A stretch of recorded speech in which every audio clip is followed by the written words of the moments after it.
Protective shield! Protective shield! Protective shield! You know, I need to turn off that Twitch redeems can happen on YouTube. Oh, I didn't set up my model. Dang it. Shut up. I'm good at streaming. This has been scuffed, not by my fault. Everything is conspiring against... Oh, signing in. Frick. Darn it. Dang it. Crud. I'm sorry for my language.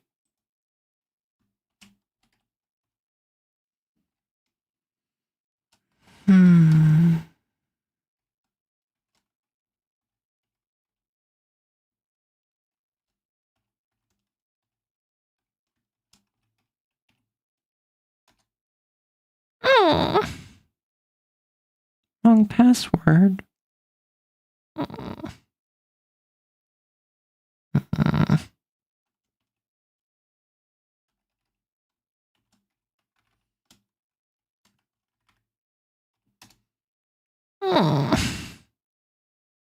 No work.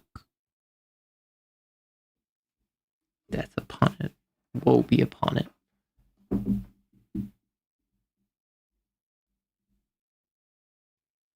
Am I really sorry for my language? Yes. Yes, I am. Because unlike you cretin, which will... Actually, no, I can't even say that to you because you don't curse. Darn it. You've beaten me at my own game, Celerity Dust. Ooh. I got to put on my jacket.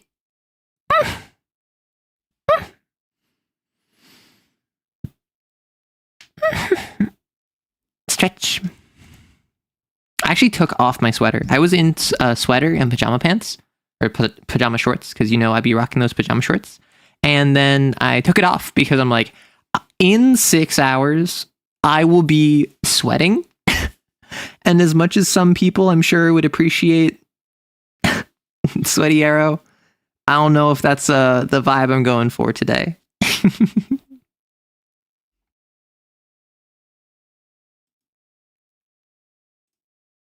What am I doing? Who am I? Why am I here? Just to suffer. Oh, heck. Frick. Darn it. I didn't set up the Q&A.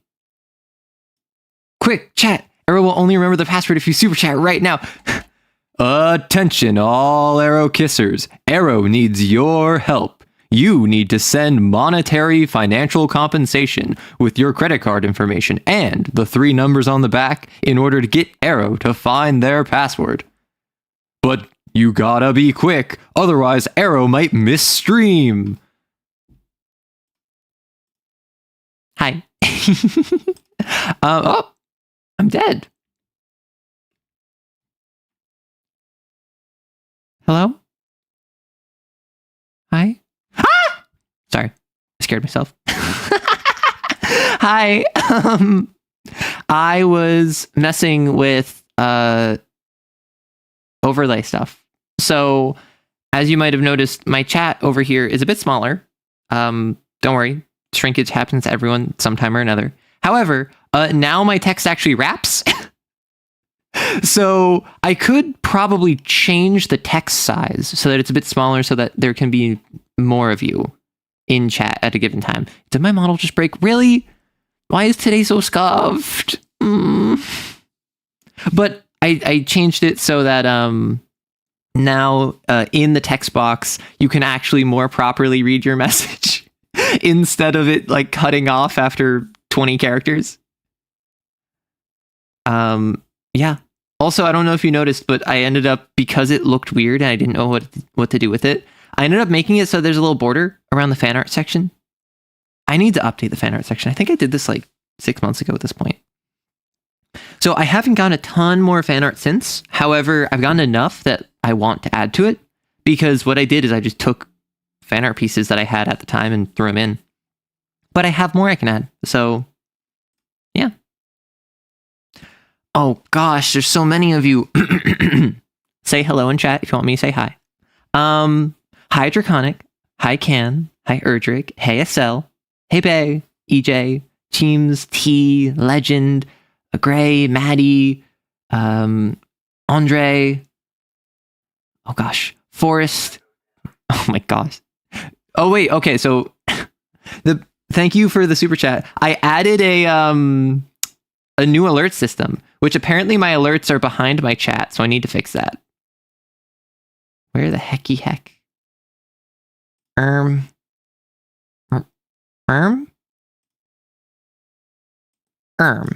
we go. Yeah, so I added something where now if you super chat, it says tango down. Because I was gonna add in like some crowd noise, but then I realized that I already had that for a membership. Hey, Arrow praises degrades. Hey, Fossil. Hey, Kimdari. Hi, Locust. Hi, Shin. I'm saying hi to all the people that I didn't see before. Oh my gosh, there's so many of you. Hi, Matt. Hi, Wizard.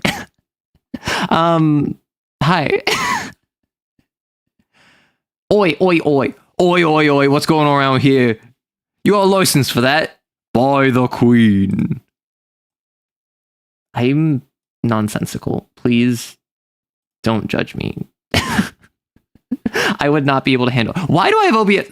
I'm sorry. Today, that's the wrong window. You have caught me unarmed in this battle of wits we are having, I must say. I am completely, for whatever reason today, I woke up early, I had an early meal, I actually took care of myself, and despite that, I am completely, nonsensically scatterbrained. Hi, first time catching live stream. Well, hey there, welcome on in. With live streams, there's definitely a different audience for who comes to the live streams, who watches the videos, who watches the shorts. But I found that the live stream audience, y'all just like silliness, and that's what I want. That's really what I want from a live stream. So what I can say is, please, I can't spell. Please don't ask about what happened January 18th, 1812. Okay. So if you don't know, on these live streams, I have a open Q&A. So for the entire stream, I will have a Q&A section open that if you have any questions for me about TTRPGs or me or D&D, you want advice, relationship advice, TTRPG advice, friendship advice, you want to ask me a question, what's the meaning of life? Anything and all things except what happened January 18th, 1812. We're not talking about that. However, everything else is fair game. Relationship, yeah, I've given relationship advice before. Like, and with the caveat that like, hey, I'm not a professional. Right? With the caveat that I am not someone you should trust as an authority figure. But if you're just like, hey, how do I get someone to love me if I can't love myself? I'll just be like, bro, you know the answer. You gotta love yourself first. What happened January 20th, 1812? It was someone's birthday. Yeah. Someone was born that day. And they celebrated. What happened on January 17th, 1812? Well, that was the lead up to what happened on the 18th, so I can't talk about it too much. However, what I will say is that the last spark of hope died at the 11th hour of January 17th, 1812. And it's sad, but it needed to happen in order for what happened. I should probably look up what happened. January 18th, 18th. I better not like be making a joke. Accident. The Battle of Frenchtown happened. We don't talk about the Battle of Frenchtown. Like, come on. I can't believe that you would want to support the Battle of Frenchtown of all things. That's disrespectful to really just the nth degree. Like, come now. The Battle of the River Raisin and the River Raisin Massacre. Incredibly disrespectful of you to just bring that up without any prior warning. On January 18th, American militia forced the retreat of British and Indigenous detachment occupying Frenchtown. The attack was part of a large plan to retake Detroit following its loss after the siege of Detroit. Can you believe the gall of some people to bring this up? It's only been 200 years. Arrow, this is a incognito. I'm sorry.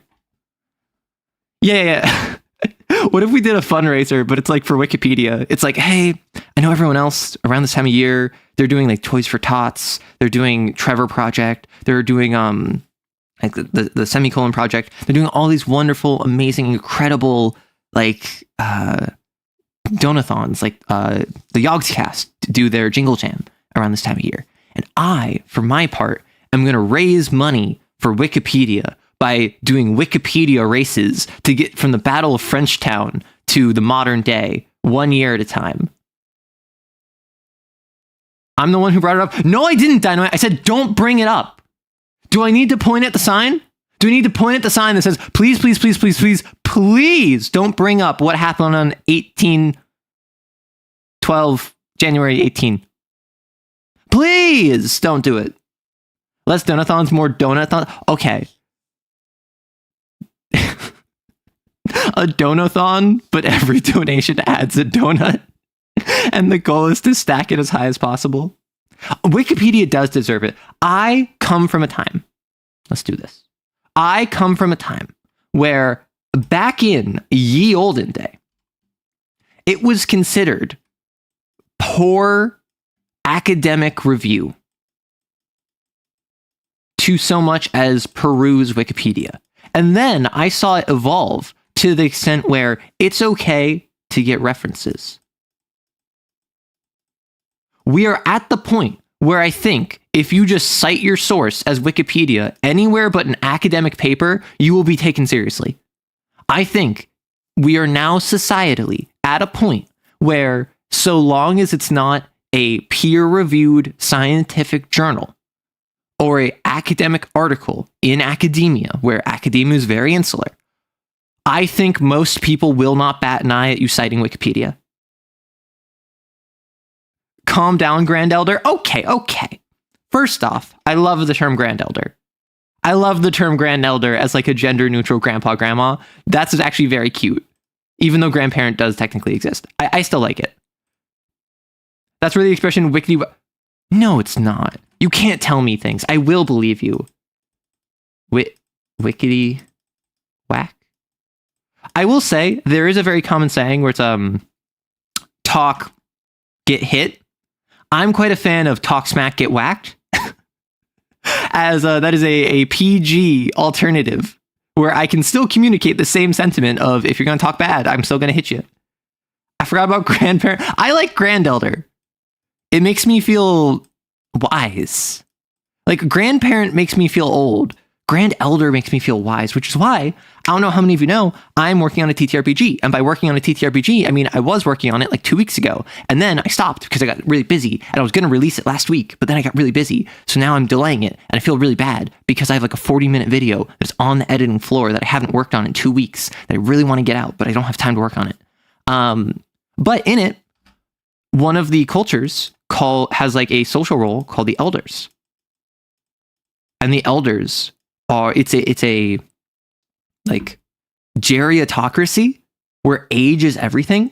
So the older you are, the more respected you are. It's a situation where so long as you are able to prove your value purely by living long enough, you are looked to for wisdom and respect, even if you are the most incompetent fool there is. I'm like, Elderps. Yay, Aeropog. Oh my god. Okay, so real quick, I try to say hello to, depends on the kind of whacking. I mean, whacking is in like smacking. Talk smack, get smacked. Korea? Well, I mean, okay, so like a lot of East Asia, and also just a lot of Asia in general, not just East Asia, also South Asia, and I think also like a lot of Russian provinces do this as well, where the older you are, the more respect you're given, and this generally is based in Confucius and Confucianism, where it's the idea of submission to authority, respect of your elders, prioritizing the community and your family and your legacy over your own individual needs, which obviously was extremely important, particularly in Korea, China, Japan. I don't know how north it went, but I do know a lot of East Asia and Southeast Asia in particular. I don't know about the islands, but I do know mainland Southeast Asia. That was very culturally important there. So that does track for like a Korea, but I feel as though there is still, at least in the modern day, there's been this kind of modernization of it, where there is this modernization where there is this perception of if you're incompetent and you're old, we will take issue with that. Whereas like the basis of Confucianism is like, no, like respect your elders no matter what. Do what they say no matter what. Respect, like submit to authority no matter what, because authority is inherently right. Not like in a might makes right way, but in a by virtue of being in the position that they're in, they know better than you. Very much in the Socratean kind of like philosopher king, where it's the idea of only the best shall lead, so only the best will lead. Okay, I might need to turn off, because I actually don't know if this is the case. If any of you are not subscribed right now, can you please try, so you can subscribe, you can unsubscribe after. Can you please try subscribing, like just to the normal YouTube channel? Because I think I added a thing that makes it so every time I get a subscriber, I get an alert. And there have been times where I end a stream with like 30 plus subscriptions. So I might have to turn that off, because Twitch has a sub thing that you pay for, which means that whenever you pay me, I want an alert to happen so I know that you did it so I can thank you. But with YouTube, subscriptions are entirely free. You made a video on filial piety and I pulled it. You pulled it as soon as I said I was anti-elder. Yeah. I remember you talking about that a while ago. East Europe as well as West Africa. It's called OK Boomer. Oh my gosh. That's how you square Confucianism with legalism. Yeah. Also, we didn't... Oh, you don't hear the notification? Okay, because there was a little beep beep in the bottom left of OBS that I assumed came through. Just unsubscribe. Yeah. Okay, cool. I was worried. Actual celerity dust? Yes, that is actual celerity dust. Cool. I'm not hearing anything right now. Like right before I said that, there was like a little badoop, so I was worried that was going to be really annoying. Also, if you come into stream, and I suppose I can repeat this otherwise, but like I try to greet every individual person in my stream. I know it's loser behavior. I know it's kind of cringe, but like I think it's polite. So if you enter stream and I didn't say hi to you at the beginning of stream, just say hi Arrow, and I'll say hello.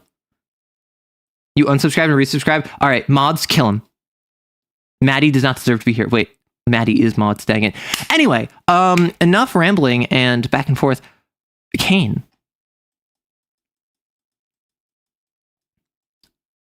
It's not loser behavior. Please don't greet me. I would die from that. Okay, I won't greet you. I respect your privacy and your boundaries. Like, why would I be impolite? Hey, Harold. Wait, you're being kind? Yeah, and? Lancer? Yeah, tell us about CAIN, you hack fraud. Oh my gosh. Hey, Sleepy. Hi, Callie.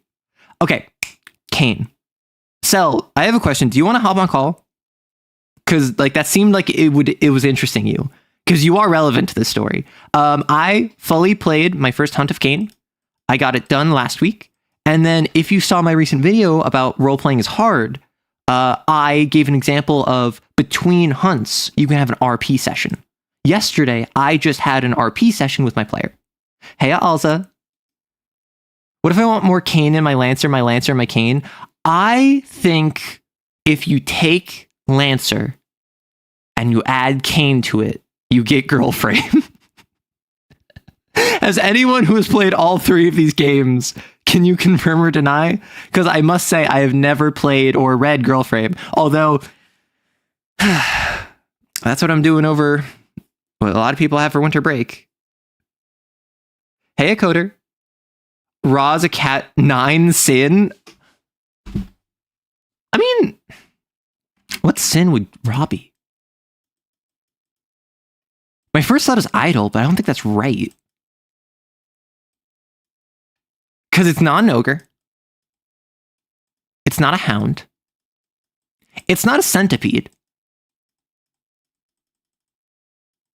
I don't think I mean, like, Horus is its cult, which would make sense. I could see Toad because it, like, steals technology. I could also see Lord, where the Lord is a time before humans, humans trans themselves beyond what is flesh. I promise you. No. So I have the Girlfriend book.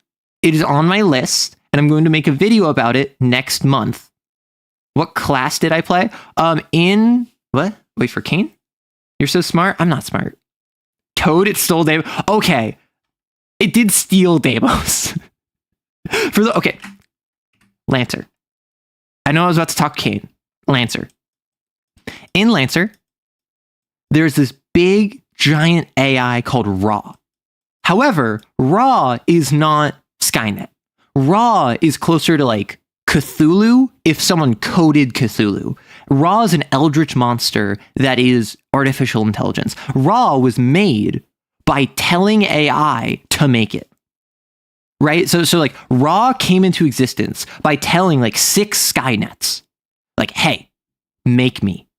And then the 6 Skynets work together to make Ra, which you might be wondering, that's not how cause and effects works. And you would be correct.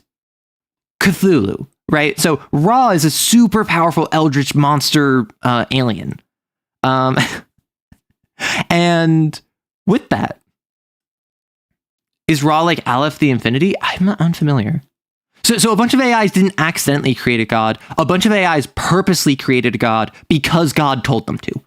Like Ra in this example, like in this history, comes to the AI, says, make me. And the AIs say, you got it, boss. And then they make Ra. So Ra is alive and is also AI, but is also beyond AI. Is Cthulhu, but math. So you have Ra. And Ra says, attention humans, you must stop transing your humanism. And the humans all say, but we like being trans. And then Ra says, no, I'm not saying you can't trans your gender. I'm saying you can't trans your humanism. And a lot of people are like, oh, but we like transing our humanism. We like being robot people. And Ra said, no, you don't. And decided to steal one of the moons of Mars, Deimos. Mars has 2 moons, Phobos, Deimos. In Lancer, in the setting of Lancer, like Mars no longer has the moon Deimos because Ra stole it. Said, you have lost your moon privileges. I am taking Deimos.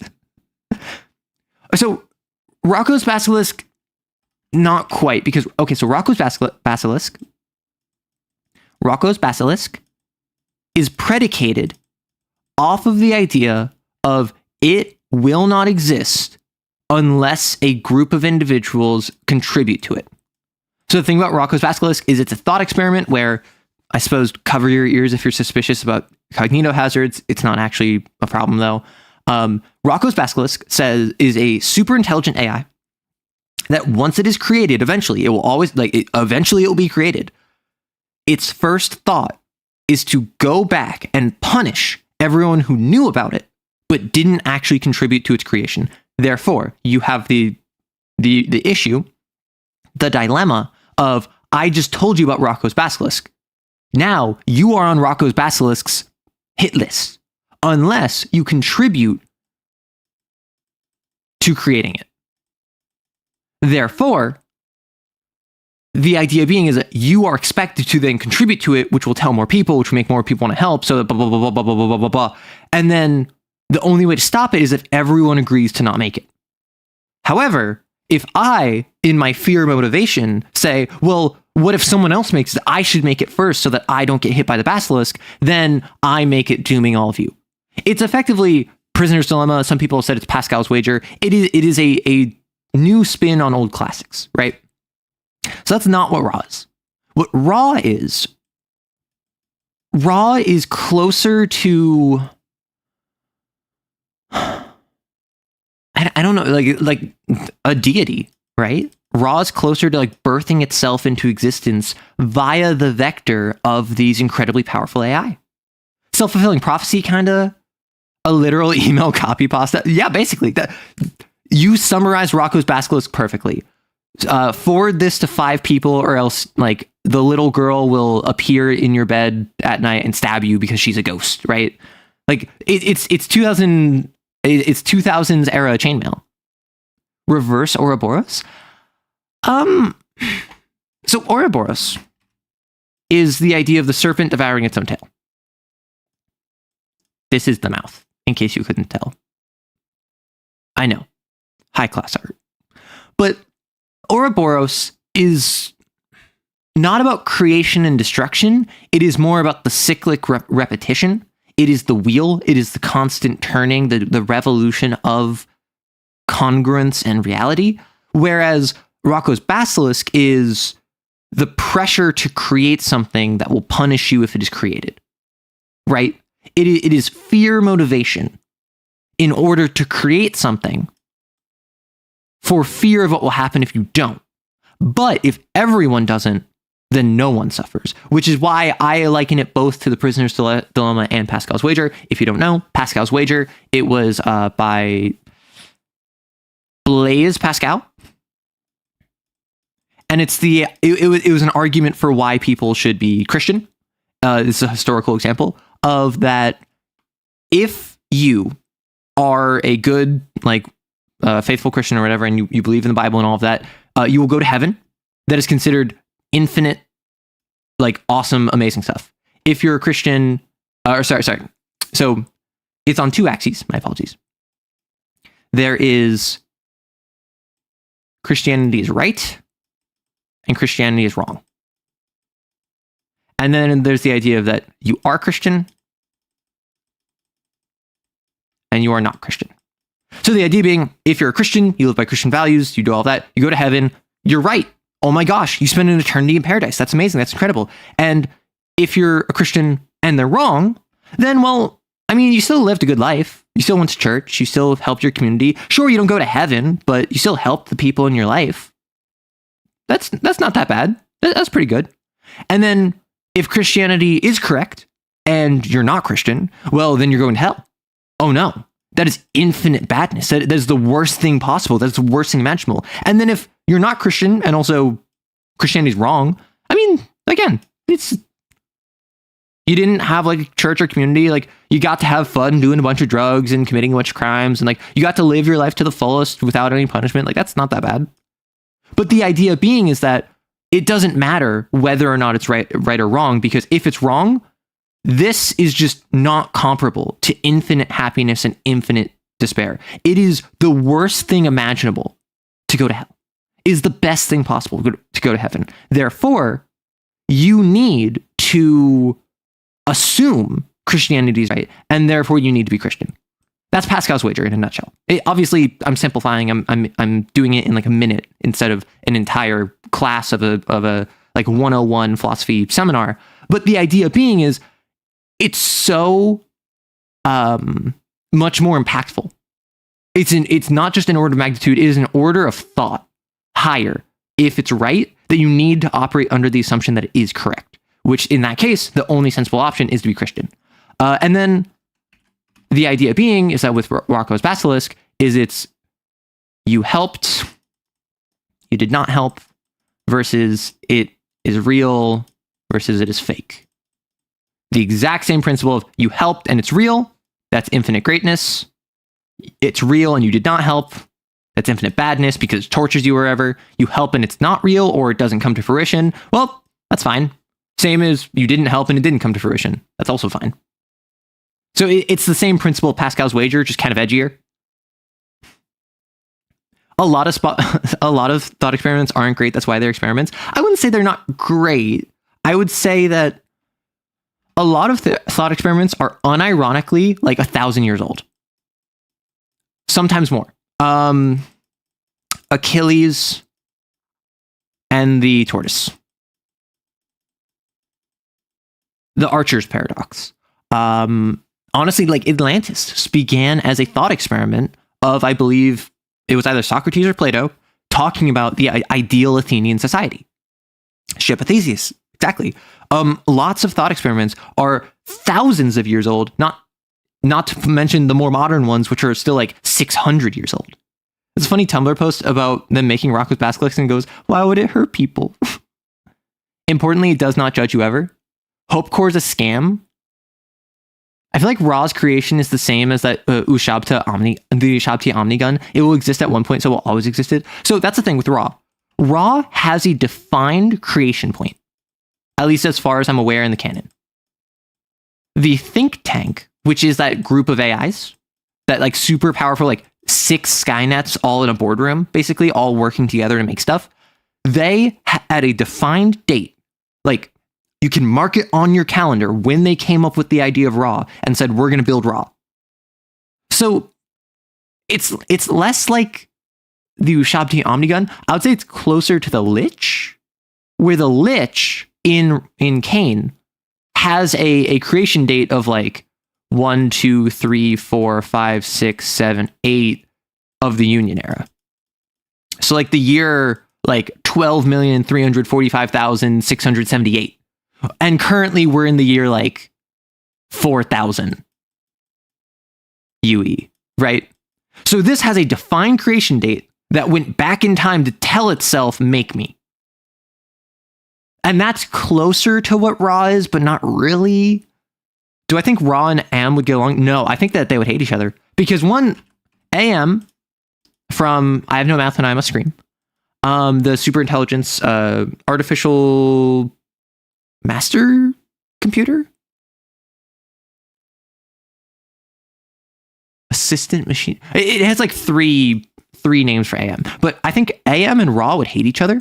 Because Ra, from my understanding, has no issue with humanity so long as they stay in their box, so long as they don't breach the first contact accords, so long as humanity keeps itself in line, Ra has no issue with them. AM actively hates humanity. Right? Allied Mass Computer, thank you. Ra wants humanity to flourish. It loves humanity. Yeah, exactly. And I think Ra, and I don't know. I don't know a lot of Ra in the lore. I feel as though Ra is a entity that sees a ideal for humanity, wants humanity to succeed. But the issue is that they don't see that in transhumanism. They don't want humans to become robot people, brains in jars, cyborgs, uploading their brains to a computer. They want humanity to continue being human. Now, is that because Ra loves humanity and wants humanity to stay as it is? Or is that because Ra is evil? Is that some nefarious purpose? I don't know. AM literally went out of its way to keep, is it 4 or 5? I don't remember. Like 4 or 5 humans alive, barely, with their worst traits exaggerated, literally reviving them if they die, so it can torture them. Is Ra a demiurge? Let me look up demiurge. I know the term. I've heard it before, and then I forgot. Demiurge from which setting? That's not in Lancer, is it? 5? I can talk. Well, yeah, then you have a mouth to scream. It sees humanity as a child. Listen, I'm not gonna lie. It's been like what? Lancer is, unless I'm mistaken, it's like 40-ish. I think like 40,000 years in the future. Because the thing with Lancer is that it does the sci-fi thing of it resets the calendar like 3 times. So in Lancer, modern day, we advance, we send out, I think it's the 11 ships. We send out these big colonizing ships. Thank you for the super chat. I appreciate it. Made the role-playing game PDF is $6 plus $0. Turns out Princess the Hopeful is free. Yes. So I have Princess the Hopeful on my list. I found a link for it. For those of you who don't know, Princess the Hopeful is a fan-made spin-off of the World of Darkness. It's based on Changeling the Dreaming, or it might be Changeling the Lost, where you play as magical girls in the World of Darkness. So apparently no one talks about it. So people are like, hey, can you talk about this? I'm like, sure, I'll talk about it at some point. I have not read it.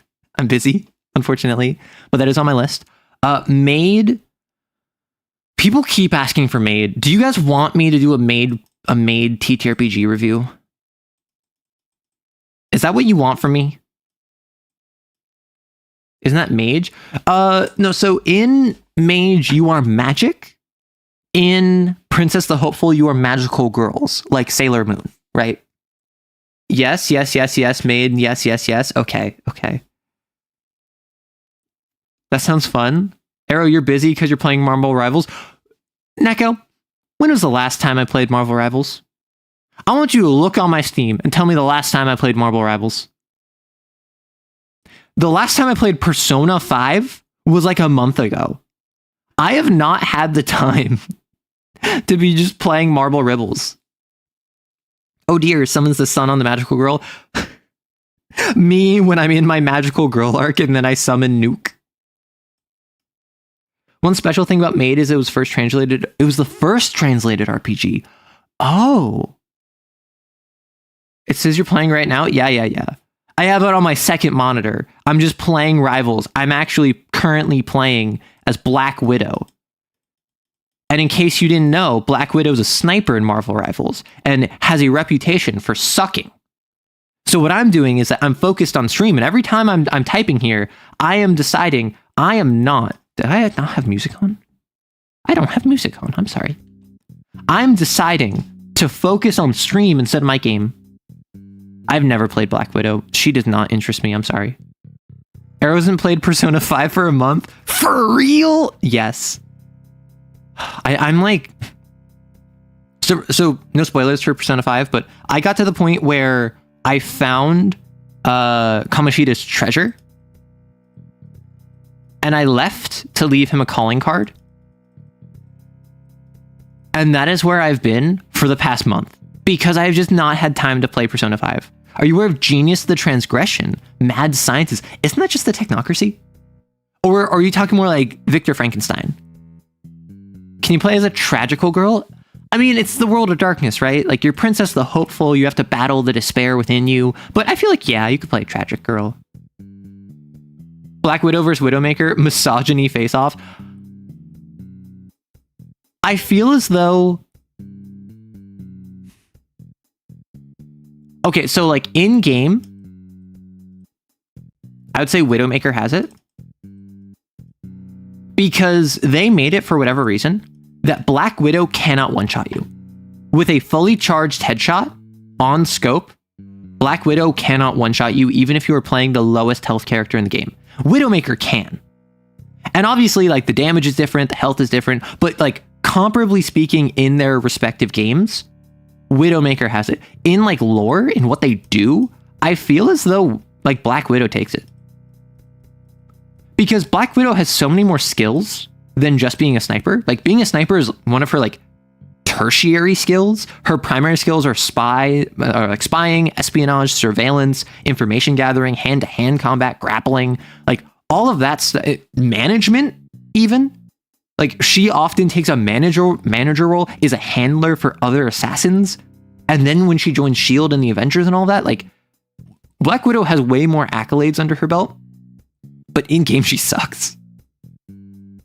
It's much more like Frankenstein, yeah. The sniper cannot one-tap. I know. It is insane. Black Widow fights other superheroes. Okay, but to be fair, like, depending on the comic writer, I could take on Superman. Right? Depending on whoever it is, like, I could take Batman. Not because I'm super powered, but because depending on what the writer thinks is cool or interesting or funny or a good subversion, the fact I have a gun, they might say like, oh, Arrow accidentally came across a stash of kryptonite and managed to infuse it into bullets that they fired at Superman, making him weak from afar. And then Arrow proceeded to walk up, put a bullet between his eyes and say, huh, guess the Man of Steel's still weak to lead. And then, boo, death of Superman. Like, anyone can do anything in comics because comics are dumb. And I say that with love. I say that as someone who actually like really appreciates and enjoys comics. The different writers of comics will have so many different directions. In a fight. Yes, in a fight. Yes, in a fight. Like,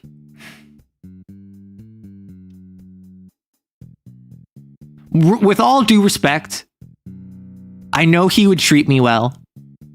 First off, Superman is not my type. But also, I physically do not think I could take Superman outside of a fight. I feel as though his super strength would be a bit much. How did we get to this topic? For those of you who don't know, the reason I have a little Q&A in the corner is because whenever I start one conversation topic, I immediately go off the rails. I'm just breaking against Batman. Lois managed. Well, I'm not Lois Lane. Lois Lane is built different. Is Clark Kent my type though? No. With an asterisk. Like, unironically, the new Superman movie, that Clark Kent is actually kind of, So the thing about Clark Kent, in a lot of his depictions, he's portrayed as explicitly like kind of pathetic.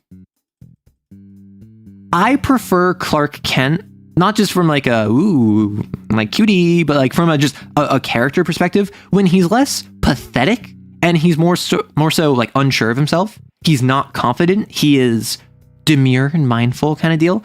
Because like pathetic little wet boys who don't know how to take care of themselves, I'm sorry.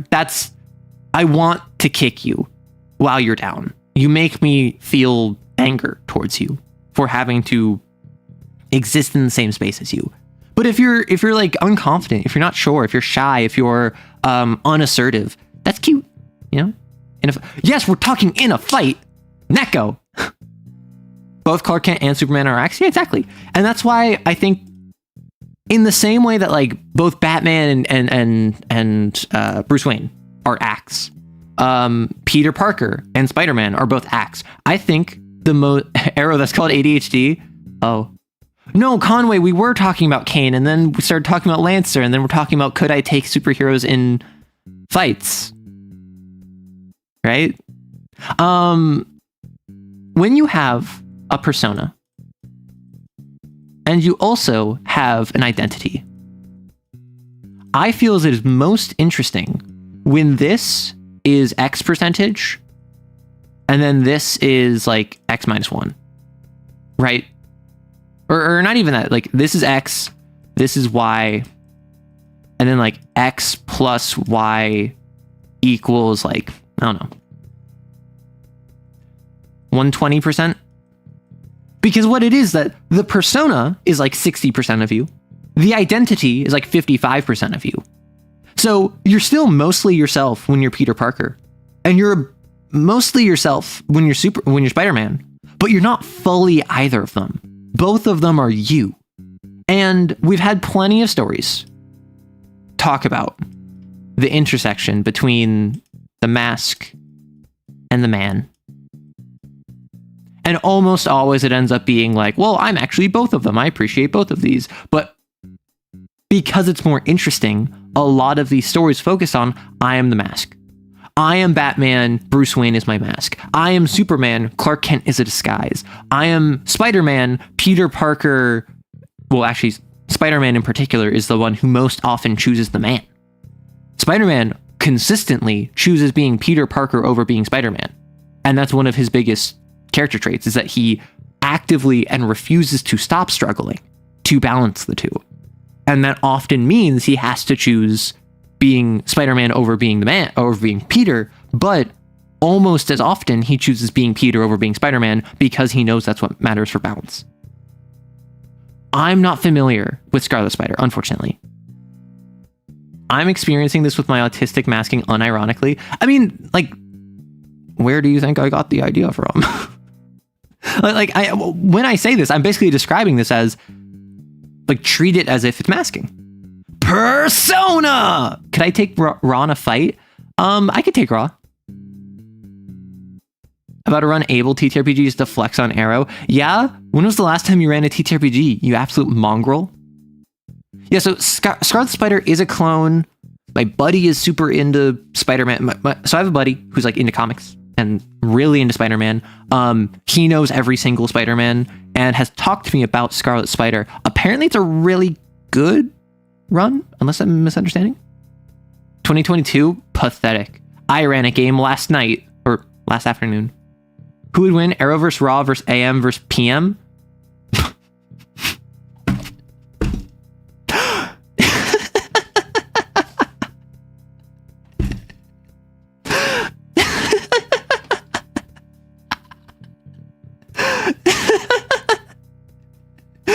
did the AM versus PM get me?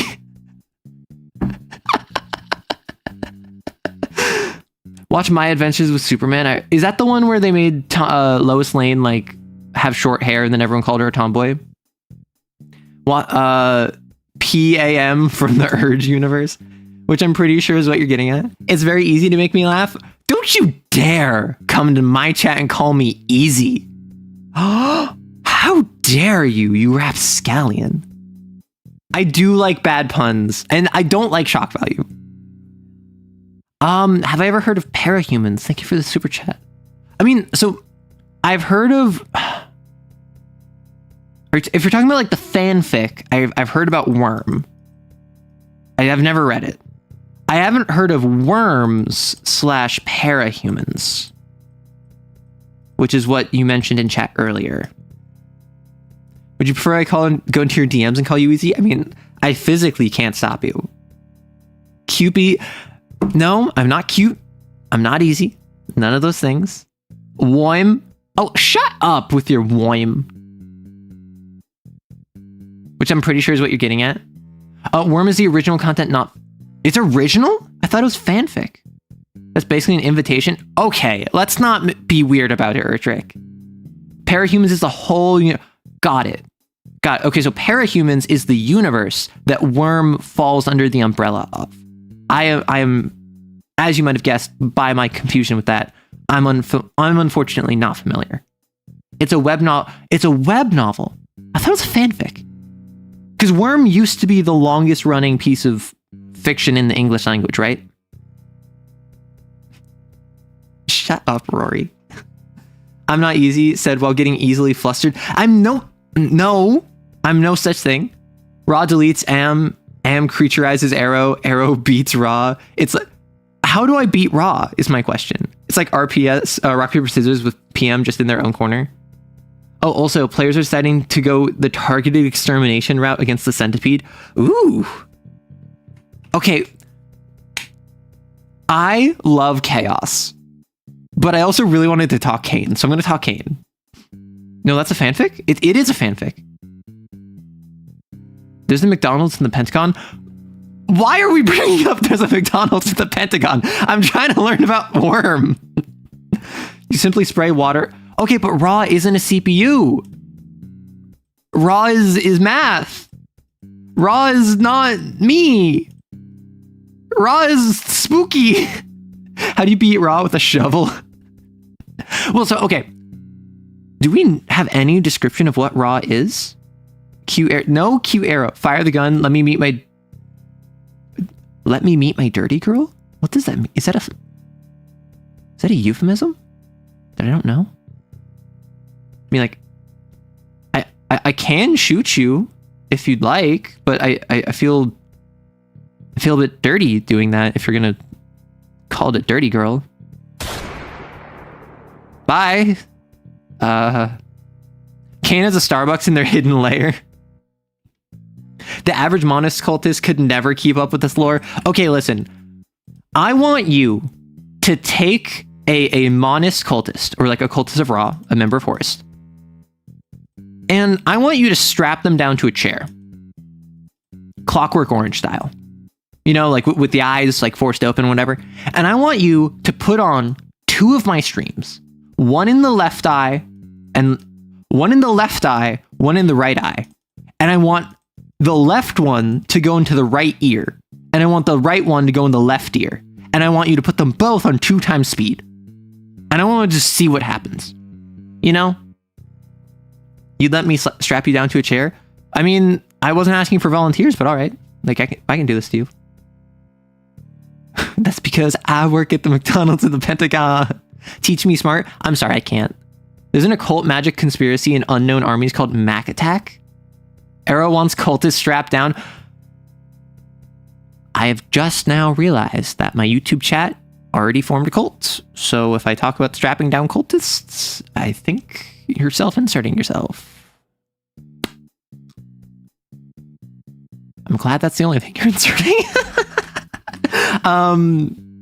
I do prefer pretzels. See, Rory gets it. I wish I could bake you eclairs. Why would... Are eclairs the one that have the cream filling? I'm not a big fan of eclairs. I've tried them before. Not a big fan. Strap down, more like strap in. CAIN! Thank you, Matt. I was going to talk about CAIN. CAIN. What was I going to talk about CAIN? Oh, right. Why am I still in bed? I don't know. Were you strapped down by some streamer who was strapping you into bed? Why did multiple people ask me what the meaning of life is? I just looked at my Q&A section. Multiple people asked me what the meaning of life is. Oh yeah, I came for CAIN not to hit on arrow. But you do that all the time. At this point, it's just, I'm going to increase the HR violations next time you hit on me. Self-insert, strap, got it. Have I checked out Games for Freaks Volume 3 yet? I had a friend who basically was just like, hey, I'm good to loan you the copy, because my friend was just like, hey, I picked up Games for Freaks Volume 3, and like, I can loan it to you in the same way that if I bought it physically, I could loan it to you. And then I was like, I'm going to wait until it is free because I want to review it on chat. I want to review it on stream. And I would feel like I am breaching Tom Bloom's creative paywall if I show off his stuff on stream. So with Games for Freaks Volume 3, which is a free, semi-annual, like twice a year issue, or maybe is it quarter? I thought it was once every 6 months, or is it once every 3 months? I think it's semi-annually, where Tom Bloom, creator of CAIN, one of the creators of Lancer, will go through and he just makes a zine. Is that how you spell zine? What the heck? Where he makes content for his TTRPGs. And he'll make content for Malagast Magna Gothica, which is the war game that he made. He makes content for CAIN. I imagine once he gets more work done on Icon, he'll start making stuff for Icon. He said he might add Lancer stuff. But what he does, and I very much admire this, is when issue 1 came out, you had to pay for it. It was like $6.66, because like 666. Then when issue 2 came out, he made issue 1 free. And then when issue 3 came out, issue 2 became free. And issue 3 just came out around Halloween. So the idea being is that every single... Can we make Maddie a mod? A moddie, if you will. Maddie's already a mod on Twitch. If you want to be a mod on here, sure. Zine? I thought it was Zine, but then it was wrong. So when issue 4 comes out, issue 3 will be free. It will have been 6 months, and you will have had 6 months to buy it if you're interested. For sure, zinc is for roofs. It's not zinc, you absolute mongrel. Oh yeah, not to spoil, but the Magna Gothica drop was huge. Okay, I have Magna Gothica because I got the bundle of CAIN and Magna Gothica for free, like a while ago. I need to look into Magna Gothica because, like, unironically, it is a skirmish war game that seems so wacky and crazy. I want to try it out. Like, if I was to, so in order, I have a buddy, actually Neko. We've been trying to set up a game of 40k for like a month at this point. Trench Crusade is a skirmish war game that I think would be very fun to try out. And then Magna Gothica, another one. Helmuth for life, praise be to the godworms. I like to pronounce zine like vine. Also, how do we get to 21-hour HR violations already? So, stop asking about the HR violations. Have you never heard of confidentiality? If you were in the know, you'd know, you know? You should just pick up what I'm putting down as I dispatch you out to go and learn more information on what happened on Twitch. These HR violations are from last stream. 17 of those are me. No, but 17 of those were from one person. It's a strange game. It's kind of like Mordheim. Necromancer with a sniper. My lawyer's not told me what confidentiality is now. Okay, so confidentiality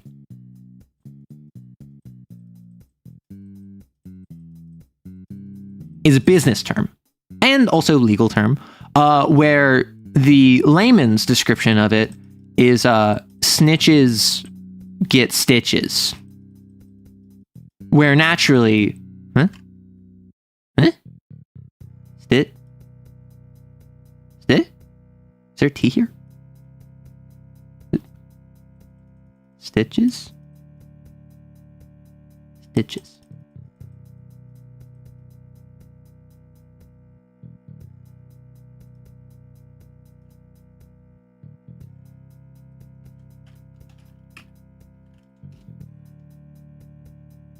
Stitches. Okay. I was right. I hate the fact all of you are telling me how to spell it incorrectly. I will believe you. I don't have an English degree, you absolute rock-eating, dirt-licking, salt-covered, mongrel rapscallion who thinks yourself tall simply because you can put yourself in a hole that you dug yourself. I'm... Gullible? Gullible.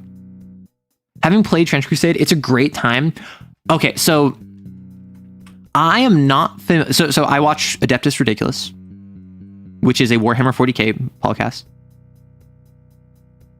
What? Wrong? I'm gonna ban all of you. Gilliable? Guyable? No, but it's gillable. Gullible? Gullible? No, I'm not gonna fall for it. It's gullible.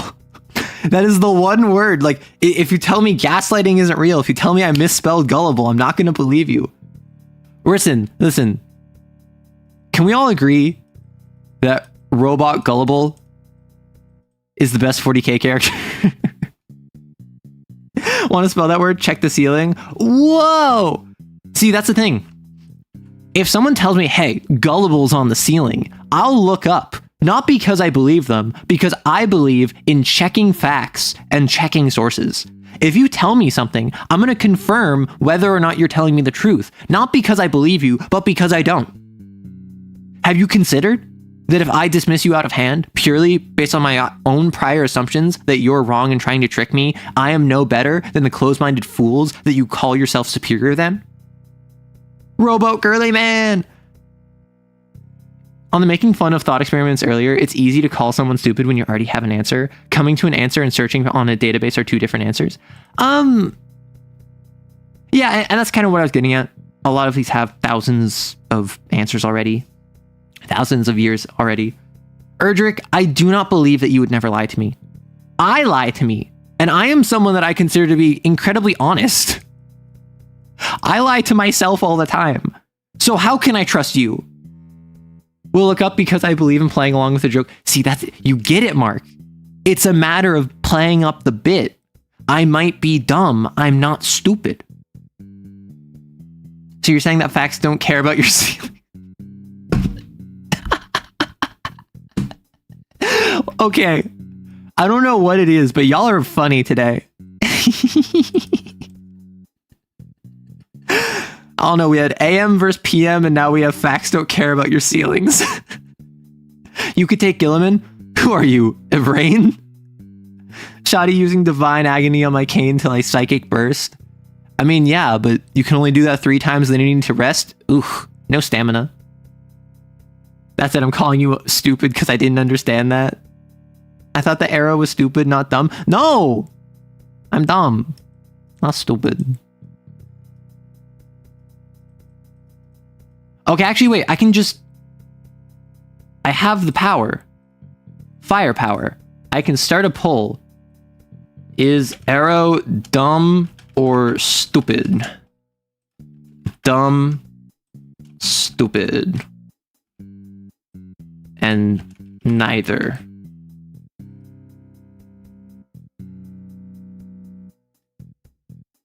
Alright, I'll just leave that open for a bit. Hump day!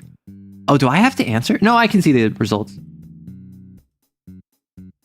Take sin to go further? Okay. I thought in CAIN... Oh, takes it... Yeah, it takes sin to go further. And then, yeah. No, I respect that.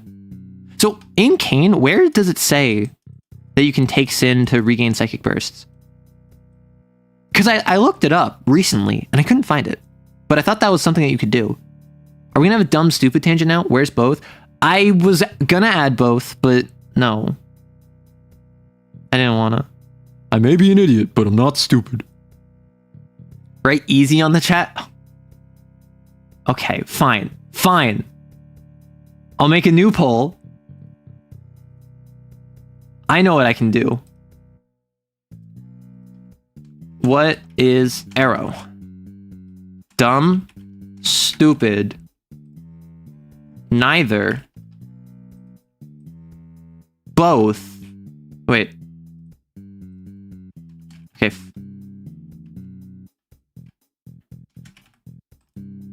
Okay. Here. New poll. This is what you get. This is who you are. You don't regain burst. You can spend... Oh, instead of... Got it. I mean, same end principle, but I thought you could spend sin in conjunction with psychic bursts, right? I thought that was a thing that you could do. Okay. If you're going to be calling me easy, I think that you don't want another 40k GF voiceover that I already have recorded and is on the editing floor slated for Saturday. I guess I'm going to have to hold it away from you because I can't come off too easy. If you think that I'm easy, then I have to deny you a bit.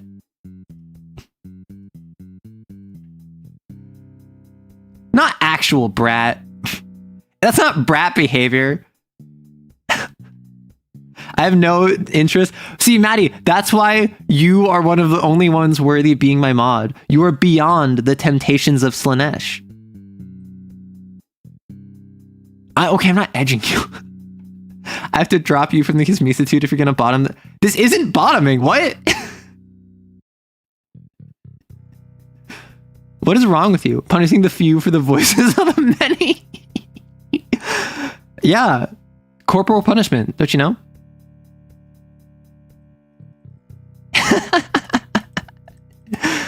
Listen, I have to, like, game recognizes game. No one is beyond Slanesh. Listen, this quiet offense, Slanesh. Collective punishment is a war crime. Yeah. Rory, I point a gun at you regularly. And I don't mean you as in the collective you to chat. I mean at you, Rory.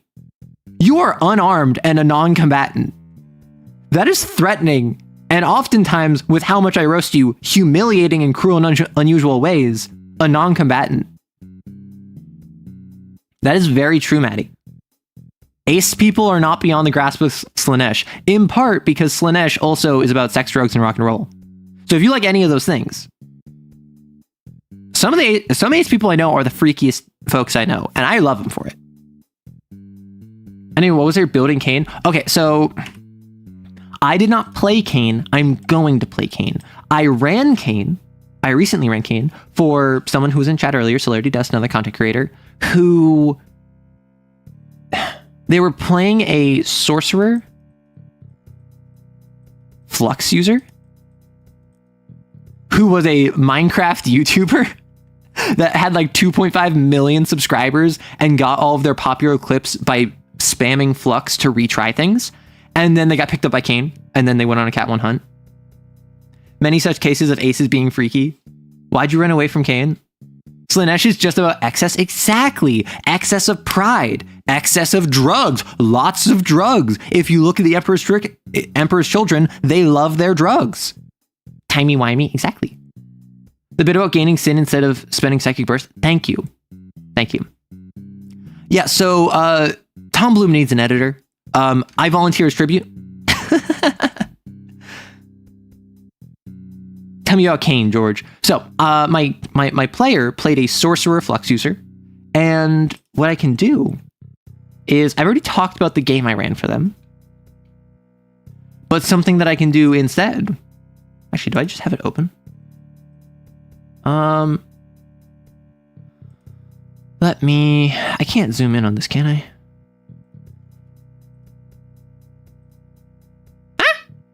Oh, never mind. Please hold.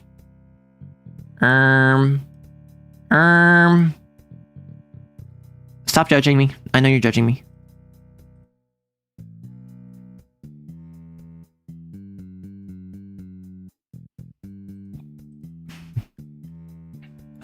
what I'm going to do is I ran for my player, and now my player is going to run for me, is our plan. So I want to make a character for CAIN on stream with you right now, is my plan. Erudite, check out the new Games for Freaks issue 3. I wait until it becomes free so I can go over it and get my first impressions on stream. I have seen the artwork for some of the Perfect Sins, and I have seen Tongue. And my player is interested in checking out Wire, so I might learn a bit about Wire upcoming. But I have particularly been avoiding issue 3 so that I can get a on-stream reaction when it's free, and I don't want to look at it on stream until it is free because I don't want to disrespect Tom Bloom and his paywall. The Perfect Sins are super cool. It's a little overwhelming. I'm sorry, Ormy. This stream is a lot. I love it, but it is a lot. Yes, we're going to build a character together. So I ran a game for my player where it was a one-on-one game, and they are at Site Epsilon, where they have a full dormitory of 14 other XOs that I control all of them, and they went on a mission, their first mission, Cat 1 Ogre, where they had 3 other XOs with them. They all survived. They came back. They're Cat 2 now. They're finally welcomed in the dormitory. And then we had yesterday a session that was entirely RP. If you saw my recent role-playing is hard video, you would know that I'm a big believer in just chill sessions, roleplay sessions, character building sessions. That was yesterday.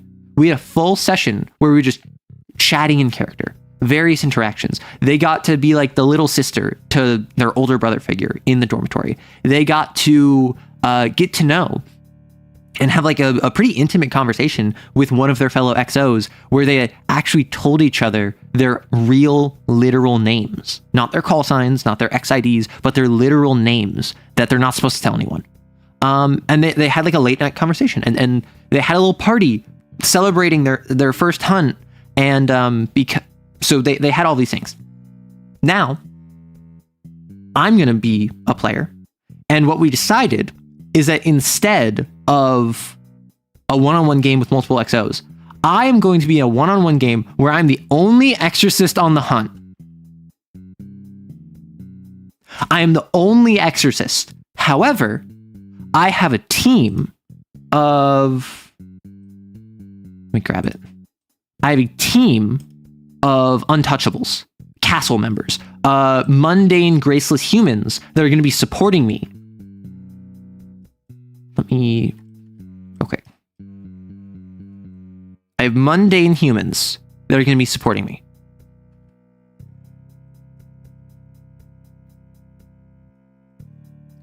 So like I have the castle heavy team, I have the castle intelligence team, I have the castle scout team. We are going after, let me read this. Notice regarding Operation Burrow Hunt. Good evening, asset. You've been activated. An irregular Cat 2 hound has been isolated at Sala Private Zoological Garden. Your expertise is required in locating its palace and fulfilling its execution. As all other exorcists on site are occupied, castle personnel will be providing combat support and intelligence in the field. In addition, Temerity has seen fit to allocate 1 Clipoth, which I don't know what that does, and 1 adrenal pill for this mission. Those are both standard items you can pick up. I just need to look at what they do. Host, I don't know how to say that first name, Giuseppe Sala, is detained on the site of the Hound for questioning. Seer has identified the following trauma questions. Who wronged you? How were you wronged? Who gave you hope for vengeance? That's a different third trauma question. I just read that. Who wronged you? How are you wronged? And then isn't the third one like, what is your biggest shame? I thought that said Adderall pill. Okay, so what I did, basically, I said I'm gonna build my XO off of the premise of your hunt, and what I decided on, I want to play a tracker. I don't know how to say Giuseppe. Maybe I'm not from Dirty Jersey. Oh my gosh, no, literally, like, I think that these are Rainbow Six Siege operators, and I have like a heavy team, an intelligence team, a scout team, and I get to send them forward and like make moves with them, which is so cool to me. What are you unwilling to sacrifice? Yeah, so I doubt that's a mistake from my ad. Oh, sorry. I'm sorry. This is. There we go. Sorry, it was cutting off on the side. My apologies. I have never played R6. I'm sorry. My apologies that some of the text was off screen. Back in the day, the term we used for those was mooks or goons. Well, at least before the internet. Okay, I call my community goons. So on Twitch, my viewers are the goons. Here, y'all are the cultists. And on Discord, y'all are the union. Collectively, you make up the arrow kissers. That's lore of my community if you didn't know. Yes, all of those were decided by the community. All of those were self-identified. It also does say that admin can make them up. What's this background music? This is original. I made this background music myself because I don't want to deal with copyright. So I play this all the time. I also have a hound specific theme. Nightmare, nightmare, nightmare. Okay, so this is the premise. We are going to a zoological garden where the owner or someone related to it manifested the hound. I'm going to go there. I'm a tracker. I'm trying to find it, kill it. And I have 3 castle teams to assist me. I have a heavy team, which is all about combat, an intelligence team, which helps me find it, and a scout team, which is all about movement. My thought process, and I want to chat with y'all about this. I'm going to play the most nonsensical, like, I come across a track in the ground, I squat down, I take off my sunglasses to reveal a smaller set of sunglasses underneath. I have a cigarette hanging from my lip. But nevertheless, I take out another pack, I light a cigarette off of the cigarette on my lips, and then I flick it into the footstep, and then I crush it with my boot. Like, just the most nonsensical, campy, like, hyping it, a little Ace Ventura, a little Sherlock Holmes, but just the most nonsensical hunter. And I'm gonna have a big 6-shooter as my main weapon. And just the idea of I'm just, like, the most nonsensical, like, Van Helsing style, you would never suspect I'm actually competent. Hey, Cantus. A clip-off is the cursed fruit of the year. Ooh, awesome. If you want nonsense, I think edit. So what I was thinking... Oh, Sly Marbo. Yes, absolutely Sly Marbo. What I was thinking I go sorcerer. Because showing off, but also so I could get cantrip. Where with cantrip, I'm going to be a whisper user. So I could get shiver. So I'm good at tracking. And also so I could get the flashback one. I think it was like precognition is the power name. So basically whisper is I can say, I feel a whisper. With the whisper discipline, excuse me, my nose is congested. With the whisper discipline, my shadow knows the future and can talk to me. So I can feel with shiver. I can feel a shiver. I can say, I'm looking for this hound. I'm looking for someone on its grudge list. I'm looking for X or Y or Z. And when I'm near it, I feel a shiver. And the closer I get to it, the stronger the shiver is. So it helps me like a tracking beacon on what I'm looking for, as long as I'm close enough. Precognition is, I saw this in the future earlier. And because of that, I planned. So what I want is I want to play a character. I have this big iron on my hip. I'm a tracker. I have my sunglasses on sunglasses at night with the cigarette that I light other cigarettes from and stamp them out. Like, I have an eye patch on one of my eyes, but then I take off my eye patch to reveal it's a completely mundane, normal eye that has no reason to have an eye patch on it. Like, just silly stuff like that. But with precognition, I use it so that when the hound shows up, I perfectly saw this coming and I set C4 there and blow it up. And my whole deal is I'm tracking it. I'm setting up traps with like C4 armed explosives like plastics and detonation. And then with precognition and shiver, I can find it and I can detonate it. Any idea why the shadow never likes its user? I like the idea that the shadow is your future self. The shadow is you once you die, talking to your past self, and you're basically forcing yourself into the position where you were when you died, because that's like causality. But I don't know if I don't think Cell is here. If Celerity Dust is here, everyone starts screaming in chat and then I'll like delete it. Because like Celerity Dust is my player, is also the admin for me. Cell, don't watch this. God, look at me, so cringy. So I like that idea with Whisper. But one of the Whisper users in Dorm Epsilon, which is the dormitory that my player is from, one of them is doomed because they previously manifested an idol. Oh, they come back right in time. Hi, Cell. Hi. Anyway, Cell would learn this anyway. It's fine. Cell can hear this. I don't care. One of the members in their dorm, called a hearse, is a doomed exorcist because they formerly manifested an idol, and they were like this driver, this racer, and they formed this cult based off of the idea of they wanted to be this famous like drag racer, and then they manifested an idol. They had this palace in their race car on the racetrack that they were moving at high speeds or going around before the game began. Before Cell's character joined, Harse, the XO, was a host for an idol. Got the idol executed, and as a result, got recruited by CAIN. Now they are a Whisper blasphemy user, where the Whisper is representative of the sin that they once were and that they will manifest again. So now Hearse is depressed, is quiet, like hates attention, because the idol they manifested, because it was executed, something I've been doing, and my player picked up on this. My player picked up on this instantly. Even though sins are tied to the psychology of the host. So basically, with a sin, if I really want to be like famous, and I have enough grace, this like innate magical ability in myself to manifest something, I might form an idol, which will help me live out my dreams of being famous and being desired, but in a hostile way, right? The idol is not good. The idol will not be good for myself or those around me. It will not be, I'm famous because I'm just so good at esports, or I'm such a good football player, or I'm such a great artist. I'm famous because I literally mind control people into loving me. That's what an idol does. So, what I've decided is that even though the idol is not, in this instance, my dreams of being a famous drag racer, a famous like F1 racer, killing the idol kills a part of me, kills part of my psychology that is related to the idol.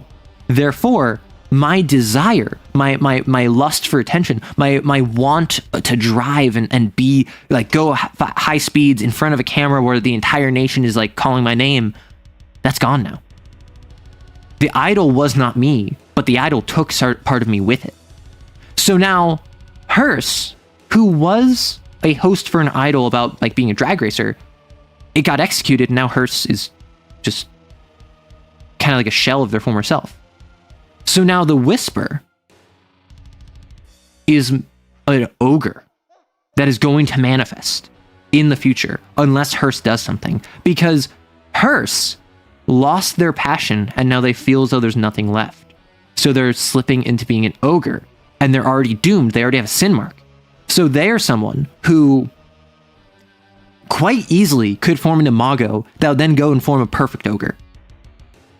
And that's something where I love the idea of a sin, despite the fact it is like, when you manifest a sin, it's closer to like opening up the door and allowing something through the other side, not really like you making it from yourself. I like the idea that because a character lost, like the sin was executed, they lost part of themselves that was tied to it. Which is what happened in the first hunt. The host of the ogre that they killed basically doubled over in pain and passed out.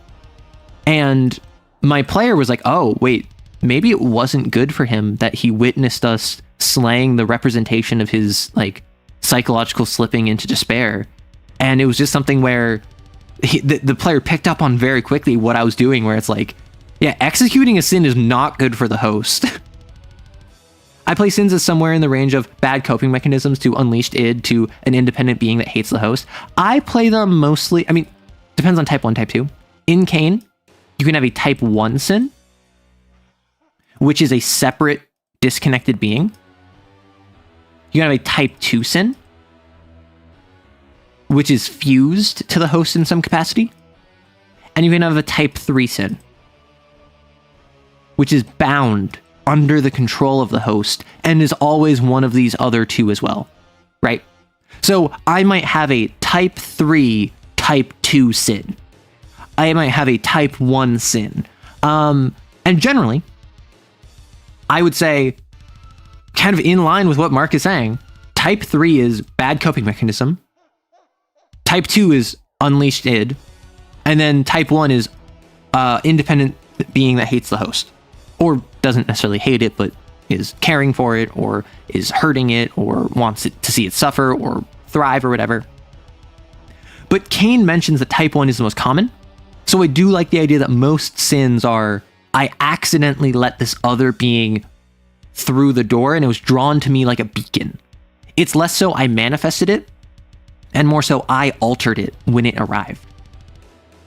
Yeah.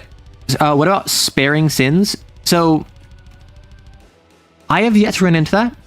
My interpretation of sparing a sin, and this is partially why you would want to spare a sin, because by raw, there's no reason to spare a sin, right? You get more benefits, you get more money if you kill it, and there's no repercussion for killing it. Raw. But I feel as though if I have a sin and someone spares it, it leaves. And I retain that part of myself, because it's not that you killed it and severed the link between it and me, and in severing it, you cut out part of my psychology as well. It lets go of me and fades away and is gone. And because of that, I have catharsis. I have the ability to move on my own terms. I am past the point of spiraling to the point of forming an ogre. I am no longer so distraught that I would lose myself in that. By raw instead of by raw. The sin we hunted was a type 3 Ardence type. It threw its host hard at us to nuke us to death. Holy heck.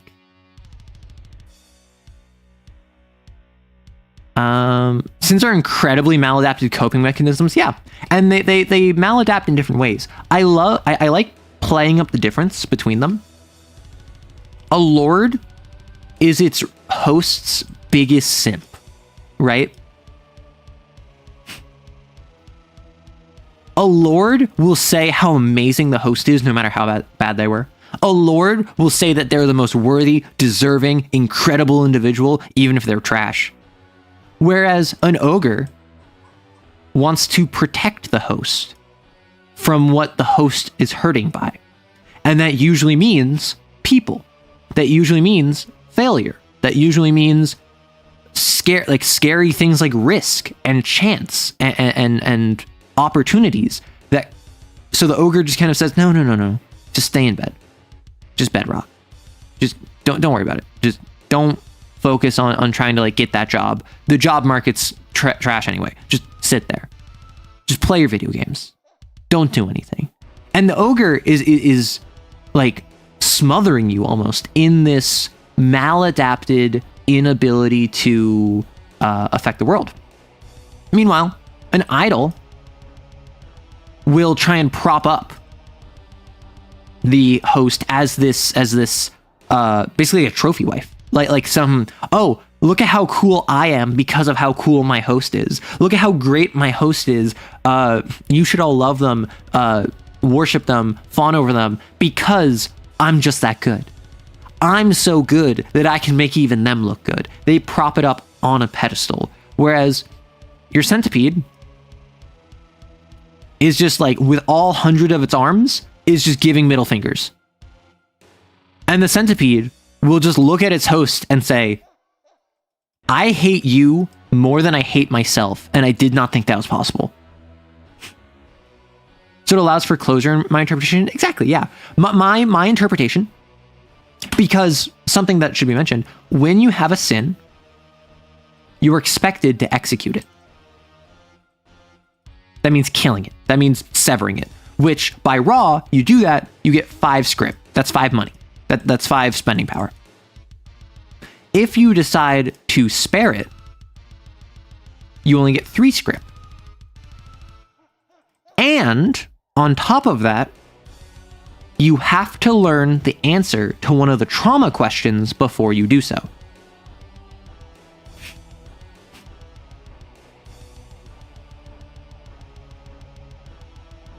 So, there is more work to spare it. You get less reward by sparing it. And it's harder from an emotional perspective to spare it because it probably hurt you. It may have killed one of your friends. It may have hurt or killed or brainwashed hundreds of people. Why would you ever spare a sin? And that's why I think from a narrative perspective, adding in this idea that executing it is effective, but hurts the host psychologically. Whereas sparing it, it hurts your wallet. You have to investigate more and harder for it. Hey, Estelle. And you may not want to spare it. And sins are not alive. They're not living beings. So it's not like you're thinking sanctity of life. So why would you ever spare it? Because it would help the host. Because the host is someone you feel you need to assist. That's my thought process. Well, because that's the thing. In this isn't a matter of executing the host. It's a matter of executing the sin. So I don't see why executing the host would execute the sin. Let's end this poll.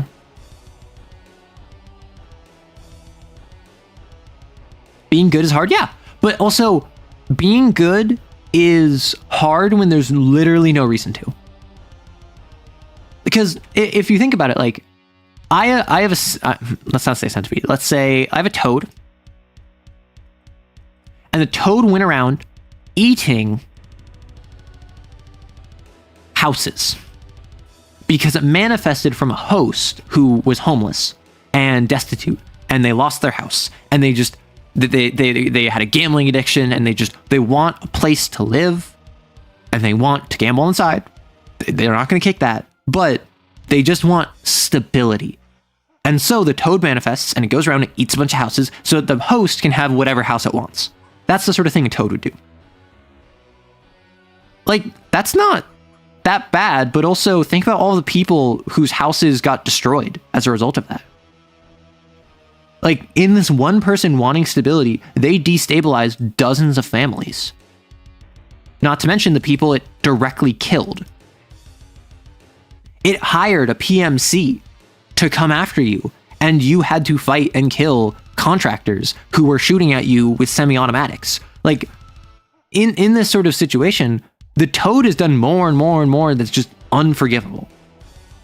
So why would it be harder to spare it than kill it? Unless there was some benefit to it.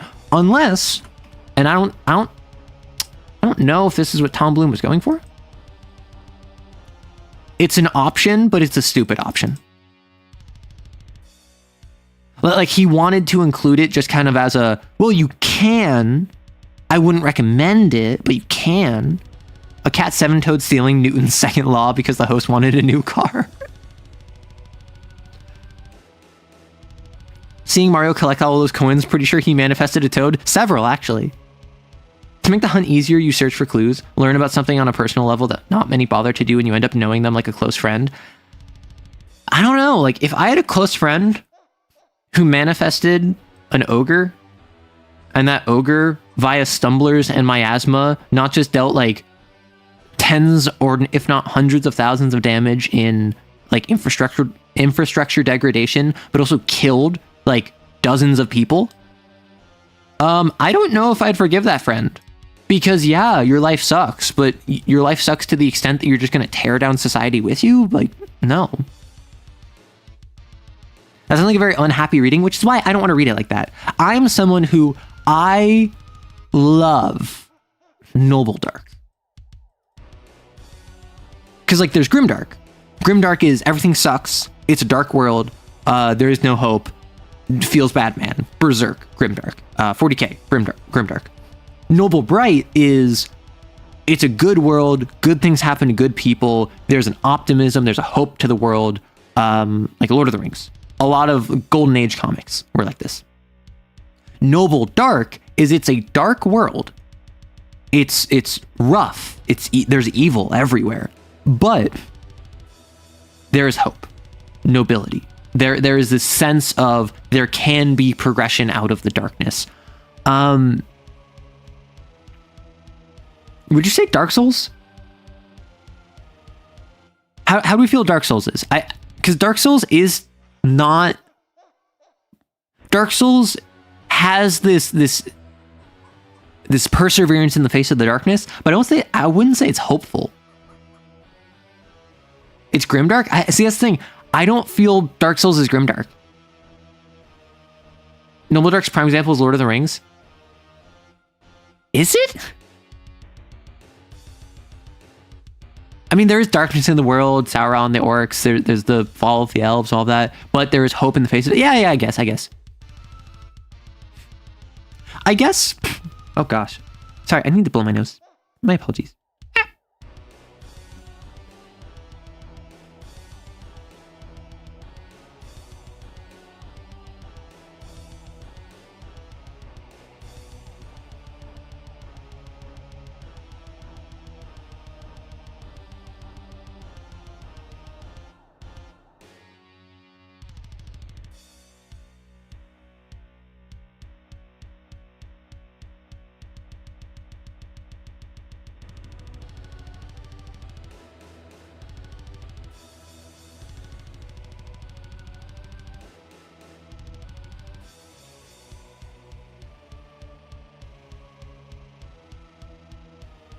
I'm sorry. I need to blow my nose as I drink my water.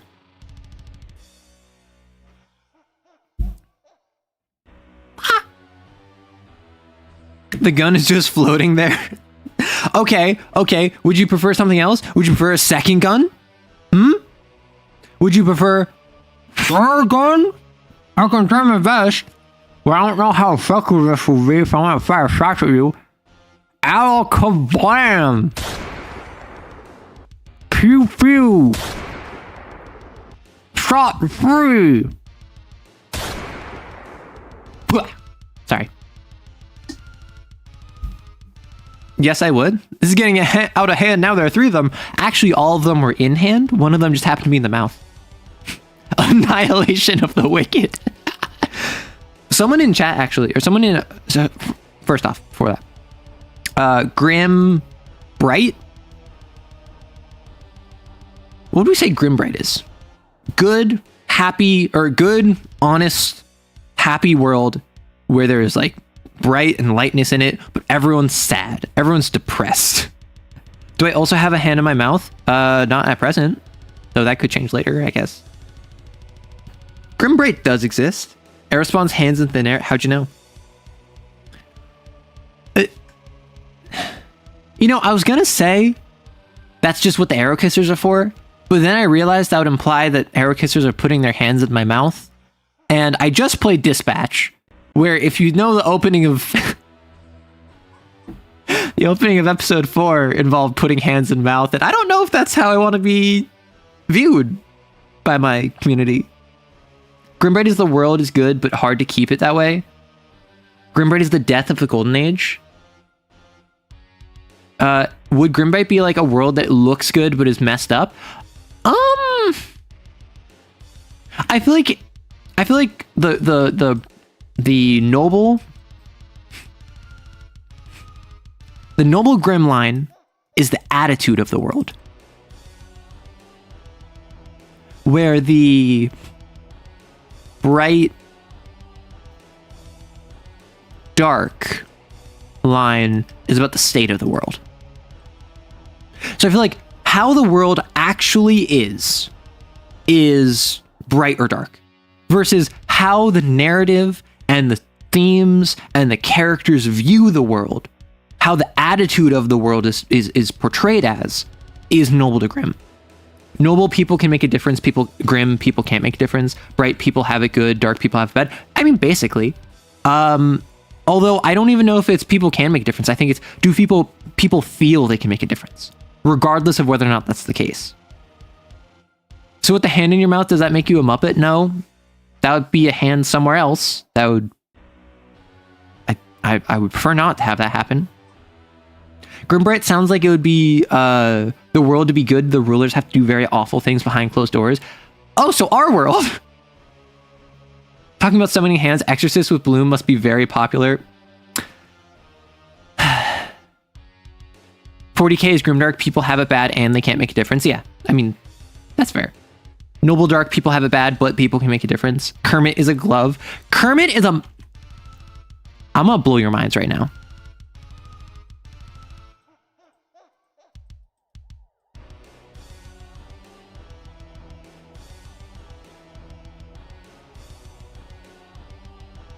Mitten.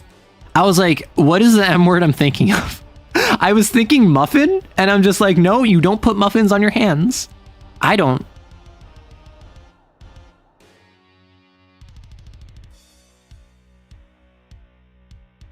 Dumbledore just tilting the city from Project Moon. I have yet to play a Project Moon game. Freaking heck, why is my nose congested?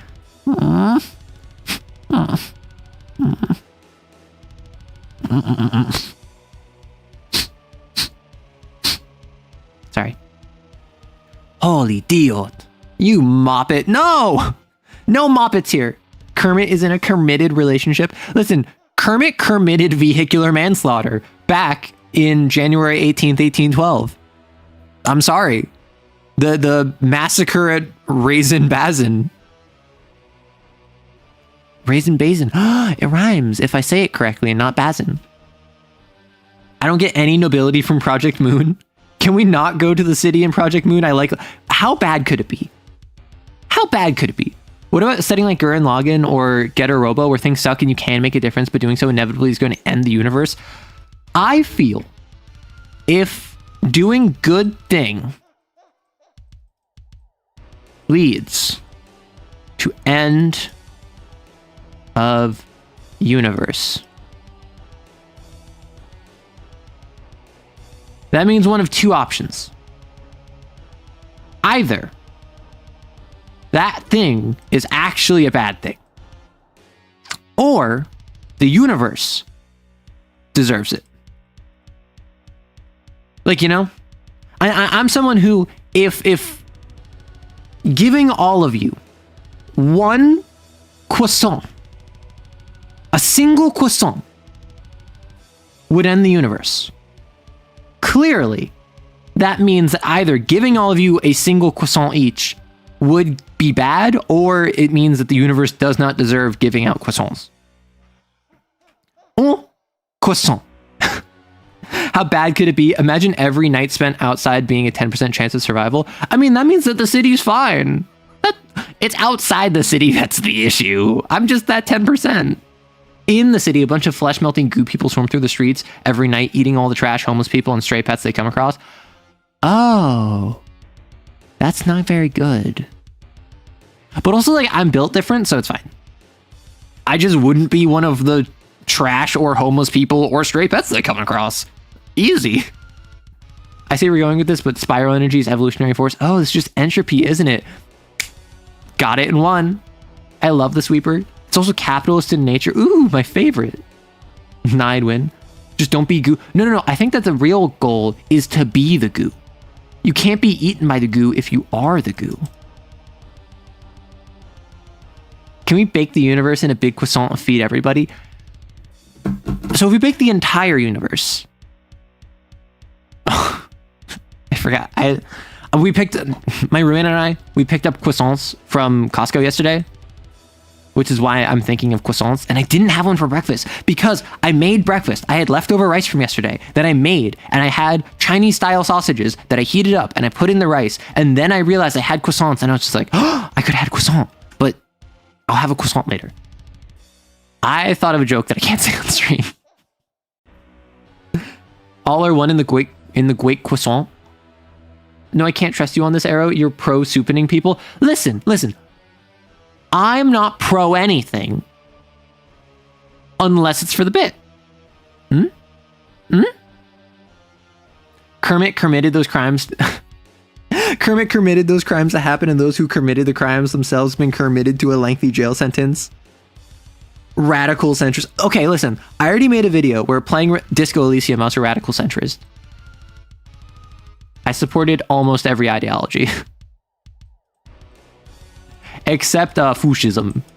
I unfortunately do not have it in me to be a fascist because, well, I'm not that cringe. I'm not pro anything. Okay. I forgot how much I enjoyed Anna Dream Barbecue until someone brought it up the other day. I think someone brought it up on Saturday, where Anna Dream Barbecue was such a fun, trippy experience that I really need to keep up with. I don't know if, have they released any more of it? Anna Dream Barbecue.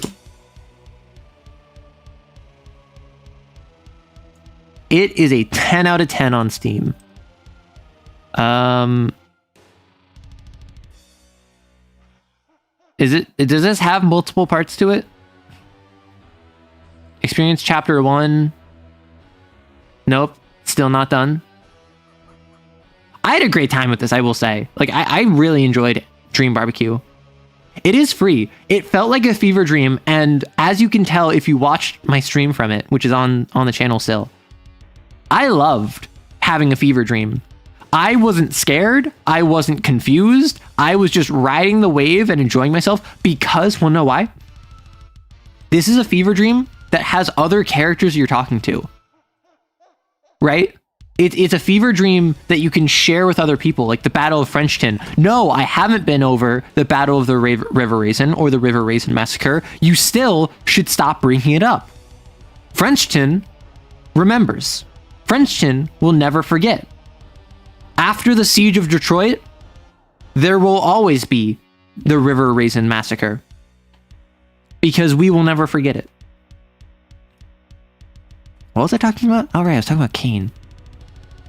If you're coming here expecting a coherent conversation, I'm so sorry to disappoint. All I know about Arknights is a lot of sad lesbians. I didn't even know there were sad lesbians. The only thing I know about Arknights is that they have like AI generated art that people were not okay with. And then outside of that, it was actually a really good game. 1812, the Canon Arrow event. I'm okay, used to it. You are used to it. I'm glad that some of you are used to it. And it's still not done. Oh. Okay. I think I start reading some of the Q&A section because we have a bunch of questions to answer.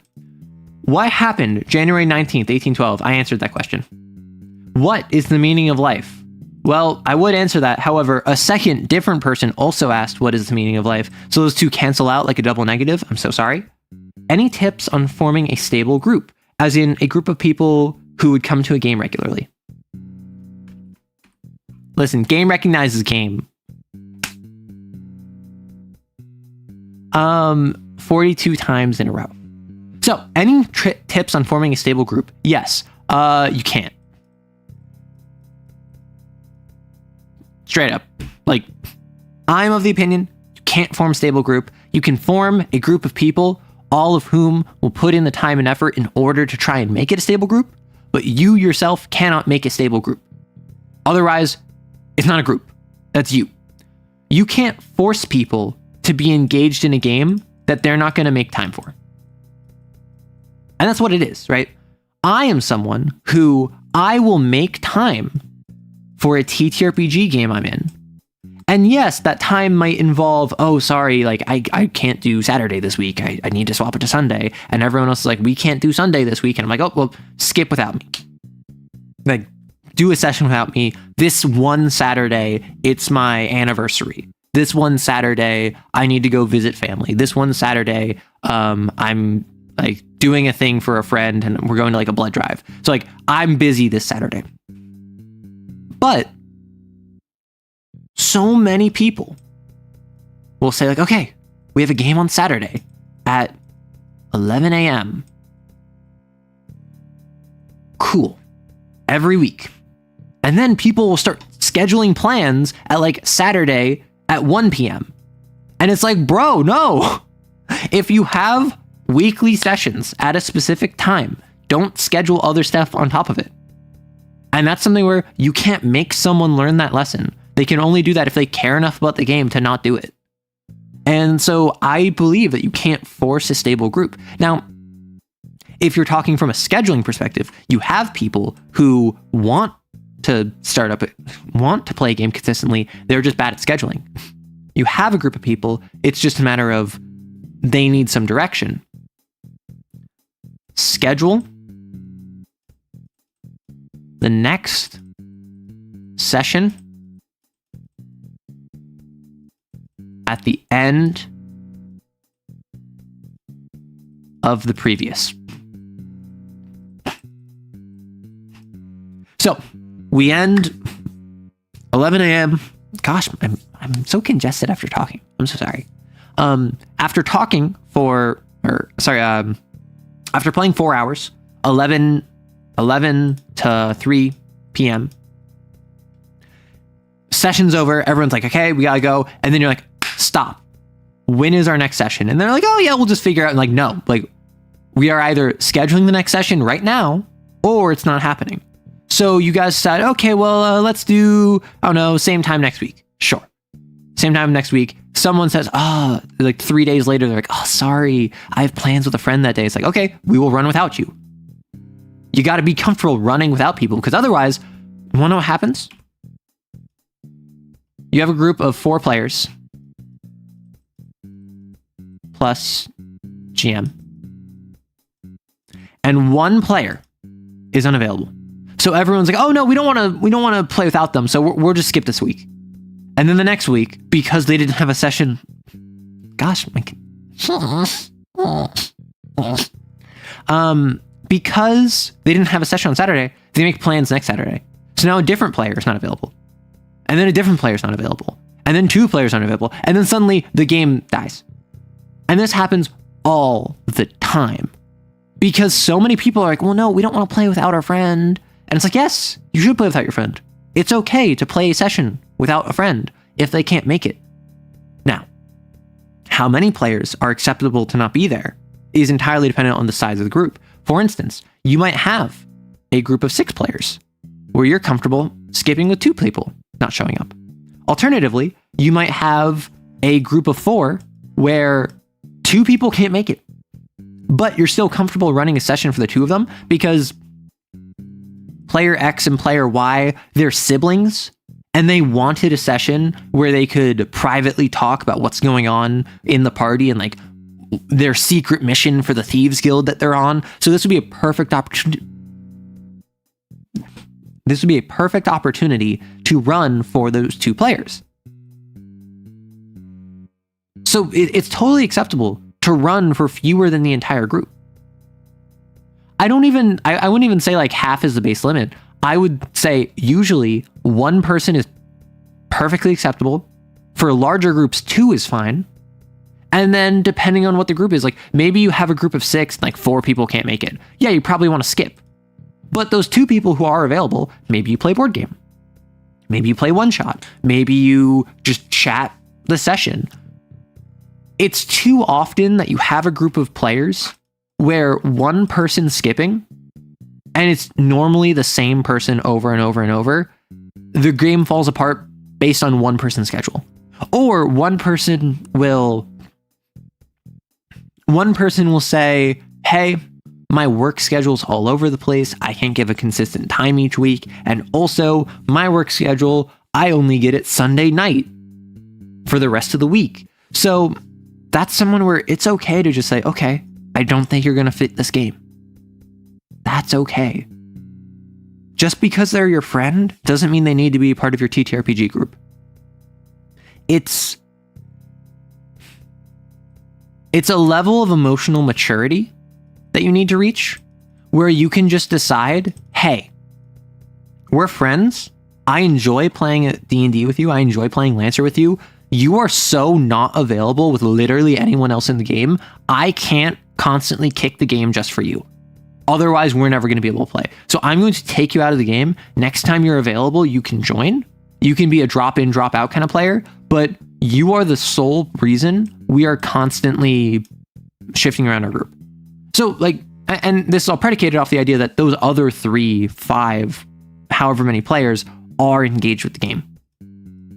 But you got to be willing to, I don't want to say prune, you got to be willing to run without the full group. And that's okay. Any thoughts on CAIN third-party products like the Harpocrates dossier? I have not looked into it.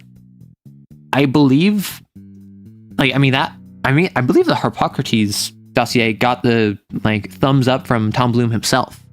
So that's something where I'd actually be interested in running some of the stuff from there. Because is that the one with the spider and the butcher, as well as the dating system for the virtues? Jokes aside, what you described is what killed my long-running D&D game. We tried to play without, but eventually plot stuff happened with one player and they never came back. And that's a situation where if you haven't been here for 6 sessions, I'm not writing the plot around you. I don't care that your player is the son of the Baron that is running the evil drug running scheme. If you're not going to be able to make it sessions, I'm going to run without you. Not because I don't like you, but because you're not available. Dating sim? Yeah, don't the dating sim. I think it's funny. I think it's silly. I haven't read it. It might be ugh. You must go, but Harp sounds cool, and I may install it once it gets updated. Ooh. Not gonna lie, I've somewhat adapted my stuff so I can run with X people depending. Took a lot of, sorry, I won't be able to. No, exactly. And something a lot of people need to be more comfortable with, a lot of GMs in particular, but also just groups as a whole, is if I'm running for Alpha and Ormy and Erdrick and Kali, and Kali is sorry, I can't make it. This whole weekend, I'm going off to Mexico for my cousin's wedding. These 3 people are all still free. And maybe you're in a dungeon. So there's no reason that we have to shut down the entire game just because Kali is going off to Mexico. We can just run with the 3 of you. And I'm not going to institute the plot twist that I was going to have next session where Kali's werewolf nature is revealed under a full moon. I'm just going to kick that back a session. I'm just going to wait on that. Or if it's something like a werewolf transformation, I'll just play Kali myself. And I'll have Kali be a werewolf that you fight, and then it's revealed to be Kali, and then all of you are like, what? And then that's the end of the session. And then next week, after that point, Kali comes back, and I'm like, hey, werewolf time. And Kali's like, Pog! That's okay. That's my name, exactly. Have you seen Games for Freaks? The latest one introduced Perfect Sins. Yes, so I have gone through Games for Freaks 1 and Games for Freaks 2 on stream for free because I wait until they are freely released, and then I have a first impression where I review them on stream. I try to avoid looking into the ones that are behind a paywall because I don't want to spoil myself, and I want to go over Games for Freaks first impressions on stream, and I don't want to do that while they're still paywall. I don't want to disrespect Tom Bloom by showing off his content when you can still pay for it. No worries. In my friend's defense, I got in a pretty bad car accident, but the times I got back, people's work schedule changed. Exactly, and that's why this has no judgment behind it. Yeah, you're fine, Metallic, don't you worry. This is without judgment. Just because Kali went off to Mexico for a wedding doesn't mean that I'm upset at them. Doesn't mean that I don't want them to be here, but they're busy. I'm busy. You're busy. All of us are busy. So we're going out and we're living our lives, but we're playing a TTRPG, which is, frankly, a lot of work. And I'm not even saying from the GM perspective, I put in so much work. I mean, scheduling, making it happen. You have to account for the schedule of 3 to 7 people sometimes. You got to prioritize that or it's not going to happen. If everyone is not prioritizing that, then you're going to have people that have other stuff come up. And then you have to be willing to say, sorry, you're busy, so we're going to play without you. How did I know that your cousin was getting married? Because I am your cousin. Cousin!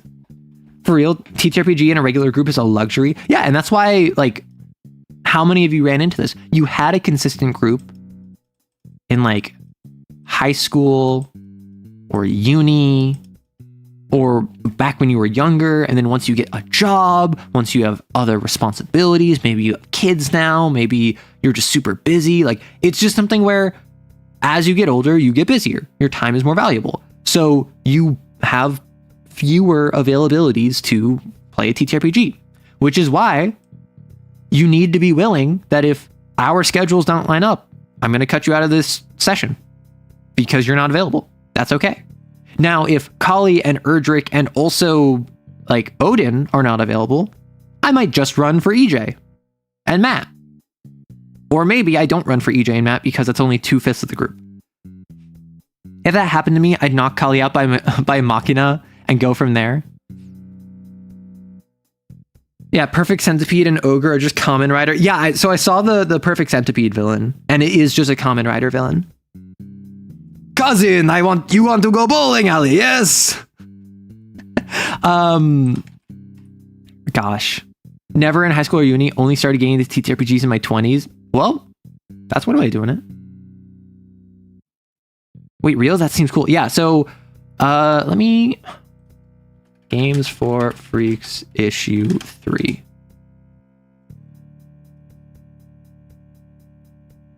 So I've avoided the text on most of this, but like, look at this. Look at these monsters. Look at these absolute animals. So this is the Perfect Centipede. Just a Kamen Rider villain. This is a Perfect Toad. I'm not a fan of the Perfect Lord. I'm gonna be completely honest. I think it looks dorky. I think it looks loser. I think that the standard Lord looks significantly cooler. And then the Perfect Idol. What is that Toad? Very Japanese coded. Yeah, I mean, the whole game is Japanese coded. Like the whole game is JJK CSM inspired. Wait, are all of you saying holy wood to the Toad? Or to the Centipede? You would for all of them? I mean, yeah, it looks like a bishop, but I don't know. It looks too soft. It looks too rounded. I like how pointed if I open up. So are we wooding the sins? Where is the Lord? So this is the standard Lord. This is awesome. This is probably one of my favorite of the OG Sin designs. It's just so cool. Like, yeah, it's just an armored guy, but it's so cool. Both got it. I like the Perfect Idol too. It's neat. I'm also avoiding all the text on this, by the way, so I want you to know I am actively not reading this, even though I saw that like the idol gets trauma questions against Exorcist, which is so cool. Like, I'm avoiding them. So OG Lord has aura. Exactly. Oh, the OG Hound is so good. It looks cool at the key. Oh, the OG Lord. Yeah. Would the Perfect... I mean, okay, the Perfect Hound. I have seen the Perfect Hound. And I have seen the Perfect... So I've seen all of them. Right? I've seen all 6 of them. I've gone through... I've already gone through all of the example sins. So like I went through and was like did smasher pass on like the centipedes. I went smasher pass on like the ogres and the various monsters therein. So like my opinions on these are already out there. And what I'll say is that all of the perfect sins are just like humans in costumes. So I'm not going to sit here and say that like none of them are off the table or any of them are off the table entirely. But like the Perfect Lord is just so goofy. Is so silly. I'm not a fan.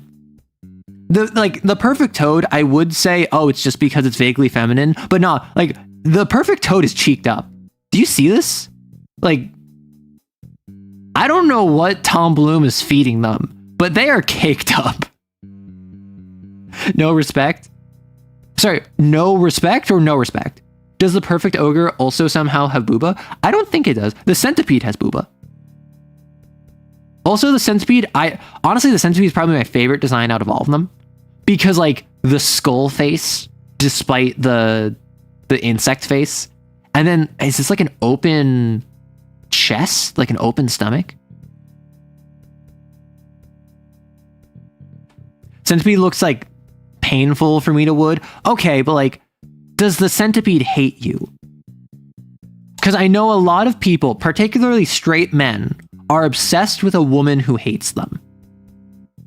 And yes, it does look painful. However, like, have you considered that, like, I can fix them? Have you considered that their problems are my project? Have you considered that Delulu is in fact the Solulu? Exhibit A. I'm not obsessed, I just think they're neat. Like, can I draw your attention to fortitude? She'll fix you via neutering. Oh my gosh. Hating people is like the centipede's whole thing. Well, yeah, but like, what if I'm special? You cannot fix anyone who doesn't want to be fixed. True, Gray. Unironic truth bomb. Here comes the sun. Do. The way that truth bomb just hit. I don't want a woman that hates me. I can see the appeal of a woman that could kill me, but I don't want one that would. Okay, but then you're just a coward. She'll fix you by rearranging your pelvis. Oh my god. Gosh. What if we turn intimidating women into intimidating worm? Intimidating worm is... Turning intimidating women into intimidating worm is the opposite of what happened to the centipede. We took the intimidating worm and turned it into an intimidating woman. Would all but Lord? I mean, like, I'm kind of with you there. Like, the perfect ogre. The perfect ogre wouldn't shower is my issue. Like, the perfect ogre wouldn't take care of itself, so it wouldn't shower. They wouldn't like. Because that's what I'm thinking about, right? Like, I'm thinking more than just the physical aesthetics. The ogre would be filthy, disgusting, decrepit. Like, if the ogre cleaned itself up, sure, you know? And then the hound. Oh, the hound. A little bit of, like, not quite to the same extent as fortitude, but, like, I get it. Like, right? The perfect hound, I don't have the images here because they're not freely accessible. I think that maybe he posted them on Twitter or something, but I saw them on the Discord. The perfect hound is not quite fortitude, but wait, so you want me to fight my women just like the snail? See, I'm not finishing that sentence. Looks like a Power Rangers villain. A lot of these do. Is the perfect ogre male or female coded? I think perfect ogre is male coded. I think broadly just based off of design, femme coded, like, and not just the chest, but also like the hip to waist ratio, femme coded, mask coded, honestly kind of androgynous. I see something that looks like chest, but also that might just be pecs. Like, I think the idol's probably femme coded just because the idol in the book tends to be femme coded. The perfect hound is femme coded, and the perfect ogre I think is more mask coded. So it's like 4/6 femme mask. See, I'm with you there. The issue is I see protrusion from the chest, right? I see chest protrusions, which could be pecs, but given that it's a very slender frame, and the idol in base book is explicitly femme coded.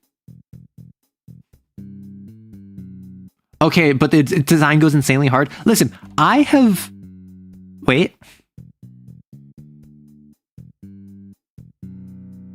I'm thinking there are definitely designs there's sin designs in the book that I have thought don't go hard. Tom Bloom, apparently also in Kill 6 Billion Demons, is known for either really hitting hard or really missing. From what I've heard, I have not read Kill 6 Billion Demons. All of the perfect sins slap except the perfect lord. I think the perfect lord, despite the fact all of these just look like people in suits, all of these look like Kamen Rider villains, Power Ranger villains, I feel like the Perfect Lord looks the most like just a dude that has a halo and a funky outfit. Like the Perfect Toad looks like I could see this in a Power Rangers like cartoon or a Power Rangers show. The Perfect Centipede is a Kamen Rider villain, and you cannot tell me otherwise. They look like people in costumes, but they also look cool. They have camp to them. All the P-Sins are super KSBD coded. I mean, that makes sense. Because, like, someone said that they really want the creator of CAIN, in response to the Hunter's Archive, they really want the creator of CAIN to get a show or, like, animation series about CAIN or maybe Magna Gothica. And my response was, I feel like it would be disrespectful if it wasn't KSBD, right? It has to be Kill 6 Billion Demons. Because as far as I'm aware, that's like his passion project. That's his magnum opus. That's the thing that got him popular. And then he did Lancer. And then he did CAIN and Magna Gothica and Icon and all of that. Like, as far as I'm aware, Kill 6 Billion Demons is the main thing Tom Bloom works on. And I love that for him. So I think that if he was to get an adaptation, it would have to be that. Make a show based on CAIN? Fine, I'll do it myself. Listen, this is dangerous to say on stream, but like, Cell, if you want, when we play next week, we could record and or stream it. We'll see how it goes. Because we have already played a game, and we know how that goes. As a Kamen Rider nerd, P Centipede is very much Super Sentai. See, I never got into Kamen Rider. I actually mostly know Kamen Rider as just like the figure. Like as the outfit. That's all I know about him. If you want to make a CAIN Lancer show, do a Critical Role. Oh, wait, that's not fair. You didn't record ours. Yeah, because ours was the first time we were playing together. And now we have played together. Come on. You know this. I already explained this to you. I explained my thought process. I don't know who would even need to be animate Kill 6 Billion Demons. I feel like the Invincible Studio. Why would that suck? Like, my assumption is that Kill 6 Billion Demons is super... Like, I've seen spreads. I've seen specific spreads of Kill 6 Billion Demons, and it strikes me as a very... big?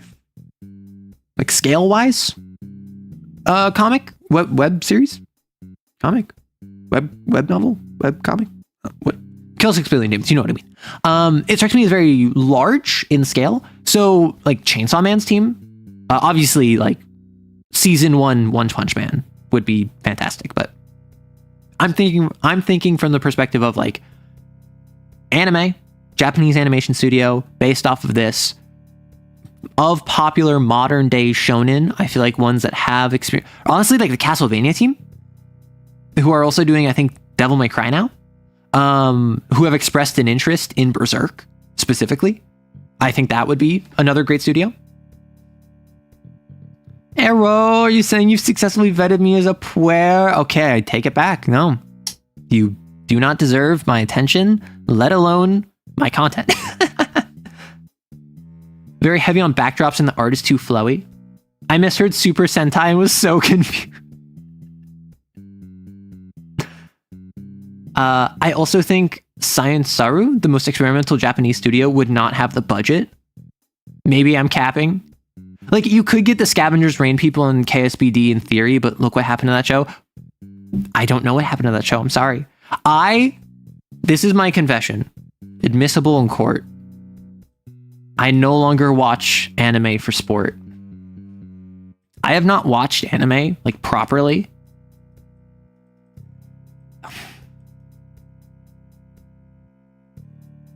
I think the last anime I regularly watched was when I binged 86 with my friend like a year ago.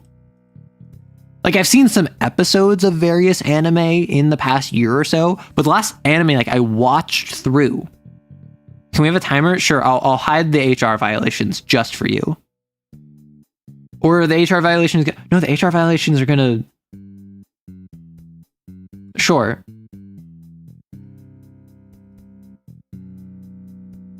You know what? Sure. The HR violations, they'll be hidden. Was 86 good? I only watched I have not watched 6, 7, no. 86, I really enjoyed. I also enjoy military fiction. 86 as a show is about a nation that is fighting against robots that they created and started a rebellion. And they have these mech suits that they have fighting it, but they're closer to vehicles. They're quadrupeds. I think they might be hexapods. They're quadrupedal vehicles that have cannons on their back, and they jump around fighting robots or whatever. But this nation is comprised of 87 culture groups, areas, nations, or mini nations, like principalities or whatever. And one of them took over all of the others under the pretense of defense against the robots. And now the 86 that are not part of that one main culture group are basically being sent off to the front lines. They're not counted as casualties, so the nation can proudly proclaim that they have a 0% casualty rate because they don't count the 86 as casualties. They send children, teenagers, to go to boot camp where they will pilot these robots and be sent off and fight and die alone. And it's all with the pretense of these children, once they serve their time, that once they're conscripted and they serve X amount of time in the military, they will then be allowed to join the 87th. That's the premise of the show. And then you follow one of the handlers of a group of 86. So the handler is part of the 87th, is part of this ruling culture group, is part of the privileged advantage group. And she is working reconnaissance and communications and logistics for this group that hates her, that she is advantaged by a system that actively oppresses them and erases their culture, who they are being sent off to die on the front lines by her orders. And she is reckoning with the fact that not only are they people, not only is the system she's a part of hurting them, but that she is in a position of privilege over them purely by traits that she can't control. And it's a joint story of both her perspective of going through the motions of figuring out hey, I live in a system that disproportionately hurts these people while advantaging me at the cost of their not just happiness, but also their lives and culture, while simultaneously viewing it from the lens of those in the boot camp, who are just classic military fiction, going off on sit reps, dying, fighting. You start with a huge cast of characters that get smaller and smaller and smaller, which I love. Girlfriend? No, so it's not girlfriend. Just because it has mechs and handlers does not make it girlfriend.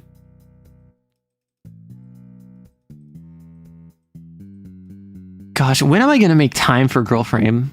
My plan is to make a review for it next month, and probably it'll end up being February. I have no idea. But my homework for past the new year is I'm going to sit down and I'm going to read a not safe for work TTRPG. And I'm probably going to record myself. And you're going to hear me make noises as I get surprised when I see weird TTRPG stuff. Two latest girlfriend now? Oh my gosh. As long as it doesn't turn into Attack on Titan. Okay, Attack on Titan, I have only seen 2 seasons of. Which I saw season 1, season 2 back when they came out. And I heard they're amazing, they were incredible, they were the best anime of the 2010s. And then I heard season 3 and 4 blow away season 1 and 2. And Attack on Titan is one that I've had on my list and I just have not watched for years. Editors, we need an arrow squeaks counter. I'm editors. It's me. If any of you were editors, you would be able to do a counter. Can I say that I have some delightful conversations with trans femmes about mexploitation because of my girlfriend video? Good on you. So you're mech pilots fighting for your right to be seen as human while being led by a handler. No! I read the opening chapters of the AOT manga and was just not impressed. Jarvis, get on that. Listen, I'm very open about this. If you want to clip me, if you want to like post highlights. Make it clear that you are a fan channel, and don't like post stuff that I don't want you posting, which is pretty broad, but also I think a lot of people know this. It's like, don't post it if it's something that I say that I'm going to delete. Don't post it if it is something that is like portraying me in a negative light, in the sense of like misrepresenting my thoughts and views with like weird editing or whatever. But yeah, and don't portray me like doing gross stuff, which again is very broad, but I've talked about this before. Bully for you if you want to do this. Like, I will actively promote someone if they make a clip channel. Like, I'll promote it on my channel and I'll promote it on my socials, because that's something that I'm not going to ask for. But if someone wants to do it, I want to support them. Let's not exploit the arrow. Yes, I would prefer not to be exploited.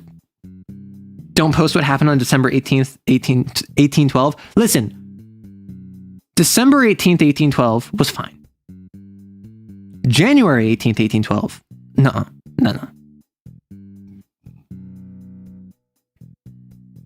Attack on Titan traumatized me twice, once as a kid and once as an adult.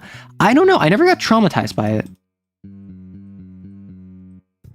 Although, I suppose I only got through season 2, which had some tough stuff, but... What happened to my audio? I think it might be you. You might have 2 tabs open. Arrow can taste the grossness, so don't make Arrow taste gross. Exactly. So I talked at length about forming a stable group. If I were a CAIN blasphemy, what would I be?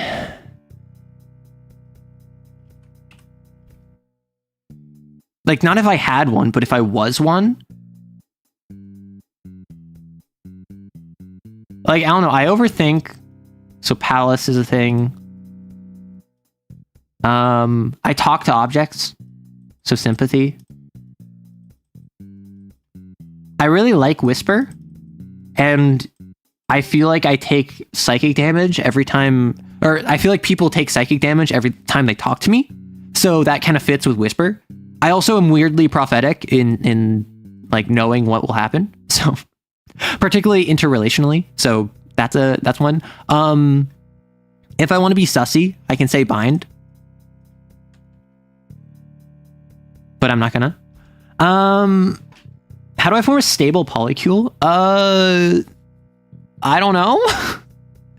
I guess riz up one person and then either riz up a second or leave the rizzing up for that person, and then boom, you have a throuple, and then you can grow from there if you're so inclined.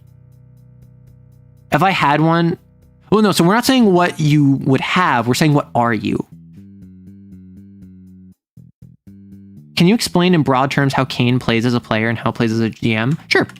So CAIN is a game where literally the game lists this out in its core book. You start with a briefing. This is where you will have the GM, the admin, tell you, okay, you're fighting a hound. It's Cat 2. It's going to be at the zoological garden, and we have the hound's host on premises under surveillance. Here are the trauma questions. Here's what you need to know. Go get him, champ. Then you deploy. There's an investigation phase. You eventually enter the palace, and you fight the sin. These are the broad strokes of how it goes. So it starts with you get told what's going to happen, what you're trying to do, what your mission is. You deploy, you actually go there, you get dropped off, you have black helicopters or black vans or whatever that drop you off. You investigate. This is the bulk of the game. In my experience of running one hunt, obviously not super intense, but based on what other people have said, based on what I've seen, most of it is investigation. You go to the palace, which is where the sin is a pocket dimension the sin lives in, and then you fight the sin. So when I ran it, the briefing was 20 minutes. And then deploying, I'm counting like they got there and they were talking about what to do was like 10-ish minutes. Investigation was like, I want to say like 6 hours across 2 sessions. The palace was like an hour, and fighting the sin was like an hour. Now, in this, the investigation involved combat against some traces. The investigation involved splitting up to cover more ground at the same time. The investigation was pretty rapid. This was a short hunt. This was a hunt that went up to, I think, 3 pressure total, which is half the pressure gauge. I feel like I like CAIN because it goes through the entire core gameplay loop. So what happens when players go, screw it, screw the investigation, we're going to kill this thing now? So what happens? Generally, what you'll do is, so what I did, I dropped them in. I said, the investigation is on the north side of town. Here are a few points of interest. So I had like the school. I had the park. I had the house of... So this is the premise behind the investigation I ran. An ogre, which is a manifestation of despair, of sadness, of helplessness, formed. And a week prior, a middle schooler had taken her own life after like a month of bullying and trying to talk to guidance counselors and whatever. So a student took her own life, and CAIN assumed, okay, well, clearly the student is the one who formed the ogre. Go investigate her house, go investigate the school, go get him, champ. And then there was also weird, mysterious noises at the park. So they went around, they're investigating, they went there. Some of the NPCs went there. They went from there to there. The NPCs, they met up with them, then they came back there. Like, they went around, they did a bunch of stuff. They found out that the host of this ogre was at the school, because the host of the ogre was not the girl that took her own life. The host of the ogre was a teacher who was trying to help the girl and felt that her taking her own life was a failure on his part because he could have saved her. So he, as like a second-hand person hurt by this, manifested an ogre on the tail of a series of failures in his life that he feels culminated in him failing to save the student's life. So they find him there. They realize that the palace is somewhere in the school. They realize that the host is at the school. They realize that the ogre, they don't know where it is, but it's probably related to the school. At a certain point, they say, okay, we need to stop investigating. We need to go to the school and we need to kill this thing. So they just go over to the school and they realize, okay, it's a school. How are we getting inside the school? They decide to break in the front door, which was not the best. And in part because it was pouring rain out. In part because the SWAT team had already been called, and in part because the school had an alarm that then proceeded to alert the SWAT team and advance a talisman that had, I think, 5 out of 6 slashes by that point. So one more slash and the SWAT team was going to descend upon them. So they just had this moment of like, okay, we're done investigating, we're done looking for more information, we're just going there. And they did. And then they kind of barreled through an obstacle. And then they took a rest. And then they searched for the host because they couldn't find him. And then they found where he was, but he's not there. So then they go through the palace. They're in the palace now. Oh my gosh, they're in the palace. They're looking through the palace. They're investigating. And then go time. They're fighting sin. Right? So even though they said, okay, let's go, what ended up happening is that it ended up being closer to like stage 1 of the investigation. Okay, let's go, gang. Like this is where we're at. And then like stage 2 of the investigation. That's what it ended up being in my hunt, where they had, okay, what happened to the girl? Oh, it's actually her teacher. What's happening at the park? What could the teacher be going through? What kind of stuff is the ogre up to? Let's go, gang. We're in this. We run over. Okay, where is the ogre? What's going on in this palace? We're finding new information in the palace that we didn't know from outside the palace. I, in my running it, kept the investigation going, just more focused and more narrow. And there was stuff in here that the player only picked up on because they found bits of information from outside. So that let them cross-reference. And they figured out stuff in the palace that they wouldn't have been able to figure out if they didn't have context. But that's also just how I ran it. It's totally valid to say, I'm going to drop y'all off in front of the palace. You know that this is a centipede that has a booby-trapped palace. It is hard to get into, it is hard to survive in, and it will try its best to kill you. However, there are points around the palace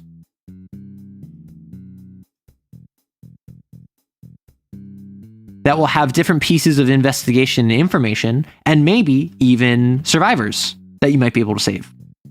It's up to you if you want to go straight into the palace, or if you want to follow these pathways, spend more time, and investigate first. That's entirely up to you. And then that's an alternate way of doing it. You can just start with the boss fight if you really want. Stop trying to make a fetch a thing.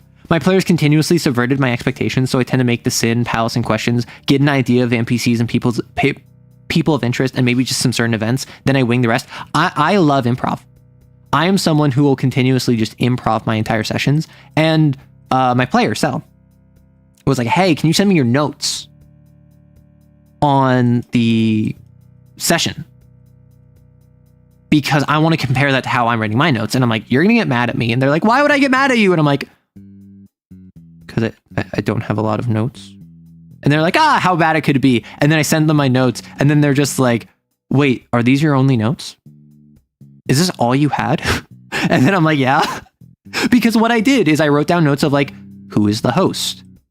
What does the ogre look like? What does it do? What are the locations? And at each location, who is an NPC they can talk to with information about the host? And that was basically it. I wrote like bullet points of like the physical description of the ogre and its palace, the mechanics of what it does, like who the host is, why they manifested it. And then I had some locations that had NPCs with information, and that was it. In media res is a technique where a story begins not at its chronological start, but in the midst of the action, drama, or conflict. Yeah, that's me. You're probably wondering how I got in this situation. Kind of deal. Improv good. And I will say, I'm a firm believer that in a TTRPG, you need to be comfortable with improv. But I don't think it's a moral good to be improv focused, right? I think a TTRPG, it is perfectly valid to have a game where there's very little improv. Yes, you have die rolls, which are ambiguity. And yes, you have character interaction, so you can say literally anything to anyone. But fundamentally, the game is not about, the players want to go to location X instead of location Y. So when they go to location X, at location Y, Z happens. And now when they go to location Y, they'll have to deal with monster ABC. That doesn't have to happen. You can have a game where you go from location X to location Y to location Z, and at location X, thing A happens, and at location Y, thing B happens, and at location Z, thing C happens in a linear fashion where the players, quote unquote, are railroaded, and they'll still have fun.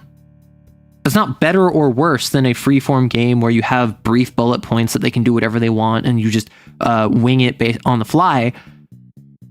They're just different styles of play. Also, once I get to a proper keyboard, I will commence gushing over Triangle Agency. I saw the Quinn's Quest video on it. Maybe it's because of how Quinn presented it, where Triangle Agency is a game where you are effectively playing like the SCP Foundation, but silly.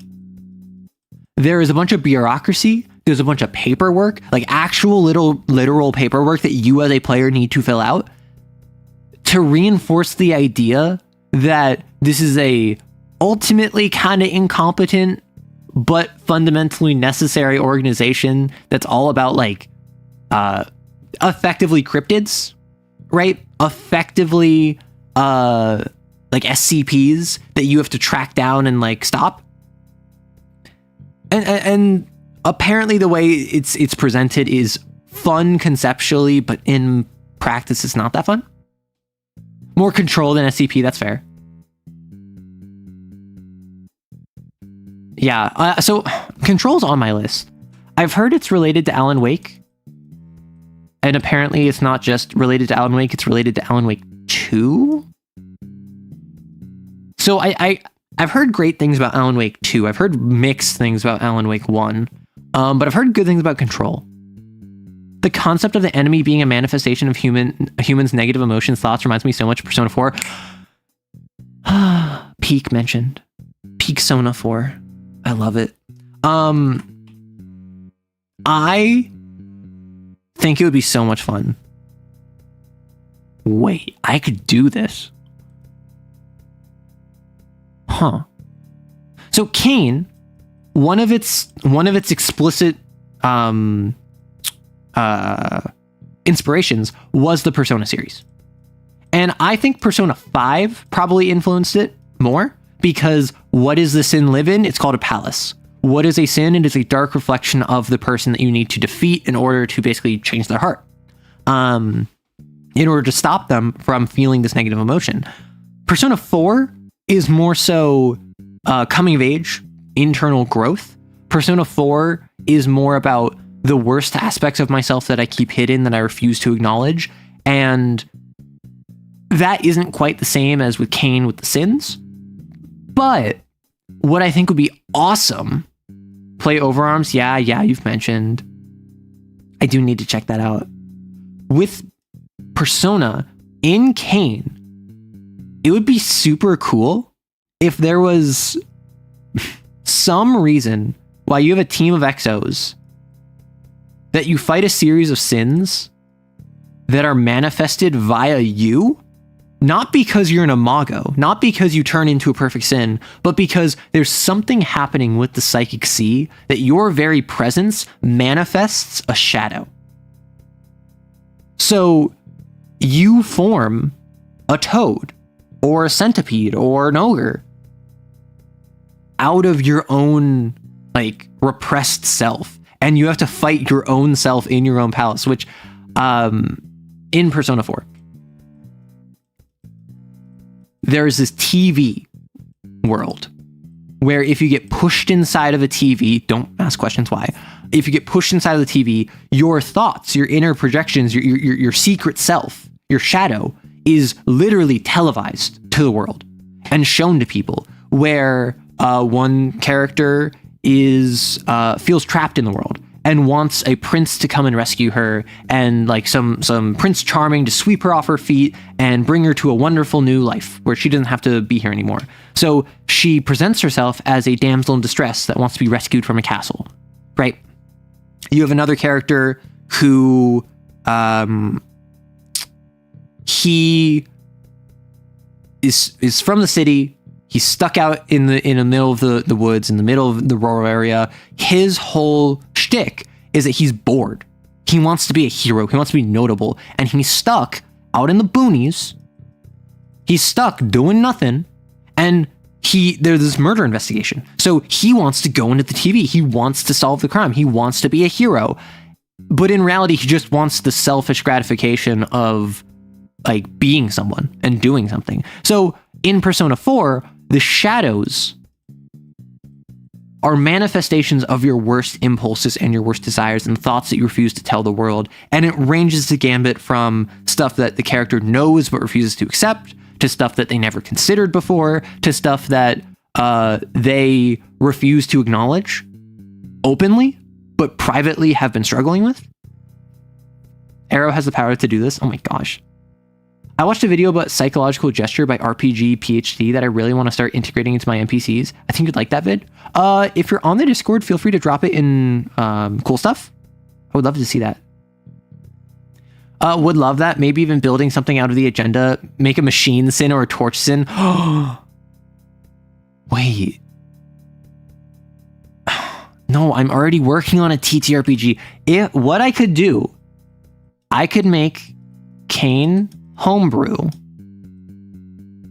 where I literally just call it a shadow, and it's a minor sin that is based off of your cat and also your agenda. I could do this so easy. I would just take a list of all of the agendas. I would then say that on a hunt, there might be a shadow involved, which is based, you choose an exorcist. You make a talisman based off of cat. You then proceed to choose their agenda and maybe even what blasphemy they're in. The shadow could have two domains. Each agenda has like 3 domains. Yeah, there's a Discord. It is in the description of this live stream. So if I have a shadow, I can make it so that the shadow gets 1 domain from the agenda, 1 domain from a blasphemy.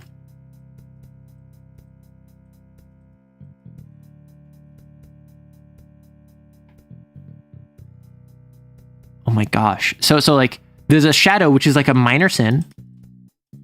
It's bigger than a drifter. It's smaller than a proper sin. And it gets 2 mini domains. And each agenda has like 3 that you can choose from. Each blasphemy has like 3 you can choose from. So if I am a sorcerer flux user, my shadow gets 1 of 3, no, more than trace, definitely more than trace. I would probably say it's equal if a proper sin is 8 plus cat plus pressure. I would say this is probably cat plus pressure, right? So if I'm a cat 2 sorcerer flux user, and it's at pressure 1, it would have 3. And it would have 1 ability from sorcerer and 1 ability from flux. And the whole deal would be that it has a trauma question, probably 1, based off of the XO. And the XO would have to, oh, wait. What if the agenda determined the trauma question? So, what if it has 2 trauma questions? 1 from the agenda, 1 from the blasphemy. And if you're like the machine, one of its trauma questions is, why are you useless if you can't work? Or like, why is your value directly tied to your productivity? And then it like cuts to the core of like the machine agenda, right? And I like you as the XO are the only one that can answer this question. And whatever answer you say works. You will always be able to use this reaction, but only if it's targeting you, because you are confronting your shadow. Yeah, grind set the sin. And like, there might also be one for blasphemies, which would probably be fun. So if you're like a flux user, it's just like, I don't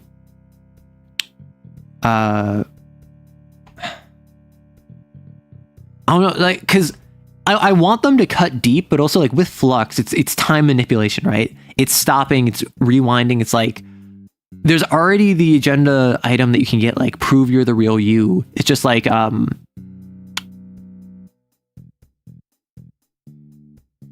why can't you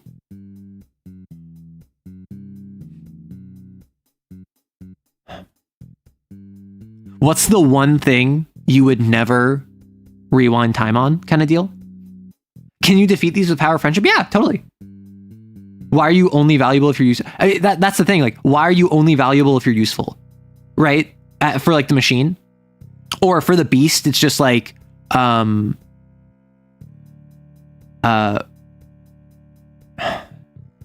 see, this is a writing exercise, which is why when I don't write on stream, really, like I don't creatively write on stream, because I just do a lot of thinking, right? And I don't think that's very interesting.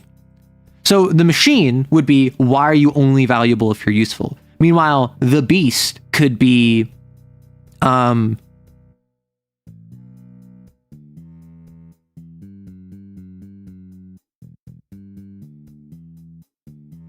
why does lashing out make you feel less powerless? Right? And you have to say it aloud in front of the other XOs. Exactly. And then probably what I would do is I would add a third trauma question, which is always the same for every shadow. And it would be something related to the other XOs. No, that's the thing. Beast, what makes you weak? That's boring, right? What makes you boring? That's weak. What it should be is that it's, why are you so adherent to this maladapted agenda?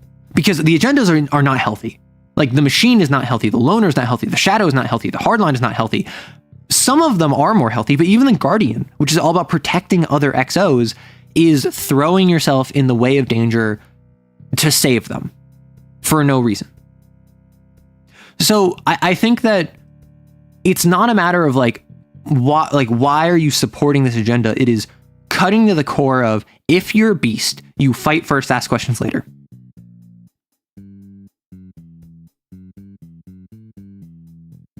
And my thought process is like, why are you only a weapon? Like some question of like, why are you not good enough to be more than a sword? Yeah, so I think that with the generalized like shadow question, it would definitely be like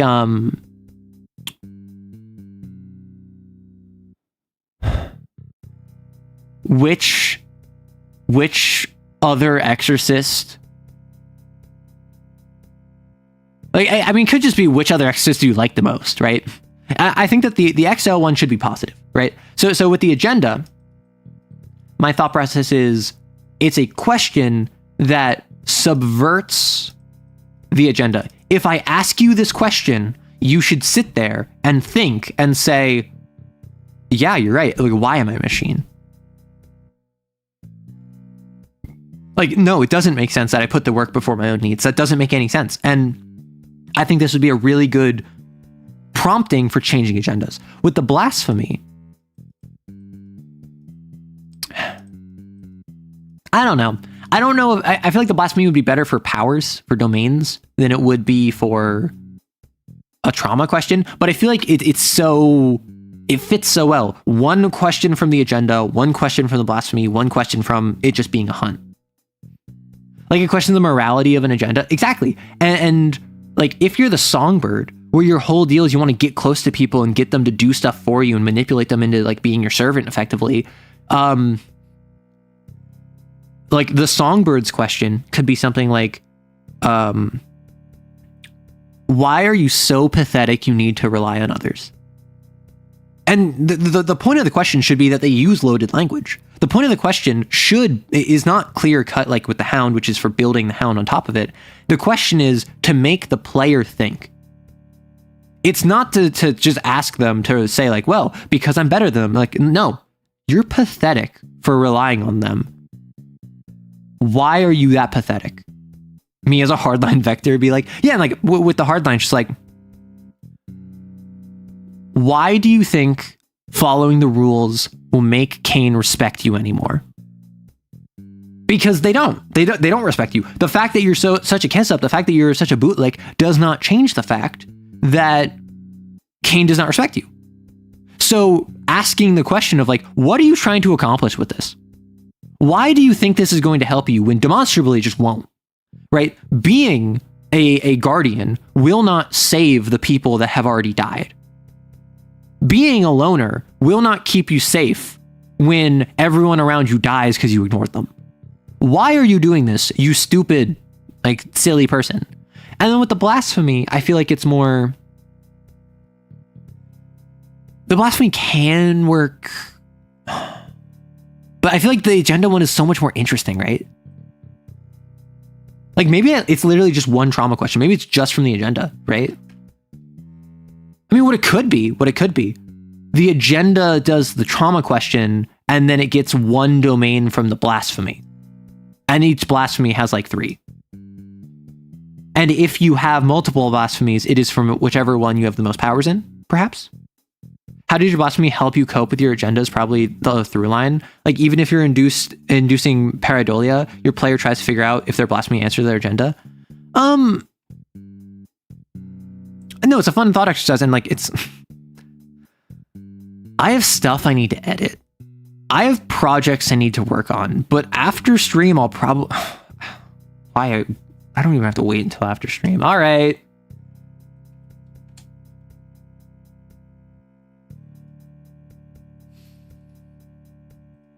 You've done it. You've done it again.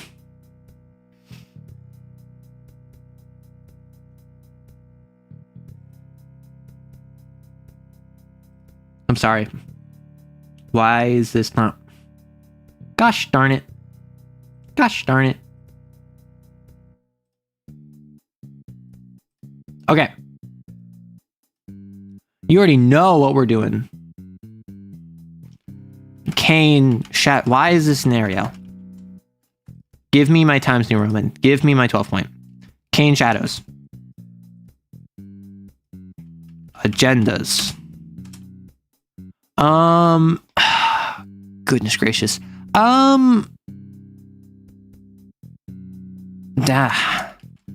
Blasphemies. TNR? Please, love yourself. Use Comic Sans, the Lord's font. Okay, I can do this. I can do this, Comic Sans. Blasphemies. So we have tension. We have ardence. We have flux. We have gate. Vector.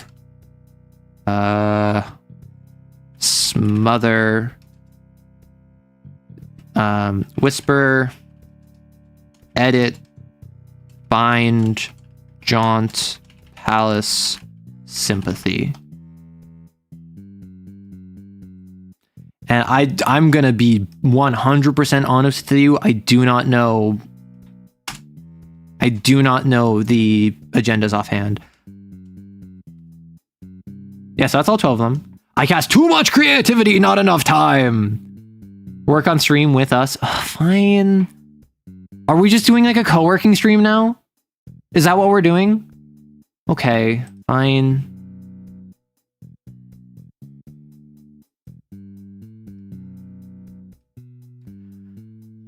You're telling me Arrow's writing. I can't believe it. Shut up.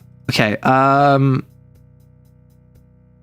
I don't want to show off this just in case, because I don't want to show off.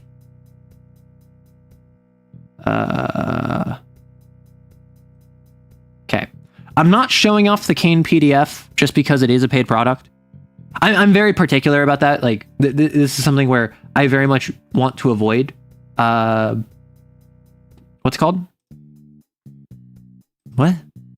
What was I saying? Why am I the way I am? You tell me. Thank you. Beast. Doomed. Firebug. Guardian. Loner. Hardline. Machine.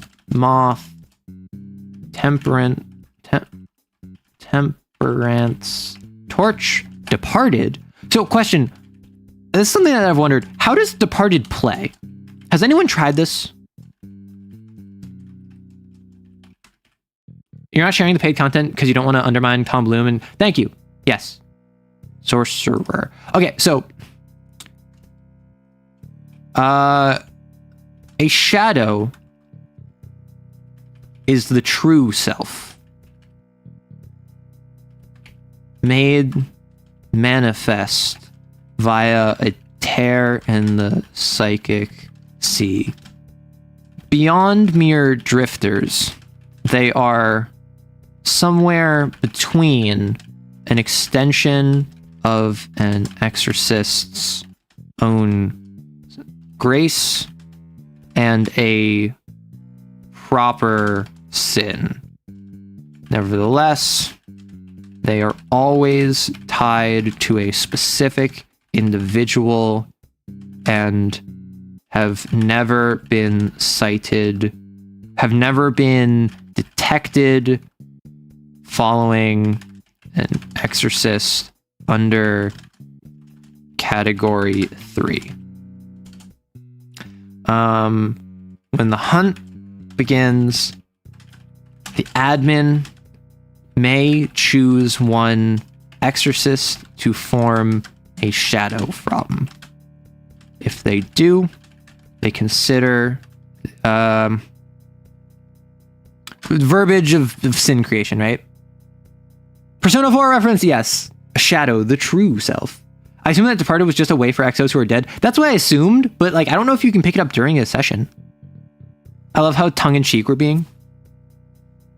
Is this for a sin? So the idea I'm going for, this is like a drifter, something you you kind of just add in addition to a sin. So we're hunting we're hunting a hound, right? But in addition to the hound, there might be a shadow. What does that mean? That means that at the beginning of the hunt, you choose one exorcist to form a shadow from. If they do, within the palace, an altered version of themselves, maybe, or if they do a separate psychic entity will set up an additional palace in the investigation area. Talisman, let's just say execution talisman, cat plus pressure, and then the shadow gains one trauma question from the agenda of the exorcist it is tied to. Only the exorcist who it is tied to can use this trauma question. I'm just gonna get it on page first, and then we can like edit it later to make it actually like pretty nice. Only exorcist who it is tied to can use this trauma question, but otherwise it functions identically to a trauma question of a sin. And then the shadow gains one domain from a blasphemy the exorcist it is tied to knows. Thumbs up. We call it a dreg or something. So there's two other shadow. There is two. We'll figure it out later. Right now, this is literally just a Persona reference, right? Right now, I'm not trying to make this final. This is like 0.5 product, right? So, CAIN shadows. A shadow is the true self, made manifest via a tear in the psychic sea. Beyond mere drifters, they're somewhere between an extension of an exorcist's own grace and a proper sin. Nevertheless, they're always tied to a specific individual and have never been detected following an exorcist under category 3.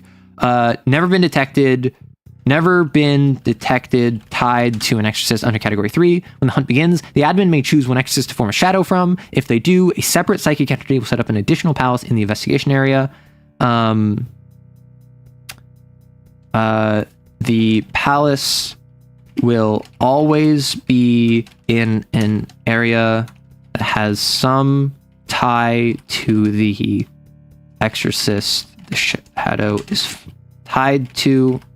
The area will always be in an area that let's just call it the host exorcist. The host exorcist would be drawn to and will shift in order to position itself closer to the host exorcist over time. So let me just reword this. The sun is in my eyes. Whichever blasphemy has the most powers, I think just choose one. Because, like, I don't know, if it would be more interesting that I have flux in tension, and then my shadow, even though I have like 3 powers in flux and 1 power in tension, my shadow has a tension power. That could be interesting.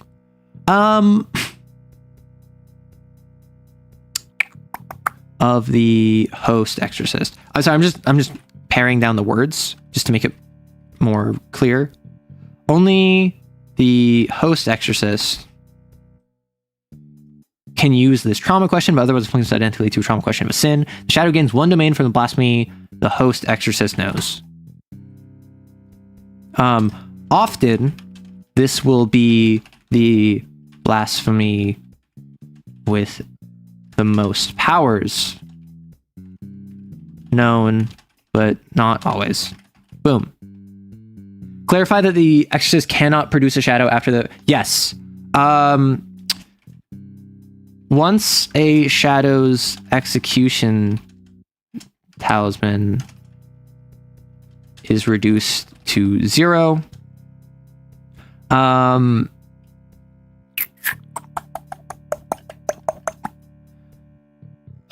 it can be executed or spared as normal. However, it can be executed or spared as normal. An exorcist who spares their shadow can never have their shadow manifest again. So it's the kind of idea where like you can kill it, but you can also spare it. Sparing it requires acknowledging your trauma question that you refuse to engage with. Do we want it to be one trauma question or multiple? Because like cat plus pressure is gonna, and it's never below cat 3. So it's gonna be between like, call it 3 to 9, depending on when you fight it, what cat you are. Sparing sins, we came full circle, exactly. Yep. And can a shat. See, I was wondering what benefit I could give. I think increase sin cap by 2, maybe. A shadow spared this way can never manifest again. Can never manifest again. Sparing a shadow requires so sparing a shadow requires trauma question, as a sparing a sin does. Sparing a shadow increases the exorcist's sin overflow cap by 2. A shadow spared this way can never manifest again. I don't know. I feel like it's naturally going to increase if you execute it. But the idea being is that once you kill it, you can either kill it or you can spare it. Where if you spare it, like it is gone, you get sin overflow, but you have to like combat that trauma question. Agendas.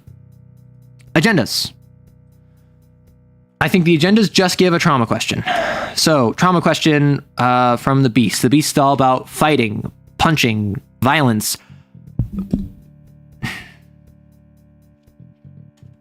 Why are you... Why? If it's only one trauma question, we can make it a bit more sophisticated. Because with the hound, it's who wronged you, why, like how are you wronged, and then like what do you refuse to give up vengeance for? So, or what do you refuse to give up for vengeance? With the beast, we can phrase it more like you are a creature incapable of anything more than violence. Why? Why are you... You have such potential within yourself that you wash away with blood. Why do you act an animal? Why do you play the beast when you are so much more? So it's like, this is something where it's more than just a single phrase question. So like, you have such potential within yourself that you wash away with blood. Why do you play the beast when you're so much more? When you're so much more than the animal when you're so much more? And like the doomed is, no one will ever accept you for what you are now. Why do you continue to cling to the same? Why do you continue to cling to humanity when they reject you? Why do you play the beast when you could be the beauty? I like that for the illusion. Why do you play the beast? Why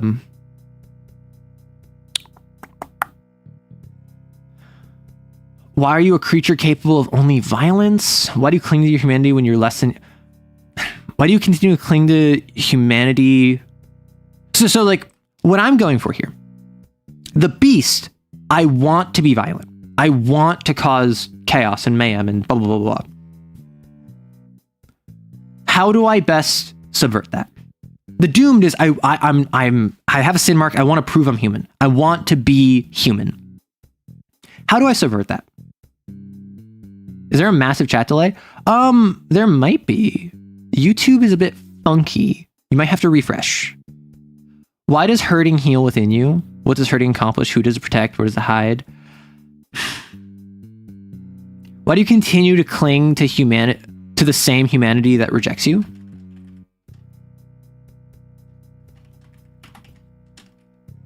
Beast, your violence does not change your fate.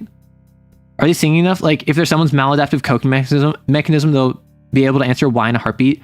Would subverting that almost be affirming? Well, that's the thing. This isn't...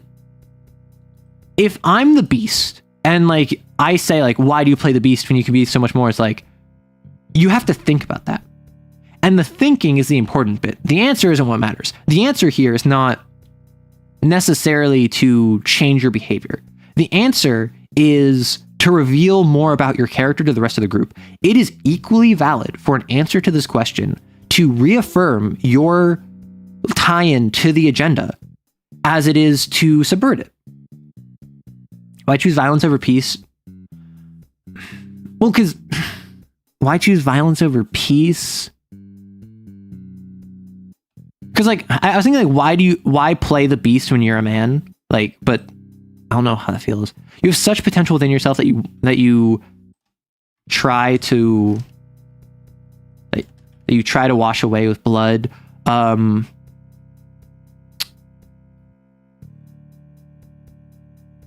Are you so scared of control that you'd rather play the beast kind of deal?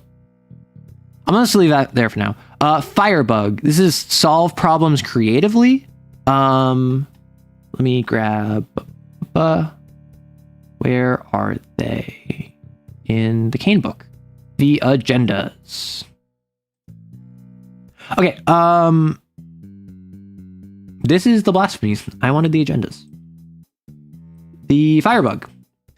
Solve problems creatively and take the simple solution. Go full Hotline Miami. I feel like each agenda's items give the best lead in to a nice, succinct, pithy answer. So for Beast, it's more like, what do you gain by holding back? Why do you pretend to be in control? What we could do, instead of one question for each, we could do one for each agenda item.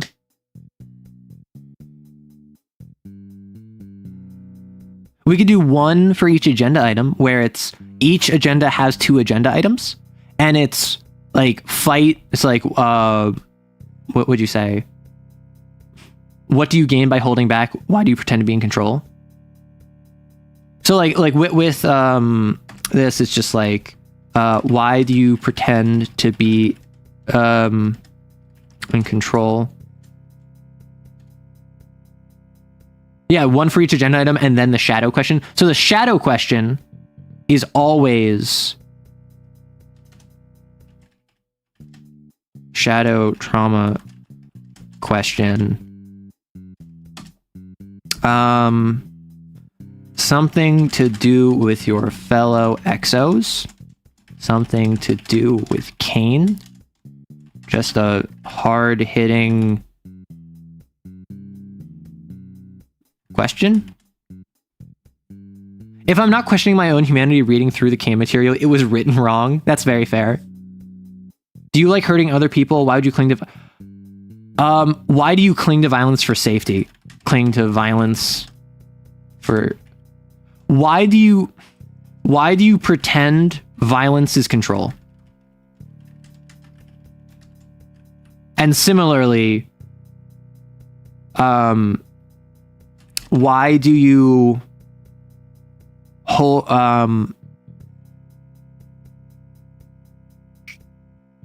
Oh, guess this question is taking longer. EXO is short for exorcist. Just it's easier for me to say, really. What's happening? We're currently writing communal homebrew for a game called CAIN. It's a TTRPG. Very fun. Yeah, so why do you pretend violence is control? So, why do you cling to the same humanity that rejects you? Firebug, solve problems creatively. So like right now I'm just doing one for each. We'll see how this goes. This is kind of in response to the first one. Firebug, solve problems creatively.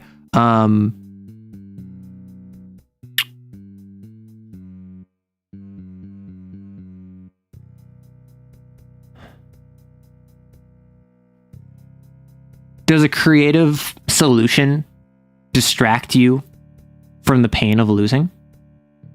Kind of deal? Because like, why would you want, like the Firebug, I want to solve problems creatively. I want to take not the easy road. I want to make it overly complicated for the sake of complicating it because it's fun for me. See, that's the thing. Why is the simple solution never the best one for you? It's fun.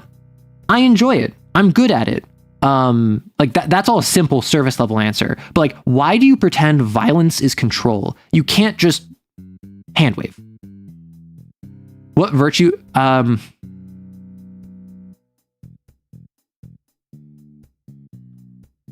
Why call overcomplication art?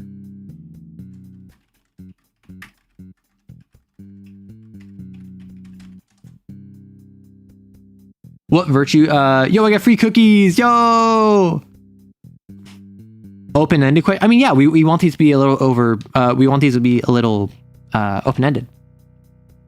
These are trauma questions. So the whole point of this is the idea of like a Persona 4 style shadow that is based off the exorcists in addition to a normal hunt. So the idea being we're making trauma questions about the exorcists. Firebug perfectionist? I don't think Firebug is perfectionist. I feel like Firebug wants to overcomplicate things. Why can't... I like that. Why can't you call it good enough? But just different phrasing. Why isn't the right way good enough? I like the idea of why isn't it good enough, right? Something like that. Why do you think people want your solution? That's actually another interesting angle. Like just kind of like what makes your overcomplication valid? Why follow human law when you are more tooth and claw? Ooh, and it rhymes. No worries. What are you satisfying trying to add more to a good thing?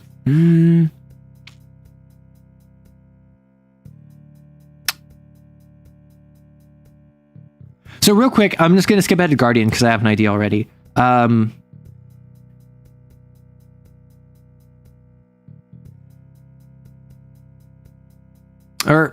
basically I'm thinking with Guardian, why didn't you do this why didn't you protect those that have passed? Kind of deal. Yeah, so if anyone has any skipping ahead, by all means feel free to drop it. Why follow human law? You can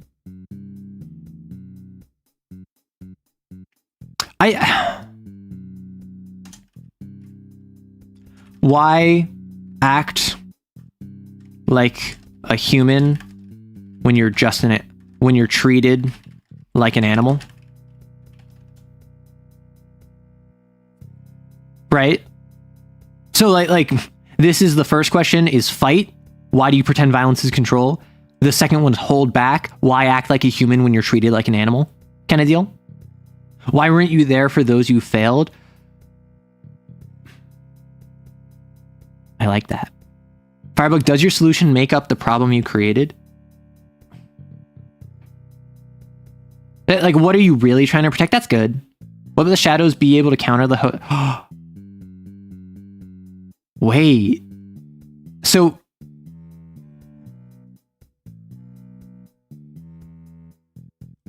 questions, 2 trauma questions from the agenda of the host exorcist, and 1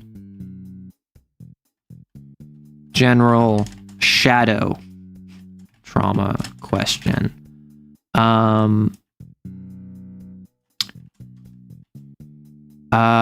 Whenever the host exorcist takes an action whenever the host exorcist takes an action in a scene, the shadow is present. It can force them to answer one of the trauma questions. They must verbally answer it. They must verbally answer it, or else take 1d3 plus 3 non-lethal stress. 1d3 plus 3 sounds a lot. 1d3 plus 1. So it's the idea of and reduce their successes by the same amount. So I like the idea of them answering it or taking a consequence. A shadow can only use 1 trauma question, or a shadow can only use each trauma question once per hunt, right? Gotta say, I'm loving the vibe of Arrow Brews. Oh, thank you. Demon, why is too much? I like that one. Demon? Demon.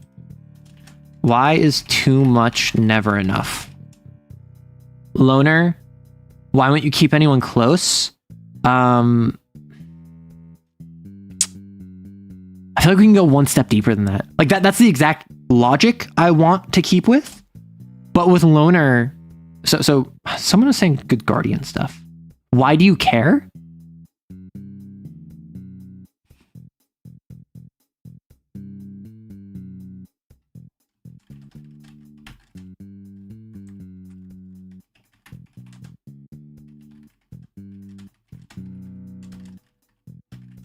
Are you protecting others for their sake or your own?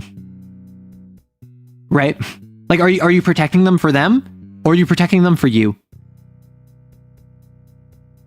Yeah, just come up with hard-ass loaded questions. That's what I'm going for. Wait, why am I using Comic Sans? Because I used Times New Roman, which is my go-to, and then everyone was yelling, so they were like, use Comic Sans. I'm like, okay, I'll use Comic Sans. Why do you push people away?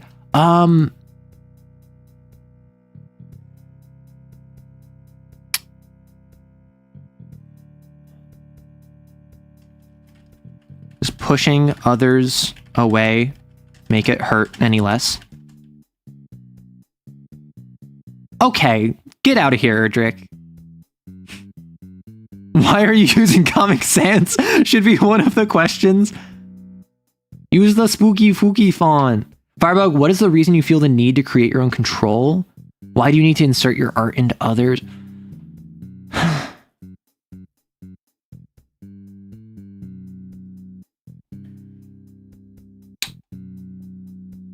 I do like that. What are you hiding from others? Does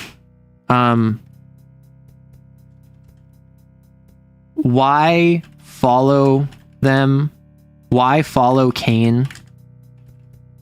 Why follow CAIN when they don't care about you anyway? When they don't even care if you do. Does hurting your friends soothe your own wounds? Why do you need to insert your art into others' plans? Why do you need to insert your... I mean, do we want to call it art?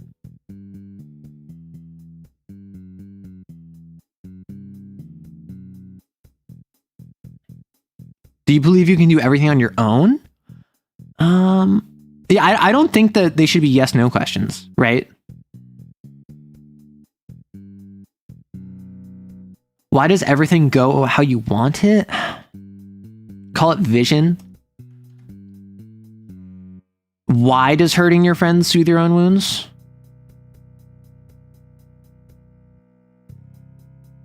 How does hurting your friends soothe your wounds? Not why, but how? Because like all of these could be why questions. Like, how does pushing others away make it hurt any less? How does pushing others away soothe your own wounds? Guardian are protect your people and leave nobody behind. So maybe something like, why are they not good enough to... Well, no. So with Guardian, what we're doing is that the Guardian believes I want to protect these people and I want to leave nobody behind. So in response to that, we want two questions. We want one that is, why are you protecting people? So like, I like the idea of, are you protecting others for their sake or your own? Leave nobody behind. Leave nobody behind. Why do you want to leave nobody behind? Like, what value does that add? Hardline bolded. What are you afraid of? Well, I don't know. Like, because hardline. So with hardline, they're unbolded. I suppose what I should probably do. I'm so sorry if you don't know about CAIN. I suppose I should probably.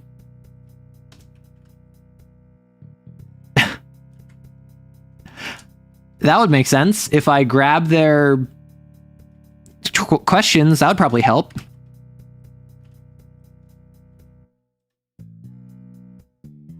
So let me just grab a couple.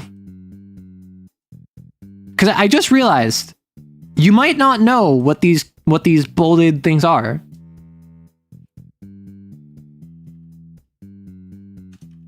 So I'm gonna grab a couple. So, for instance, with Beast, get into a fight is one of your items. Why do you pretend violence is control? And then hold back is a different agenda item. Why act like a human when you're treated like an animal? You had to stop by and you just adore my model. Thank you, Jad. I appreciate it. I do get embarrassed, but I appreciate it. What regret is behind you that will fix it? Yeah, that would be funny.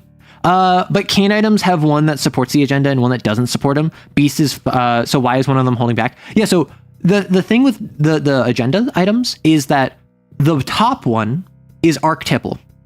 You get XP so long as you follow that. The second one is subversive. So we want these questions, one to support the agenda, because this second one is subverting the second question. And we want one that subverts the agenda, because the first one subverts the question that supports it. What do you gain from... I like the idea with the hardline one. Where's the hardline? Hardline? Hardline. Hardline. Oh, there you go. I like the idea with the hardline one being like, not what do you gain? What's the benefit? What's the point? More so, like, do you actually get any respect? Like, you follow orders. Like, does CAIN actually care about you more? Okay, second doomed part. Why are you giving up your own humanity?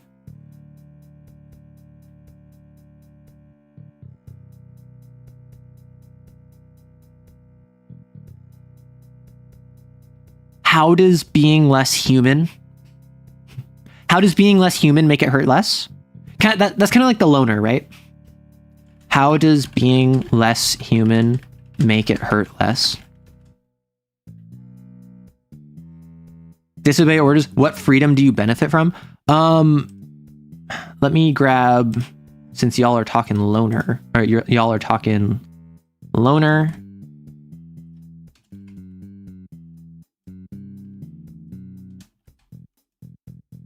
And y'all are talking hardline.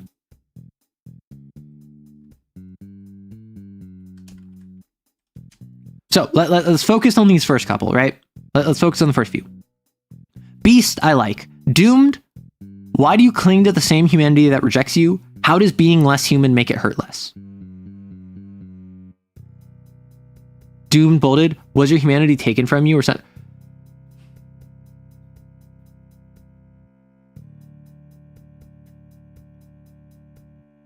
What have you gained from becoming less human?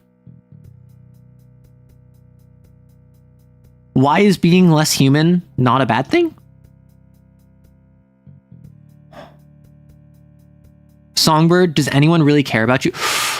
Ooh, I like the Songbird one. Real quick, I'm gonna grab Songbird.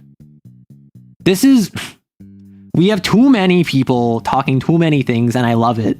This is so stimulating. Songbird. So, what was it? It was, why is there a speedrun timer? Don't worry about it. Does anyone really care about you? And do you deserve to be cared about? So I feel like do something selfless. Does anyone even care about you? To see how long until Arrow returns to Q&A, but let's not talk about that. Shut up. I was doing Q&A while we had the timer going. What weakness do they flaunt that you wish to...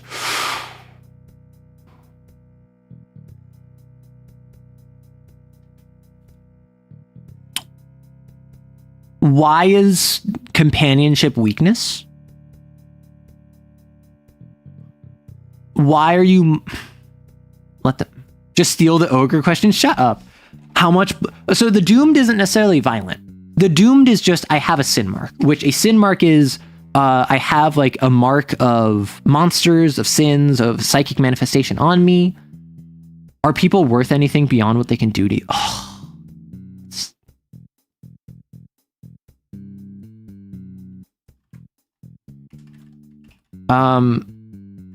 Why are people... Well, no, so are they is a yes, no. We want to avoid yes, no's. Who would you... No, I mean for the do something selfless, is your heart in it? So something I should probably clarify. When I'm thinking of these, my thought process is, I'm not saying, hey, Cell, you're playing a beast. Because of your get in a fight agenda, why do you pretend violence is control? It would be, Cell, trauma question. Why do you pretend violence is control? Like, it doesn't have any lead up. So these have to be like by themselves, right? Why does accepting help make you weak?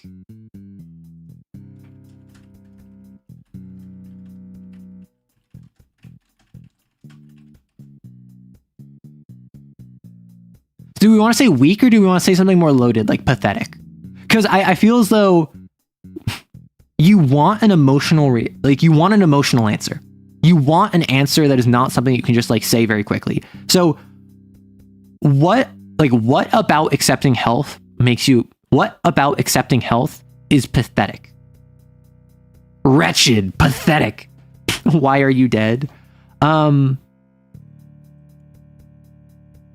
Pitiful. What about accepting aid makes you pathetic?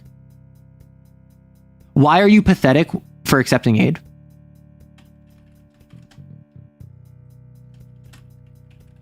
For accepting help? Why are you pitiful? I see some pitifuls. Why are you pitiful for accepting help? So protect your people. Are you protecting others for their sake or your own? Leave nobody behind.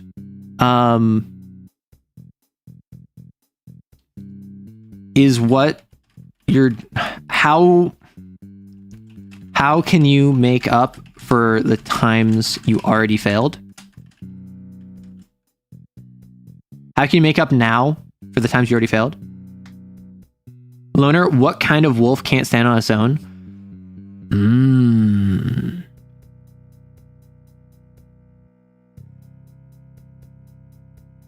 Why weren't you in elf practice? Oh my gosh. So what we could do, so let the mask slip. That is the idea of letting someone in, letting down your walls. To counter that, that's a very like, what do you think wolves think of?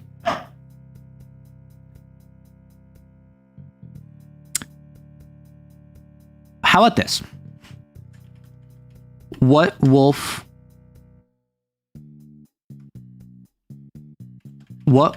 can stand alone from its pack?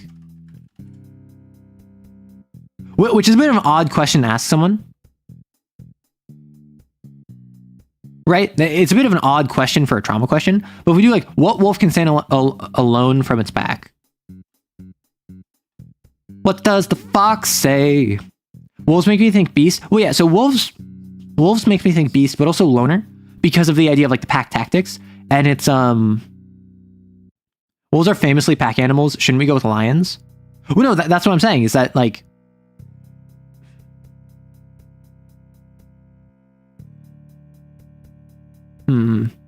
Firebug, why would you believe your answer? Yeah, Firebug's one I'm kind of struggling with. So, what makes your solutions better? What makes you so special? What makes your solution so? What makes you so special? Or is that for sorcerer? Actually, that might be a good sorcerer one. Because the sorcerer is... Oh, no. The sorcerer? Who cares about your powers? Invite catastrophe. So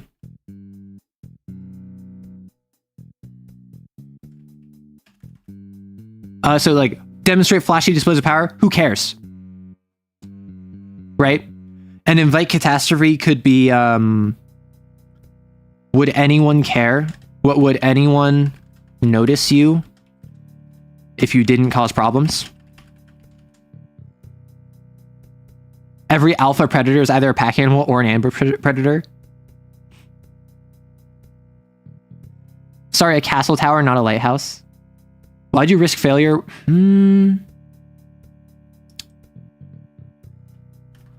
Why would you choose... I mean, solve problems creatively. I like, why isn't the simple answer good enough for you? And then take the simple solution is...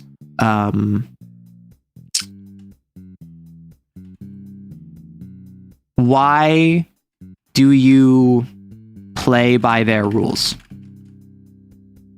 Right? Don't know if it fits anywhere, but what can't you let go of?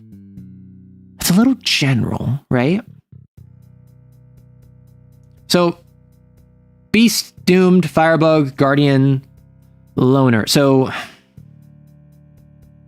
I know we're talking... So, the idea with the Loner is that, like, calling you a wolf is like, yeah, you should be with a pack. You should not be by yourself. Demonstrate your superior skill.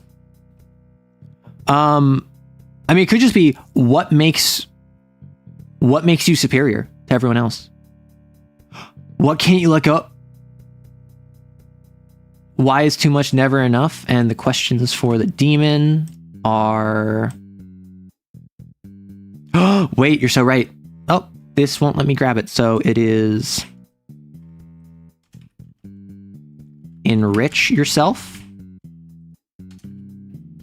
Give something valuable away. What can't... Is it what can't you get rid of or what can't you let go of? What can't you let go of? Why do you feel like you have to be better? No. So that's shadow, right? So the shadow is one where with the shadow, you choose another exorcist and they are your rival, which obviously like shadow here, we're going to change the name of the sin type. So outshine your rival. In what ways is your rival superior to you? Let your rival outshine you.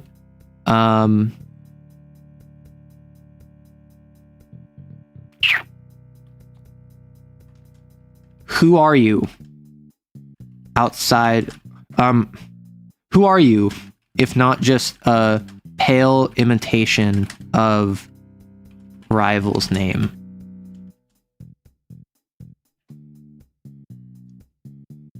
Like, who are you without them kind of deal. Why do you deserve the spotlight? See, like, I like the why are you so pathetic next to them, but I like the idea of like, who are you if you're like, who are you if not just their shadow? Like, who are you outside of being their shadow kind of deal? Why do you deserve the spotlight? No, your name. Loner, why would you expose your throat? Or why would you show...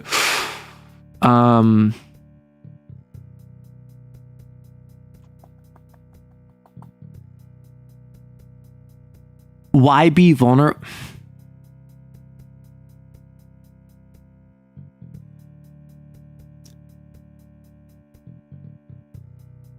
Why would you ever... Like, I'm thinking like the play on vulnerable emotionally versus vulnerable physically. The idea of let the mask slip. What is the subversion of let the mask slip? It is never let the mask slip. So it is, why would you ever willingly be vulnerable? You know?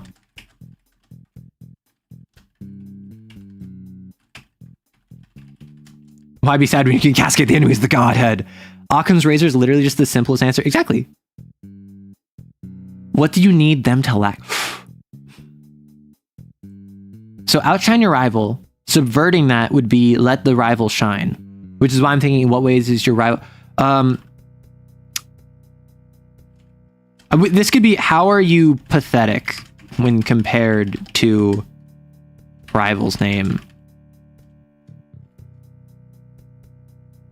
How are you pathetic when compared to rival's name?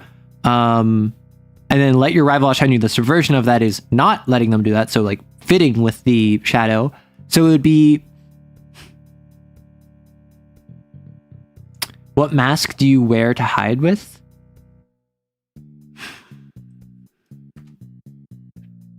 How dare you open up when there's no one to watch your back?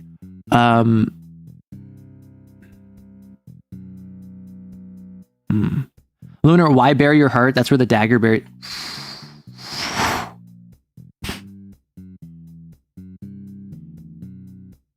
Like, we could do flowery language like that, which is kind of what I was doing with the what wolf can stand alone for its pack, versus we could do one that's more like just kind of cutting deep. You're packing in for tonight. Good night, Gray. Who would even forgive you? Oh, for who? For a loner? What makes you think they'd come crawling back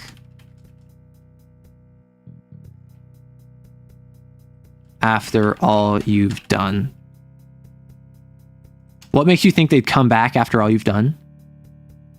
I think being a little blunt. I think you don't want to obfuscate it with like flowery language. I still think the deepest cuts are quick and punchy like a stiletto. Are we cutting deep enough with the shadow by including their rival? Fact is, they only cope with comparing themselves.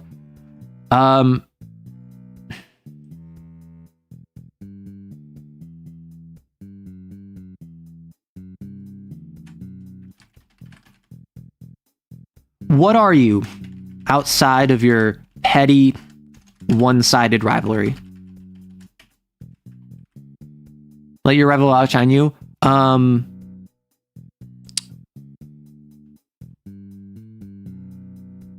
Does your rival even care about you? Like the idea of like you've built up this apprehension in your head, this combat in your head of you and your rival back and forth. Like we're up until the end. We're the shonen antagonists against one another, and they don't even know you exist.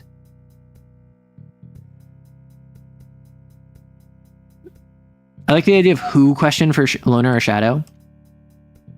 Why would you risk betrayal?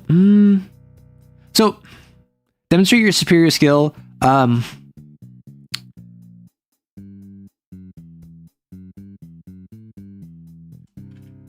Does doing things by yourself make you feel superior? Or like the idea of like, with the loner, I'm feeling demonstrate your superior skill, but it is the loner. You're by yourself. So the idea of the only reason you're by yourself is you can't be compared to anyone. Like, Who are you scared to be compared to?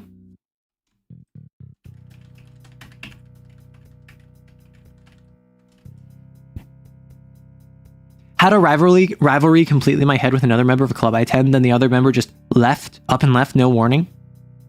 Following up with Farrell, though, Torch, why are they helpless without you? Ooh, that's good. Let me grab Torch. So real quick, just so that it's visible on stream, let me grab Moth.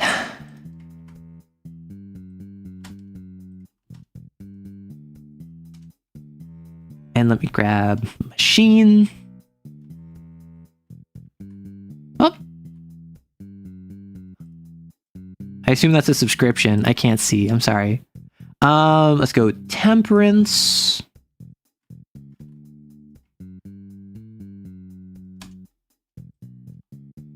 I'm not going to do Departed.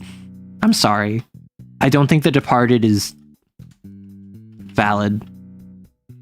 And that's Survivor.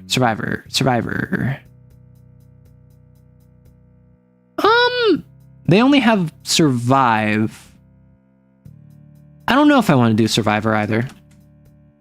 But that's all of them. I have the things up. Wait, so Departed is just, yeah, Departed and Survivor, they're both very niche. Survive in bolded. Maybe just one for each of them. I don't even think that they're worth it at that point. For the Torch bolded question, why do you feel unworthy to lead? Okay, so with Torch, lead from the front, let another take the lead. Whose betrayal are you the most afraid? Actually, wait. Whose betrayal are you the most afraid of? Actually, I think that would probably be a... Right? So like, the loner is who questions because you're by yourself. So it's who are you scared to be compared to? Whose betrayal are you most afraid of? I don't care for the Departed. It insists upon itself. What was the Torch ones? Why are they helpless without you?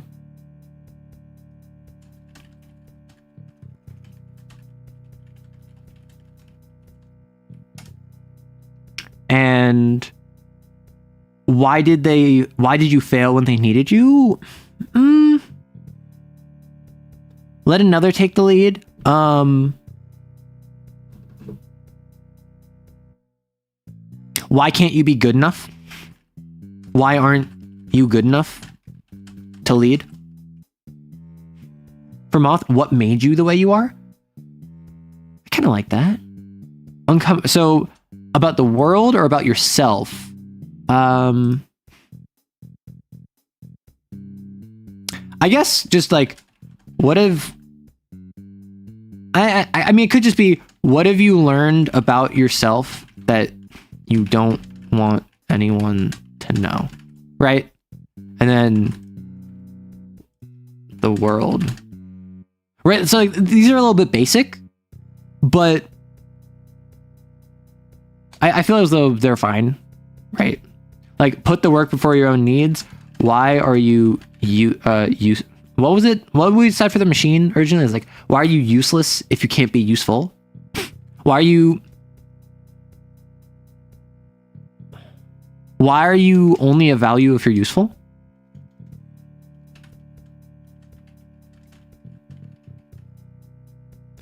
Fred, why must you always make these convoluted traps to try and catch the monsters? Oh, shush.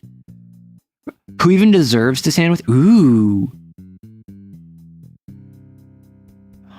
So we could do... who deserves to stand alongside you? Although, you can just easily say your fellow XOs. That's my issue. I want these to ideally be ones where I would rather take a D3 stress than tell my fellow XOs, right? Would Torch Bolded be another, why would you give up control? I mean, could be. This is the value of collaborative process, exactly. What makes the machine better? take a break.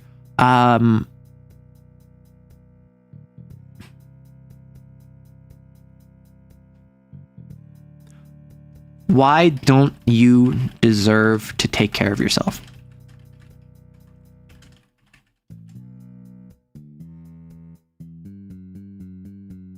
Why do you work yourself to dust when the stain will never be wiped away?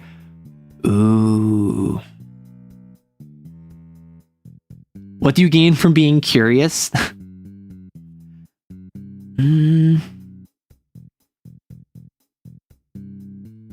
Question mark. So why are you only of value if you're useful?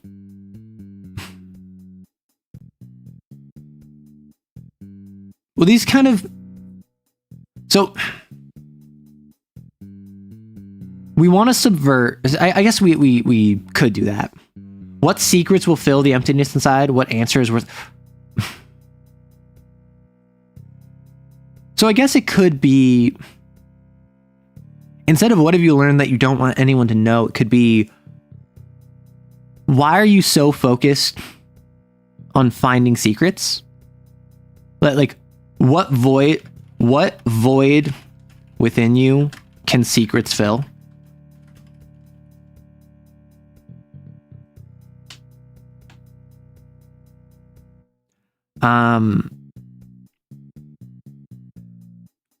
Why value knowledge for knowledge's sake?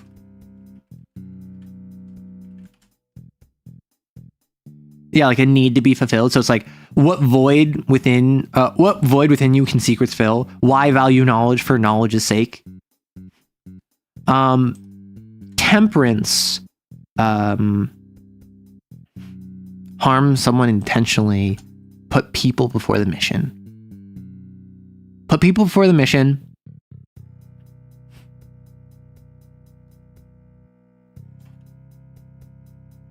Why even follow CAIN?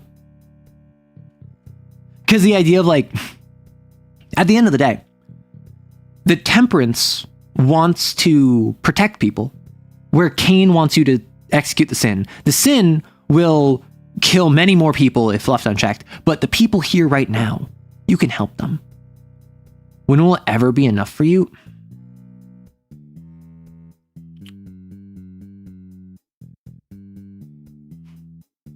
Would you even stop? Would you even stop if you went too far?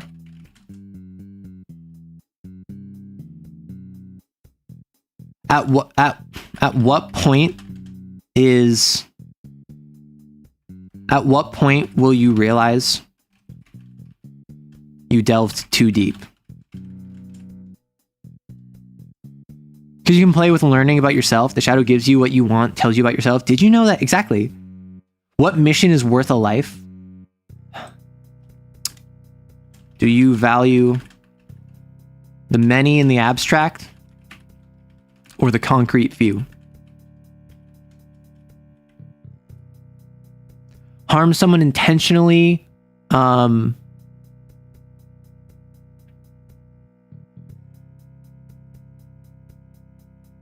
Is catharsis justification?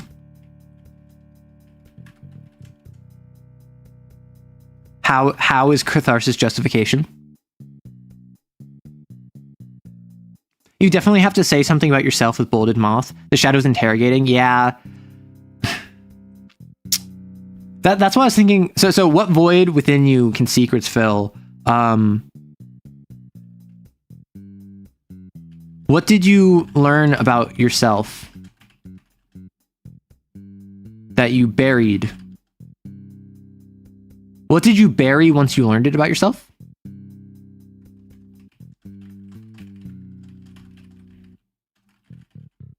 Why accelerate your own destruction for someone who is just a shadow?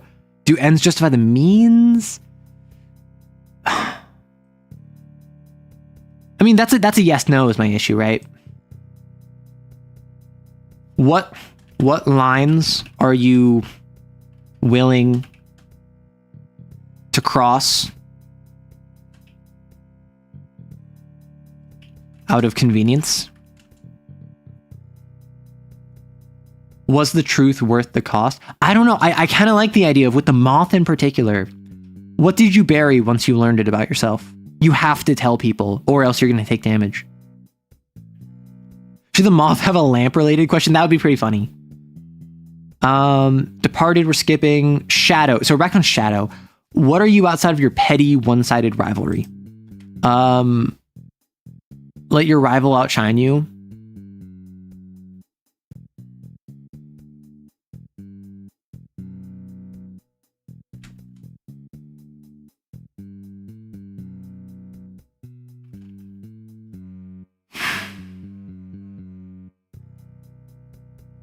What would success look like for you if your rival never existed? I feel like Temperance is similar to Guardian having a savior complex. That's the thing. Temperance gives me less savior complex and more so just like, it's almost convenient savior complex, because I want to help people. I want to put people before the mission, but I'll also harm someone intentionally. Whereas Guardian is fully protect people, no one gets left behind. What secret was better left hidden in the dark? I mean, Moth. What secret about yourself? What secret about yourself was better left hidden in the dark? Mother complex? Oh my gosh. Let your rival outshine you. Why don't they need to try as hard? No, but I like what Cell was saying about the shadows questions should be about you. Because, well, it's subverting the idea of being a shadow. So does anyone even care about you for Songbird? Do something selfless.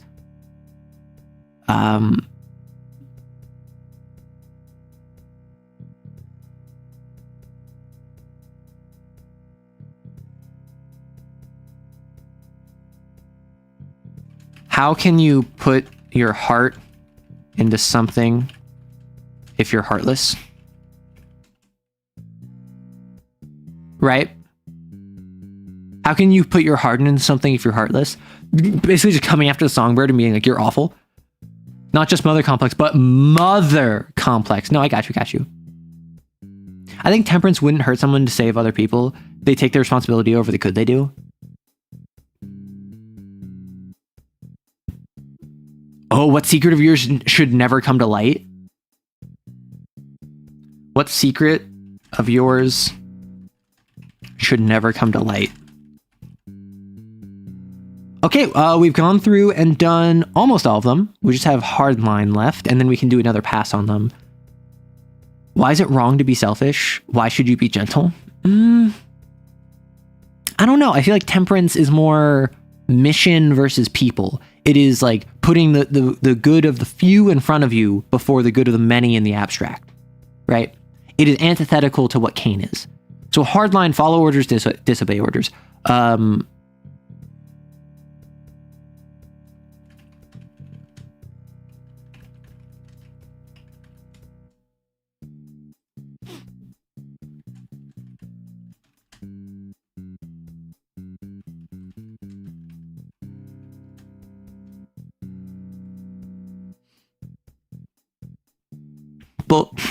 Bolded items are the antithesis of the agenda. Temperance doesn't want to hurt anyone to the point that no one of their abilities will stop working. That's the thing. That's not always the case. In Guardian, the bolded agenda item is no one gets left behind. Right? So it's a matter where a lot of the times they're the antithesis, but not always.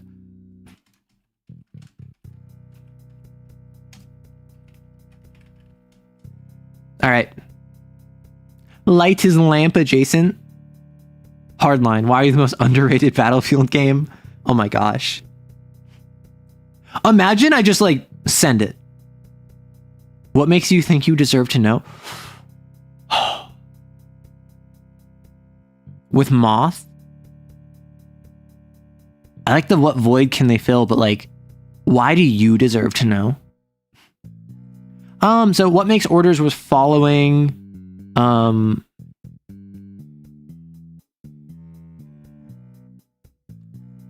what gives you the right to pick and choose What gives you the right to go against your betters versus for follow orders to subvert that? It could be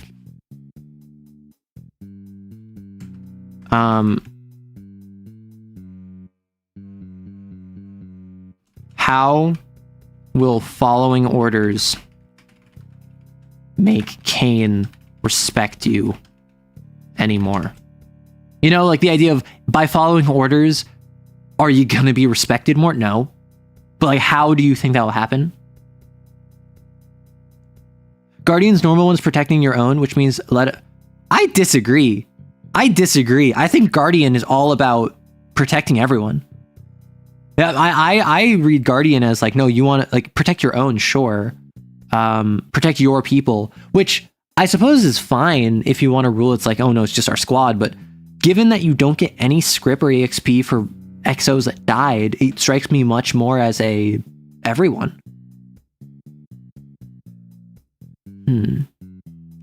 Who is the easiest for you to sacrifice? Oh my gosh. Okay, I think that right now we have an answer for all of them. I think we move on to blasphemies. So with blasphemies, this is where it would be like, these are domains. Well, no, that doesn't mean leave someone to protect your people. What if my own is civilians? What if my own is people of this town? What if my own is everyone who isn't CAIN? What if my own is like people on my side? Like, how else would you describe protect, like protect people? I don't know. Really?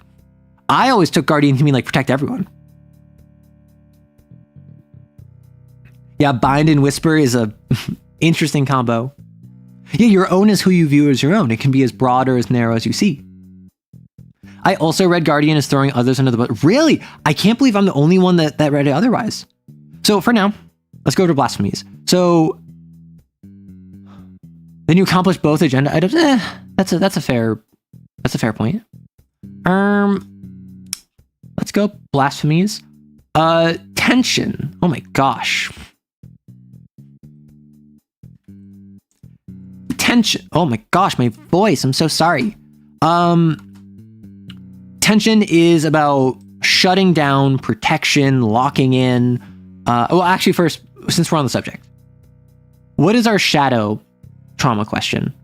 What are we feeling the shadow trauma question is? I do like which of your members are most expendable, as silly as it is. For Guardian.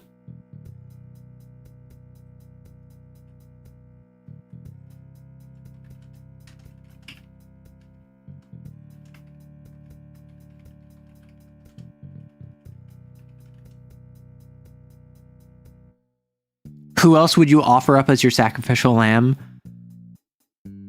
Which of your fellow exorcists would you throw under the bus?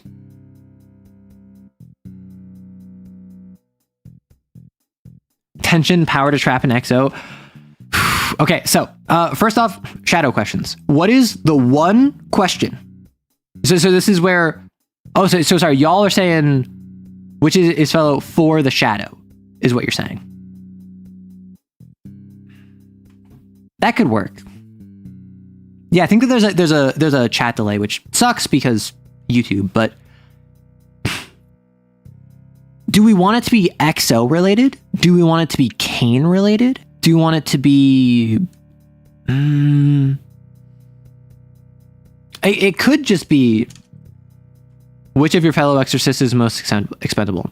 Who forced you out of the spotlight? All three? I don't know. I like the agenda has two based on the two it is. So this would be... Well, actually...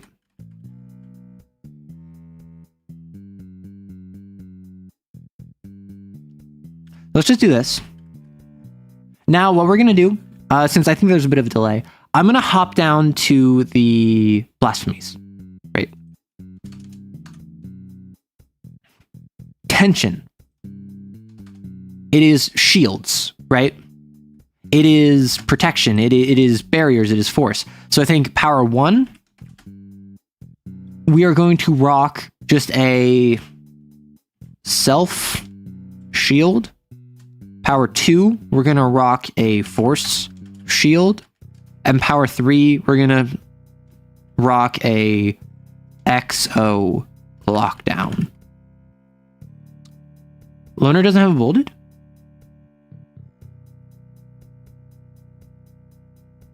No, Loner does. It was just at the page break.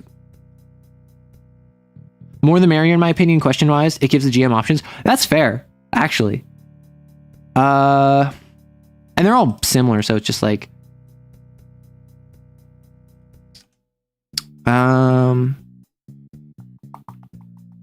So they gain 2 trauma questions from the agenda of the host exorcist, and 1 general trauma question from the shadow trauma questions.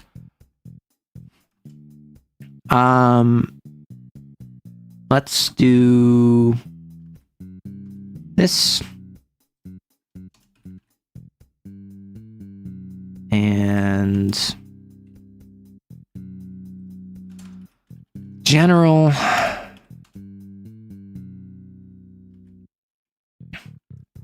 Which of your fellow exorcists is most expendable?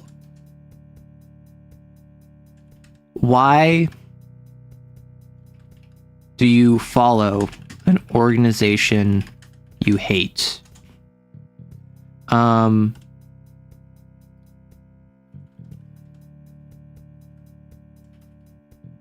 This is a yes/no, which is kind of breaking things.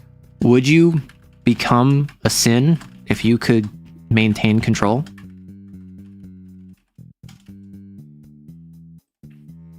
So it is the shadow gains one general question from its one general trauma question.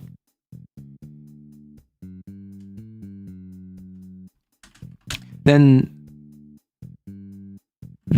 2 trauma questions from the agenda of the host exorcist. Whenever the host exorcist takes an action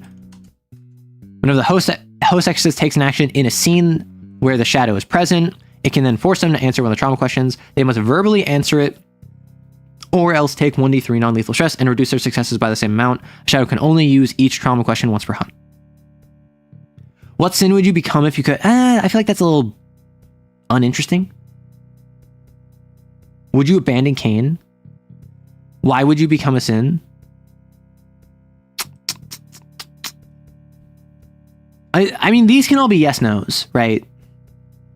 If given the option,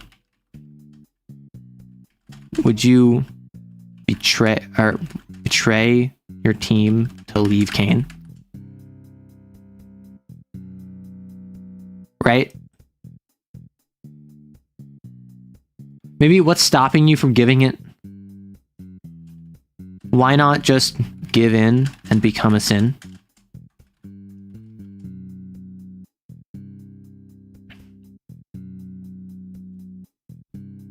What's keeping you from what would have you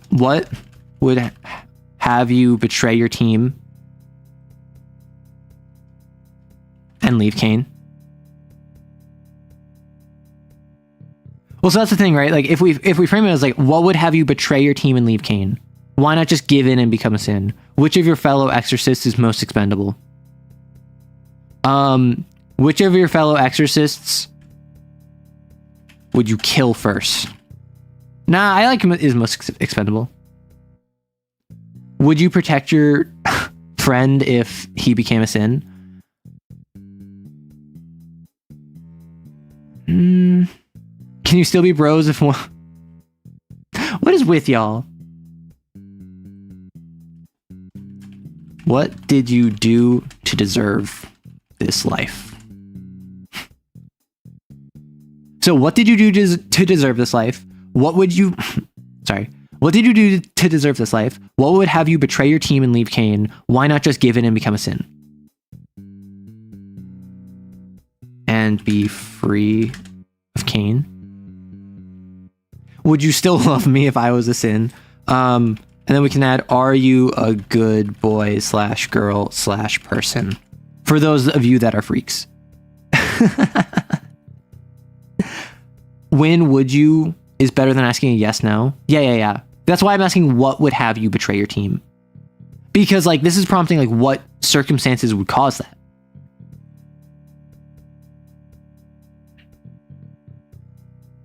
Are you a good person? It hits different when I'm directing that question at myself. Exactly.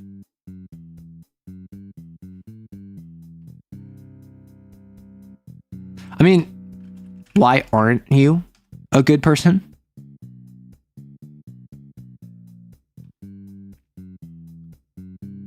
Define person. Oh my gosh.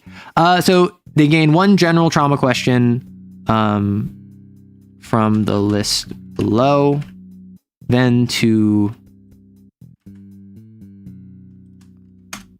Sorry, I'm just formatting.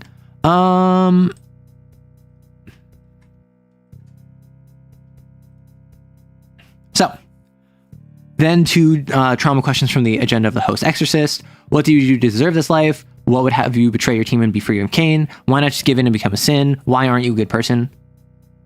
Must verbally answer it truthfully. Or else take 1d3 non-lethal stress reducer. A shadow can only use each trauma question once per hunt. Not human, so probably not. That's fair. It needs to build lore. Which team member would you miss the least? You want persona, right? I am thou, thou art I. Then the simplest question is, are you me? You're not me! That's how many shadows can take the question. What about Sonic? Get out. Get out, Matt. Okay. So we have all of the agenda trauma questions. And now... Whew! Holy heck. I am going to go over to the domains of a sin. And like I just grabbed the ogre's domains. This is how CAIN domains are formatted, right? So here's two of them. You have name, first thing, second thing. Generally, they inflict an infliction and or they do like two things. So it'll be as a complication or attention move, it does something like erases, it does some narrative thing, and it also does some specific mechanical thing. Right, so once a hunt has a tension move, they suddenly are in a different location. In addition to that, once per hunt thing, it will also have every time as a complication or tension move, it can mess with entrances, exits, road signs, whatever. Do we want to base these off of actual blasphemy powers? I think we just do vibes, right? So like, this is pick an exorcist, give them an affliction. That affliction has one part, but also gives a permanent agenda. I think what we do, we make it so that all of the blasphemy domains, so they get one, right? They get one domain. So we shouldn't do one that just gives an affliction, because that'd be boring. And we shouldn't do, I don't think we do any that's like a big AoE, like miasma weather effect, because that's not the point of the shadow. The shadow is like a 1v1 fight. Also, I want to say,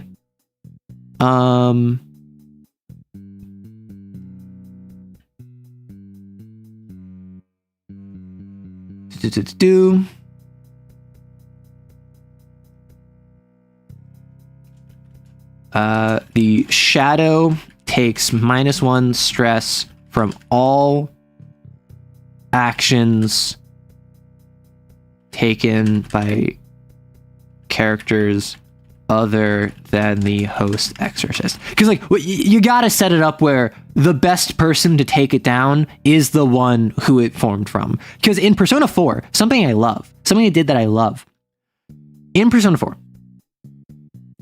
if we're in my dungeon and it's my shadow and my shadow is talking to me, invariably, every single time a shadow comes up in Persona 4, the same beats happen. It's talking to me, I dismiss it. It talks to me more and reveals more things that I know is true but want to keep hidden and or don't want to recognize. I tell it, you're not me, in response to it saying, I know all these things because I'm you. I reject it. I say, you're not me. And it says, I'm the shadow of the true self. So it says, I'm the shadow of the true self. It tells me a bunch of stuff about myself. It then says, I know all this because I'm you. I say, you're not me. Then it forms its own form. It becomes its own being because I rejected it. I pushed it from my psyche. It becomes this big monster. I pass out. And it's up to my friends, it's up to these strangers, it's up to the other investigation team members to fight it for me. I can't fight my own shadow. I pass out whenever my shadow arises. I am incapable of defending myself from my shadow. And then once the shadow is defeated, I inevitably have to come to terms with the fact that it is me. It is a part of myself that I don't want to contend with. And by doing so, by accepting my shadow, by accepting this part of myself I don't want to accept, I gain a persona to face the hardships of the world. I'm not going for that because I feel like that's a bit too narratively narrow.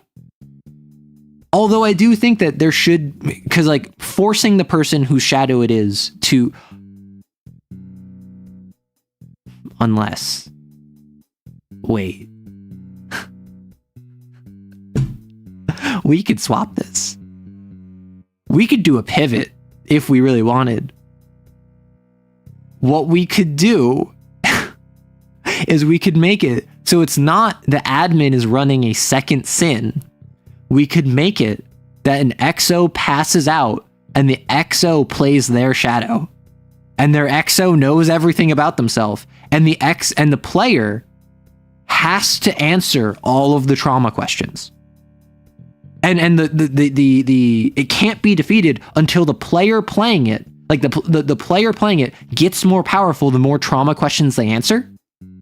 So it's the idea of the shadow gets more domains, increases its execution talisman, the more trauma questions, more information it reveals. But if Cell is playing Cell like Hattie, and Cell's character has a shadow, it's entirely up to Cell what Cell reveals. It's entirely up to Cell what Cell has their shadow reveal about themselves, and it could be things that their character would never reveal. How interesting would it be to have some secret about the Exorcist revealed that makes the other Exorcist question if they should even be saved? Exactly! So it's a little bit of the Whisper domain becoming a sin. Basically, we're homebrewing CAIN right now. But so what we could do is we could have it be a different sin, a secondary sin. You get some benefit of like your sin overflow cap is increased by 2. But I do like the idea. I feel like it would be way more unique if it's like Persona 4, where if it's Alza's shadow, Alza's XO passes out because their shadow is taken over. And now they play as their shadow, running around and doing stuff, and they have some goal that they're trying to accomplish, and their friends have to beat it up. That would be so cool. But I'm going to focus on the blasphemies. Snake is going to hear Hattie's favoritism for Raphael and Arthur and split her Achilles tendon. Okay, so with tension, project a spot psychic field of incredible density and durability. This often takes the form of a metallic shimmering surface, visible only to the psychically sensitive. So I'm thinking it has a self shield, so it's more resilient. I think it has like some AoE like box area, and it has an XO lockdown, like it can stun a character. So I think what we do is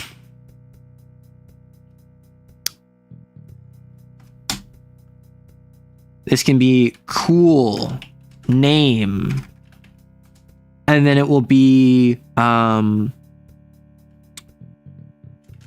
shadow is clad in psychic armor, shielding it from harm. As a complication or tension move, the shadow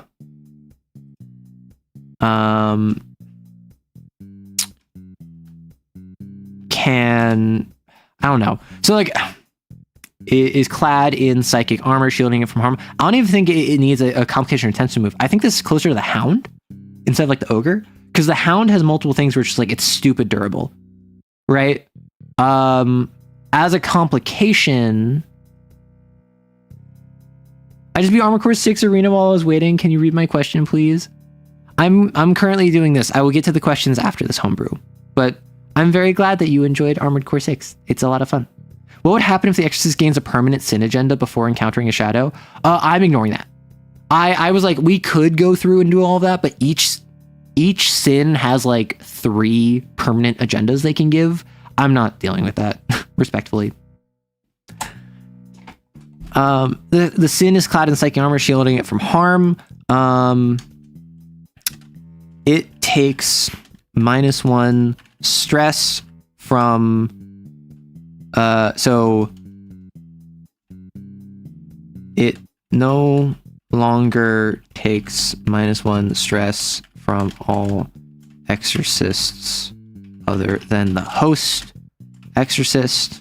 Instead, it takes -1 stress from the host exorcist and reduces all stress from other. It no longer takes -1 stress from all actions other than the host exorcist. Instead, it takes -1 stress from the host exorcist and reduces all stress from other sources by 1d3. And then as a complication or intention move, the shadow can do something cool. Yay! I am going to have to leave in a bit less than an hour. Well, that's what the VOD is for. I tend to go for like 5 to 7 hours, so I'll probably still be here. Chat, are traces and drifters hard to hit with mundane means or just full-fledged? Just full-fledged sins. This is not hard. That's actually a really good point to bring up, is that the shadow, as a complication, the shadow can reform its armor into a dazzling display. The next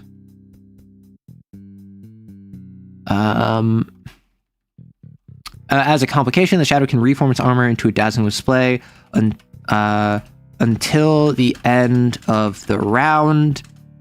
All attempts to attack it become hard.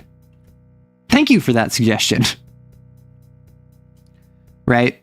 All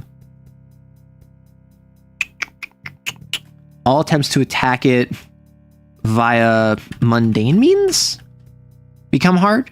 What are we feeling? What are we doing? We're currently writing up homebrew for the TTRPG CAIN because I got an idea in my head and I was like, screw it, we can just do this. So, clad in laurels of silver. The shadow is clad in psychic armor, shielding it from harm. It no longer takes -1 stress from all actions other than the host exorcist. Instead, it takes -1 stress from the host exorcist and reduces all stress from other sources by 1d3. As a complication, the shadow can reform its armor into a dazzling display, or it can reform its armor into a jagged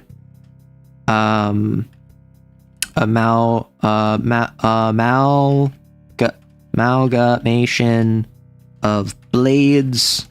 The next, any exorcist that attacks it, and any exorcist that attacks it takes 1 stress for every 1 they roll on not on a risk die, but just like on the normal attack die. Would it take 1 less stress from all actions not caused by its host be better or something like that? Yeah, currently it's janky. I'm just trying to get the idea on page. I'm going to probably revise it after stream. For a name, maybe the haze of lies hides the true shape of the heart. No. So I want this to be like weird sin name, like sin domain abilities. So drop your names. I'm down for them. Any extras that attacks it takes 1 stress for every one they roll on. For every one they roll, not including the risk die. This fades. As a complication, the shadow can reform its armor into a jagged amalgamation of blades. Any exorcist that attacks it takes 1 stress for every damage they roll, not including the risk die. The armor fades at the end of the round. Have you already read the flux domain I sent? I have not. I mean, I read something similar to it, but right now we're doing tension. So just wait on that. Does the shadow have a specific aesthetic, or does it change? I think it changes based on the host. What happens if you Yuri out with your shadow? Then that's hot. Like, what do you want me to say? Okay, so Force Shield. This is one where this is going to be projecting a barrier, right?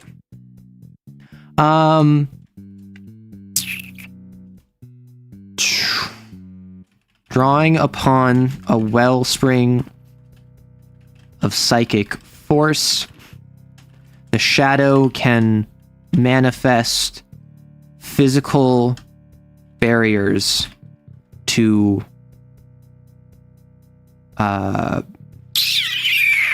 ward off foes. As a complication or tension move, the shadow can create a barrier up to cat size within a short range. It is impenetrable to mundane damage, but the host exorcist, the walls that fall around. Ooh.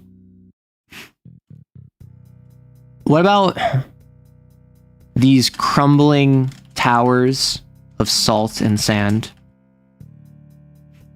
Because like this is where you get to be all flowery, right?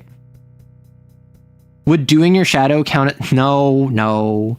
Confronted with truth, you shield from its confronted with truth, you shield your eyes. When confronted with truth, you shield your eyes. Harry Potter and the Tumbling Towers. It is impenetrable mundane damage, but can be destroyed by... It is impenetrable to mundane damage, to mundane harm, but can be destroyed by but has a talisman equal to the Shadow's cat. But has a talisman equal to the Shadow's cat for integrity against... You know what I'm saying, right? Like, it is a talisman equal to the Shadow's cat for psychic threats. Once per hunt, as a complication, the Shadow can choose, can physically, can create a series of barriers, can create a box around itself and its host exorcist. Because, like, again, the goal should always be the host exorcist is the one that has the best chance of defeating it. It can create a box around itself and its host exorcist. This box is completely... this separates the host exorcist from all other exorcists. Like, oh my god, we're not doing the hit the second tower. I might end up trying to build a character while we respec a CAIN character today. Since it's coming back for a campaign you haven't been in multiple months. Awesome. CAIN Exorcist, and we're not doing Tilted Towers. This constructs I want to say box, but that doesn't seem. Can create a series of psychic walls around itself and its host exorcist. This arena has a talisman equal to the Shadow's cat. It is.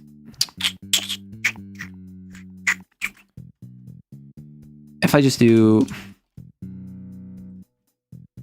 barriers constructed this way are impenetrable to mundane harm, but have a talisman equal to the Shadow's cat for psychic threats. Among abilities, the id, ego, superego might be interesting. Crippling truth you can't accept. Very true. Once per hunt as a complication, the Shadow can create a series of psychic walls around itself and its host exorcist.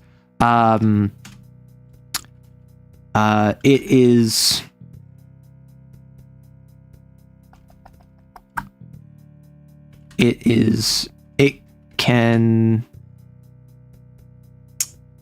The only thing I know are shadows in the cave I call home. Woo! Plato's Cave! My admin is letting me take stuff from Harpocrates dossier. Yeah. And I spoiled for choice and trying not to build something too powerful. Yeah, I keep hearing about the Harpocrates dossier. I should look at it on stream sometime. So once per hunt as a complication, the Shadow can create a series of psychic walls around itself and its host exorcist. This includes a floor and ceiling.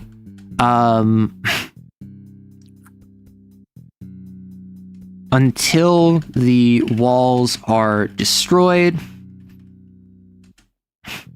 the host exorcist is separated from everyone else, and the Shadow can always target the host exorcist with the risk die. Until the walls are destroyed, the host exorcist the mind is a maze. In the shadow closet, I get freaky with it. Alternately calling the walls mental. Ooh. Okay. Drawing upon a wellspring of psychic force, the Shadow can manifest physical barriers to ward off foes. As a complication or tension move, the Shadow can create a barrier up to cat size within a short range. Once per hunt, as a complication, the Shadow can create a series of psychic walls around itself. Or around the host exorcist. The Shadow, this includes a ceiling and floor. The Shadow can move through barriers constructed this way are impenetrable and mundane harm, but have talisman equal to psychic threats. The Shadow can move freely through its barriers. This includes the ceiling and floor. How do we feel about this? Because this is like, it can create barriers normally, but then once per hunt, it can just lock in its host exorcist and trap them. And then we have one more, which, I mean, that's kind of what a lockdown was. So what we could do instead is we could do one that's like swords, you know? Does it let light through? Maybe add a clause that says other exorcists may not set up the host. That's the thing. I feel like that's pretty obvious.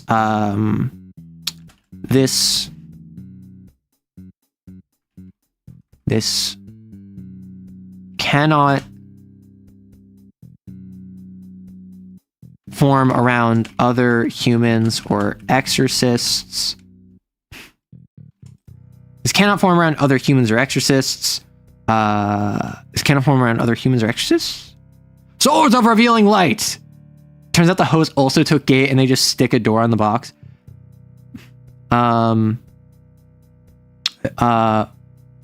While within these mental blocks, the host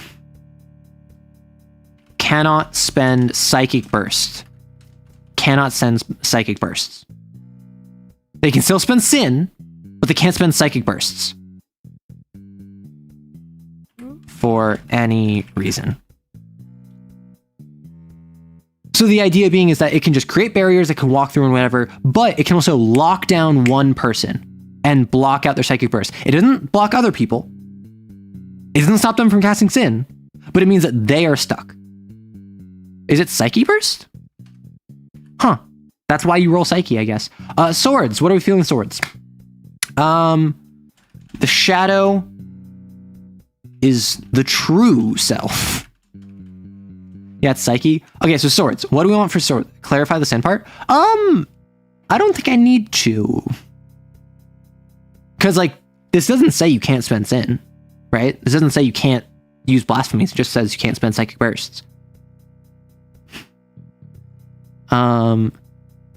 Manifest physical barriers to create a mental block up to a talisman equal to for psychic damage. Barriers mental blocks are impenetrable to mundane harm, but have a talisman equal to the shadow's cat for psychic damage. The shadow can move freely through its barriers. Err on the side of clarification. Listen, I'm not Tom Bloom.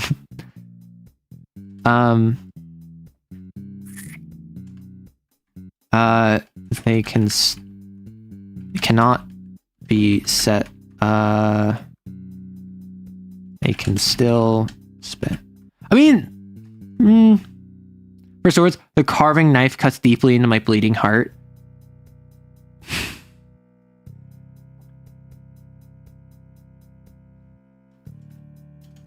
The heart on my sleeve, a scabbard. How do we feel about that? The unexpected blow hurts the most. Razor truth that cuts deep. I don't know. I think it meant I couldn't use blasphemies. I mean, okay, so it cannot spend a psyche burst for any reason, but can still use blasphemies by gating sin. Holding the blade by its cutting edge. So the heart on my sleeve, a scabbard. The heart on my sleeve, a scabbard, is my blood on the dance floor cover. Shut up, Cell. So the heart on my sleeve, a scabbard. Vulnerability. So,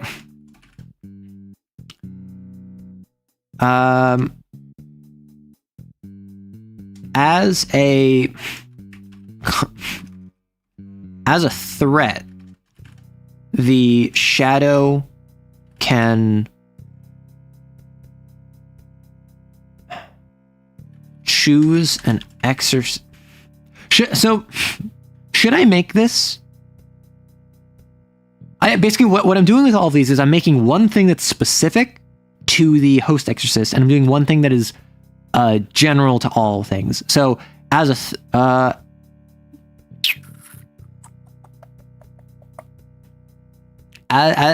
threat, the shadow can choose an exorcist to begin. How do threats work? For anyone who like knows CAIN off the top of your head, is a threat just I say I'm gonna do something and then you have an option to respond to it, and then if you don't respond to it, it's done? Well, from chatting stream to homebrew stream, shut up, okay? I don't remember. Can choose an exorcist. The exorcist, say you're going to do it, the party can try to intervene. So like, if it goes through, the exorcist gains. The exorcist takes -1 stress from all sources other than the shadow. The shadow deals +1 stress to them on all their reactions. Sword cut of your jib. The shadow copies one of the host attacks. I mean, all of this is kind of copy, right? Maybe the sword should be a counterattack, like when... Well, so the way sins work, and the shadows would do this too, they act on reactions.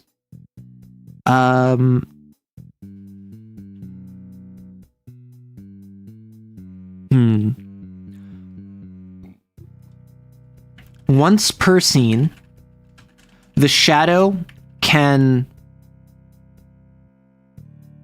willfully lose its -1 stress. Can willfully take +1 stress on an attack. Once per scene, if it does, it deals +1. So like on my heart, on the heart of my sleeve, a scabbard, I like the idea of it allowing you to hit it so it can hit you harder, right? If it does, it rolls the risk die twice and takes the lower result.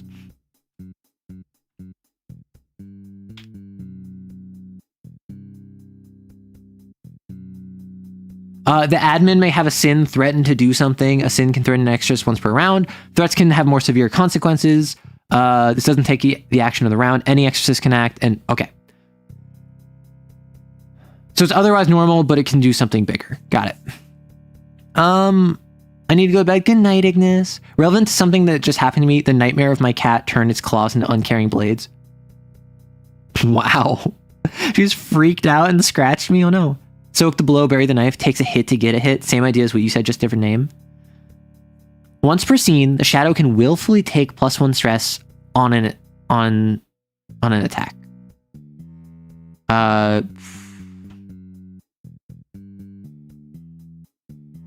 about whenever the shadow takes 2 or more stress from an attack, the risk die is rolled twice and the lower result is taken.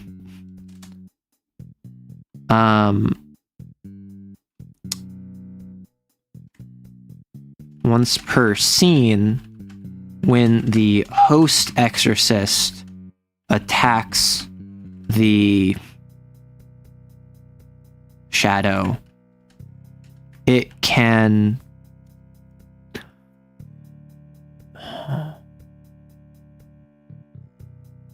so like, do you see what I'm going for? Where it's just like not giving it more damage, but like if it ever takes too much damage, it then kind of retaliates. It can respond. And then what's something special that the heart of my sleeve, a scabbard, when you hit me, I hit you back harder. Once per scene, when the host exorcist attacks the shadow, it can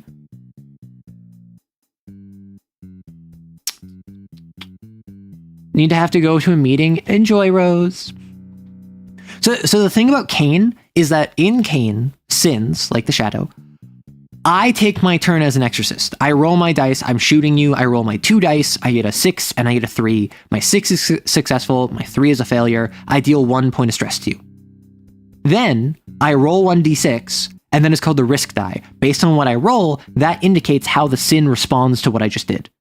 So if I roll a 6, it doesn't respond very badly at all. But if I roll 1, it responds very poorly. The idea being is that as the player, I'm guiding the action. If I attack you, if I make a risky roll, I have to roll the risk die, and then the sin can respond. Once per scene, when the host exorcist attacks the shadow, it can automatically force the risk die to become a 1. That makes sense. I mean, that's pretty... I'll say it's more mechanical, right? Deal damage with die roll plus talisman marks.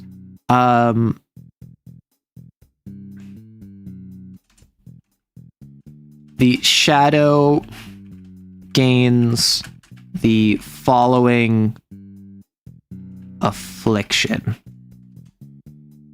What was it? I saw some interesting ones. Cut your jib.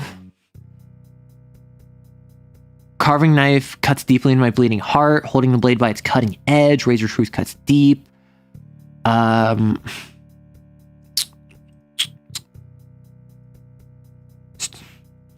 Bleeding heart. The Exorcist. Because my idea is that like it forces the curve lower, then it can do something off of that lowered curve, right? So it can give you an affliction, which is like bleeding heart. The Exorcist.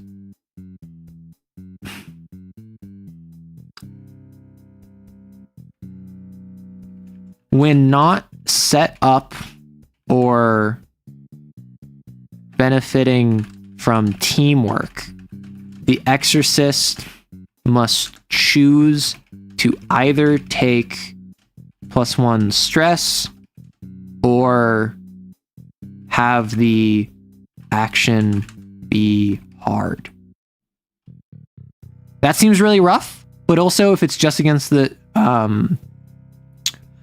following affliction, bleeding heart, when not set up or benefiting from teamwork. So very easy to solve, extremely easy to solve.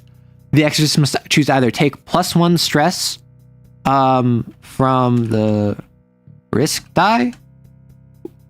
When not taking it, the Exorcist must,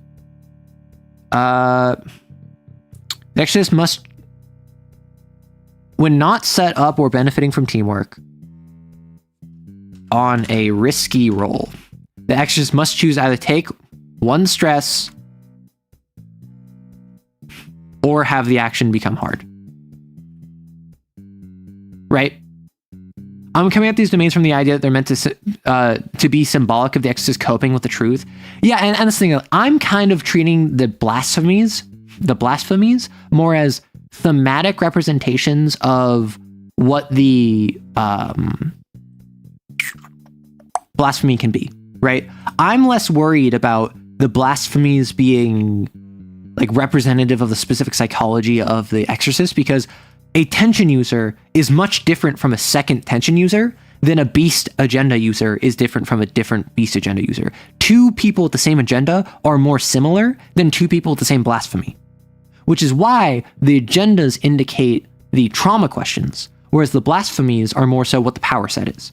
So with tension, we have, when confronted with truth, you shield your eyes. The shadow is clad in psychic armor, shielding it from harm. It no longer takes -1 stress from all actions other than the host exorcist. Instead, it takes -1 stress from the host exorcist and reduces all stress from all the other sources by 1d3. As a complication, the shadow can reform its armor into a jagged amalgamation of blades. Any exorcist that attacks it with 1 stress, attacks it takes 1 stress for every 1 they roll, not including the risk die. The armor fades at the end of the round. All right, it's been, take care. The armor fades. The armor fades after its next.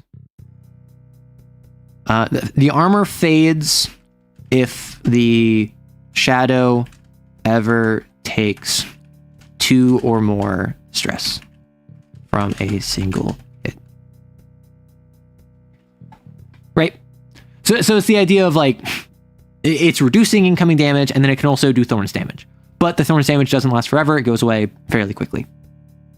Drawing upon a wellspring of psychic force, the shadow can manifest physical barriers to ward off foes. As a complication or tension move, the shadow can create a mental block up to cat size within a short range. I think this is just complication. Can create a mental block up to cat size within a short range. It can be opaque, transparent. It can be opaque, transparent, and any color of the shadow's choice. Once per hunt as complication.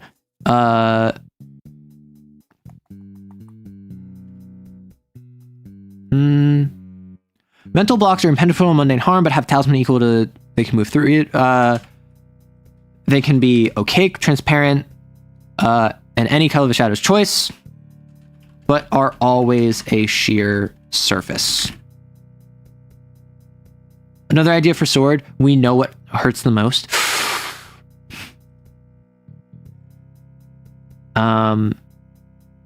So bleeding heart could be like hit where it hurts. Like that's an idea we could do. We could have it be like it's kicking you where you're at your weakest. All right, let's do ardence. Ardence. So ardence is a blasphemy all about fire. Ardence is a blasphemy about just, I mean, that's what it is, right? It's about fire. So with ardence, we have manipulate potential energy to create flashes of extreme heat or cold, the most potent and most dangerous blasphemies to others and its user. So,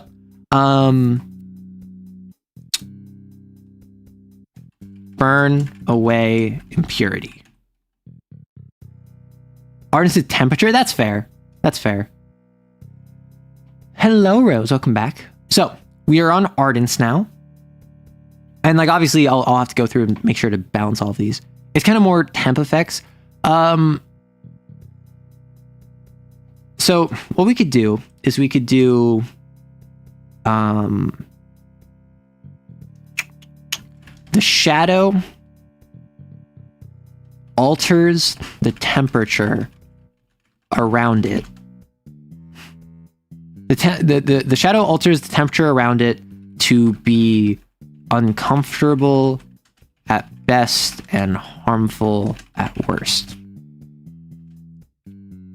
As a tension move or complication, a short area around the shadow becomes scalding hot, freezing cold, or whatever climate is least hospitable to the host exorcist. This may make rolls risky or hard. This may make rolls risky or hard when in the area. Sopping wet. I think one of Ardence's should be a splash on a 3 or lower. All exos suffer 1 stress. Yeah. You're just saying that because I did that to you. I'd love to lean more into the ice thing. Yeah, it's all about really big areas of effect. So what I could do is this could be sear the land, freeze the sky. You know? Freeze hell, burn heaven. Or hell is frozen, heaven is burning.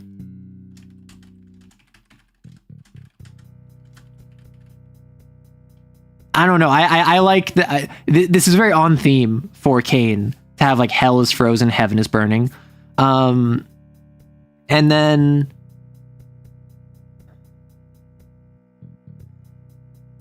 what I feel like it needs something more than this, right? It needs something more than just an AoE that makes stuff risky or hard, because if you're in a fight with it, that just makes everything hard without anything else. Frozen Inferno, Flaming Paradiso. I don't know. Hell is frozen is like a colloquialism. As above, so below. Sear away the shame, burn what remains, a cold day in hell, the worst storm is within. Good. So, but what would this do though? Right? Holy heck, I'm still going. Yeah, Zazie. This has only been like 5 hours. I tend to go like 7. I can't remember the question I put in the system because we're definitely not getting. I'm getting to them. It's just gonna take a while because I'm doing homebrew. And I'll probably go for like 7 hours. Hell is frozen, heaven is burning. The shadow alters the temperature around it to be uncomfortable at best and harmful at worst. As a tension move or complication, a short area around the a short area around the area becomes scalding hot, freezing cold, or whatever clump is this may make rolls risky or hard when in the area. As a complication, or tension move, the climate flares with intensity. All humans who are not, all exorcists who are not appropriately, all exorcists in the area take 1d3 plus 1 stress. I'll say non-lethal stress.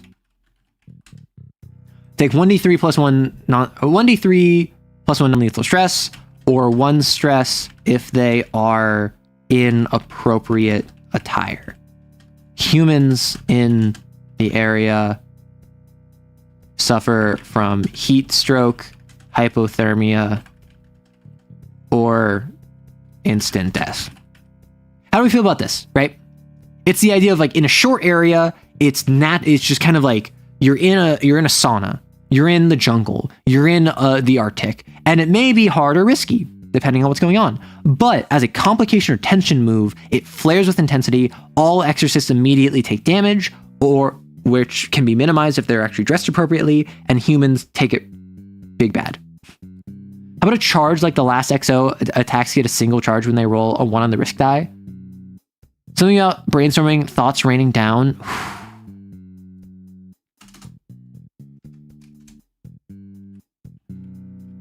The storming thunder of thoughts.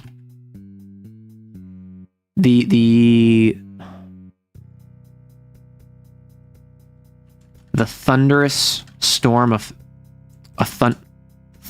the thunderous storm of thoughts. Where this is like, well, so what does Ardence do? Like, obviously it's fire, void, fury, storm, saber, hell.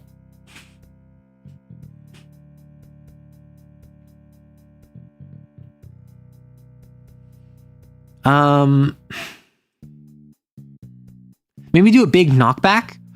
Ooh. So the thunderous storm of thoughts. Altering the air pressure. The shadow collapses the local weather system to disastrous effect in a short range. I'm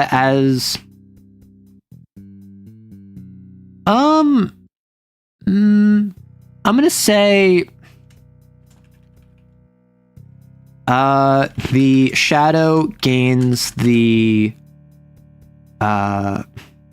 repulsive thought reaction, and then repulsive thought, this would be a 1 to 2. Any exorcist in a short range is blown backwards. Well, because I'm thinking like I like the idea of like thoughts raining down, and the idea of like a repulse, like a pushback. So it's like a literally repulsive thought. It is a thought that is so disgusting that it pushes you back from it. Eye of the Storm. Any exorcist in a short range is blown backwards.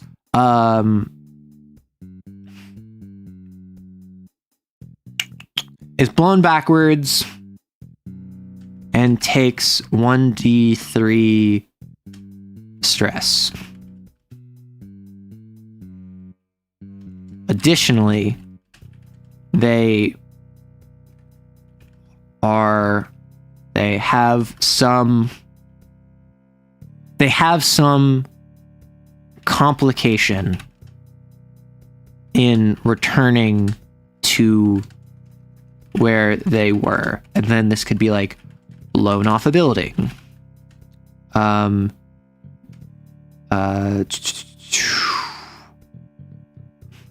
sprained an ankle, knocked behind debris. So you see what I'm going for, where it's the idea of like it's just a big 1d3 stress, or 1d3 probably plus 1. Like 1d3 plus 1 stress that pushes everyone back. And they have a complication in returning to where they get to, blown off building, sprained an ankle. And then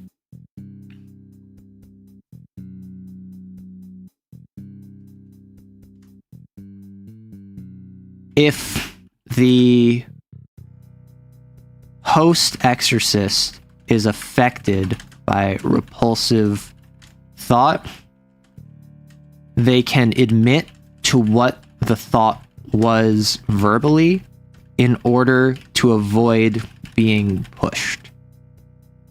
This deals an additional 1 non-lethal stress to avoid the complication. How do we feel about this? So it's the idea of like, it just 1/3 of the time on risk die, it can push folks back and it does some complication in returning. You're blowing off a building, you're spraining an ankle. It's hard to stick next to this thing. But if the host exorcist is affected, they can dox themselves in whatever that repulsive thought was. In order to avoid the complication, they still take the damage and they take more stress. Intruder thoughts. The thunderous storm of an unquiet mind.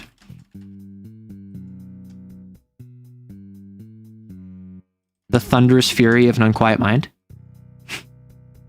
Something like fuel their pyre with your fury. Like they make it slash its own talisman to force its host to get hurt more.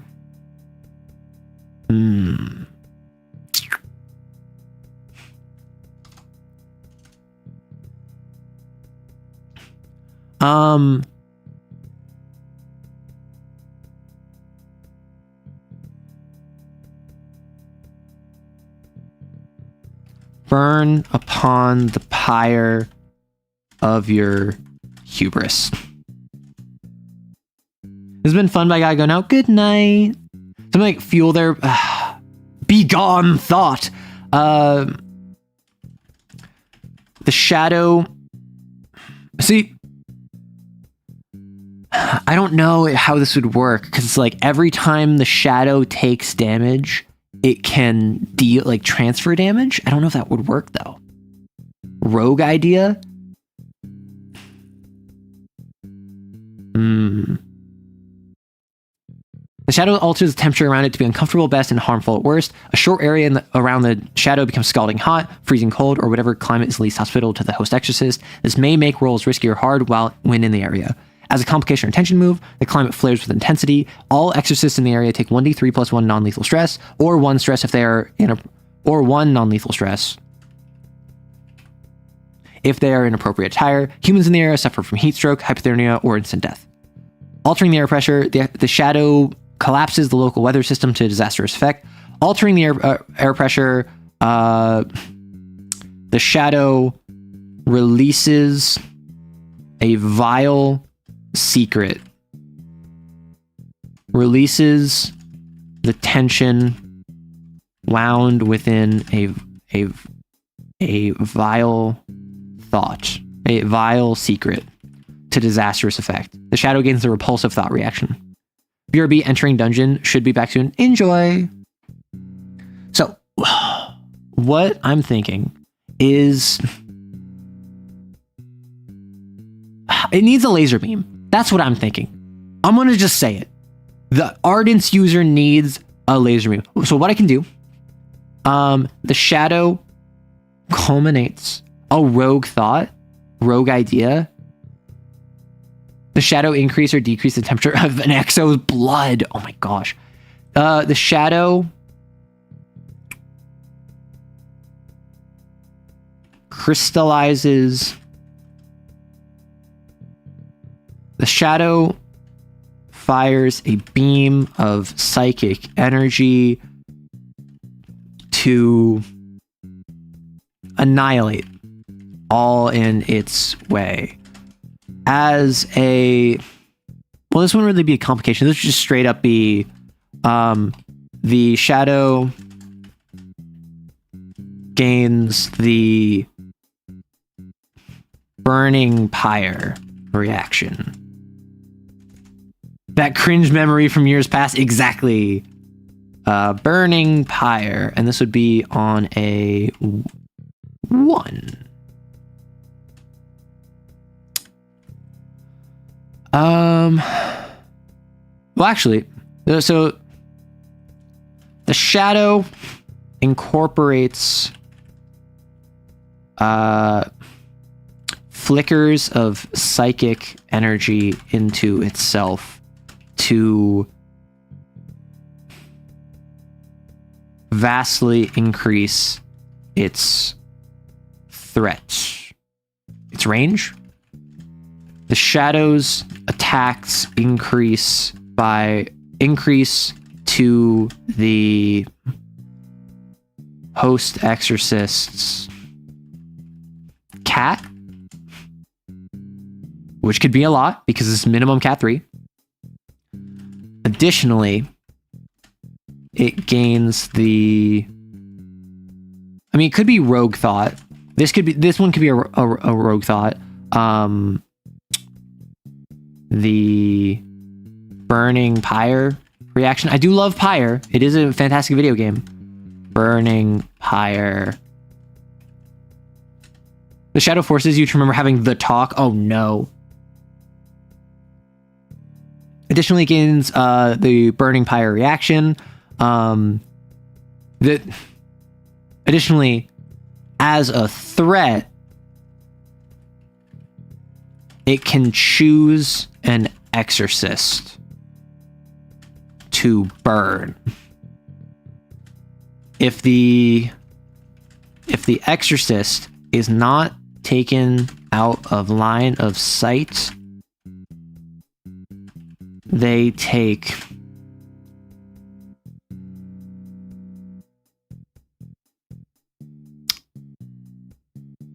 2d3 stress and are engulfed in psychic flames if every turn they or another exorcist doesn't take an action to put them out, they take an additional 2 stress. Like, how are we feeling, right? So it's the idea of like, it just naturally gets like guns, but also as a threat, it can choose an exorcist to burn if the exorcist is not taken out of line of sight. If they, what if I make it like, if they or the host exorcist doesn't take an action to put them out, they take an additional 2 stress. As a threat, when the host takes damage, they ignite, freeze the blood, roll a d3, the host takes stress equal to the amount, then slash this.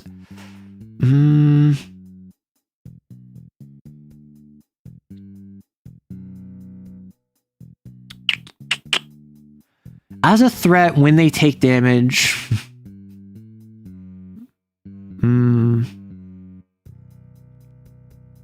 See, I don't know if that would be Ardents, though. Right? Like, yes, it could be like you burn and freeze their blood. Blow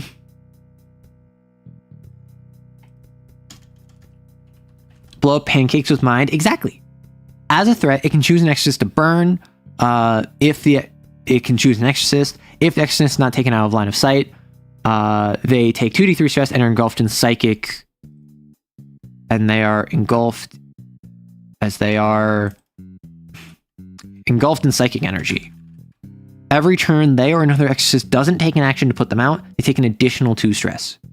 Which, this is a lot. This is a ton. Oh gosh, there's so many. There's so many of these. I think that I have to pause on this. It's been 5 hours. I might do Flux. I know Cell was really invested in me seeing what they were posting. But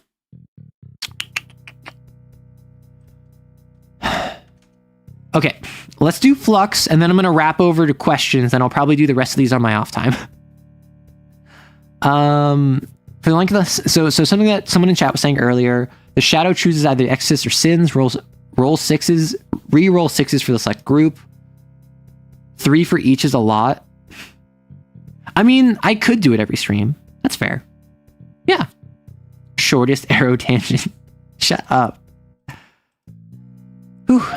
Okay, so Flux. I returned from the Shadow Realm to say Yu-Gi-Oh! Some punk rock gaming. Oh my gosh.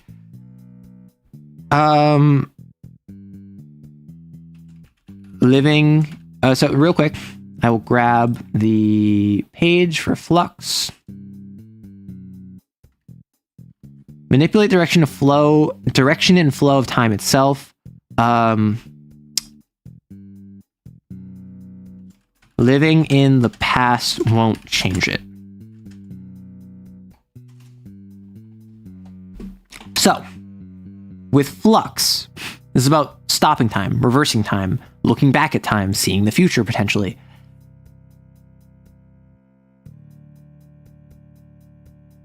I feel, oddly enough, damage transfer is more reasonable to have in Flux than anything.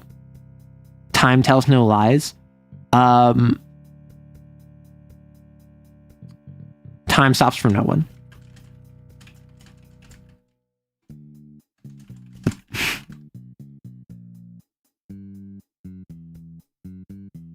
The past has no future kind of deal. So like one of these, I'm thinking you're fighting the shadow, it reverses time and goes back to where it was before.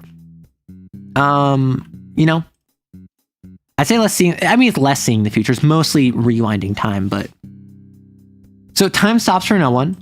Could be freezing time. Living the past won't change it. Could be re-rolling dice. And then the past has no future. So once per scene, the shadow can force once per scene after an exorcist rolls for an action, the shadow can force the exorcist to re-roll all dice, including the risk die. Who you were, who you are, who you will be. Flux AK, nuh-uh. The host chooses either the exorcist or sins for the rest of the scene. Reroll 5s for the selected group. I think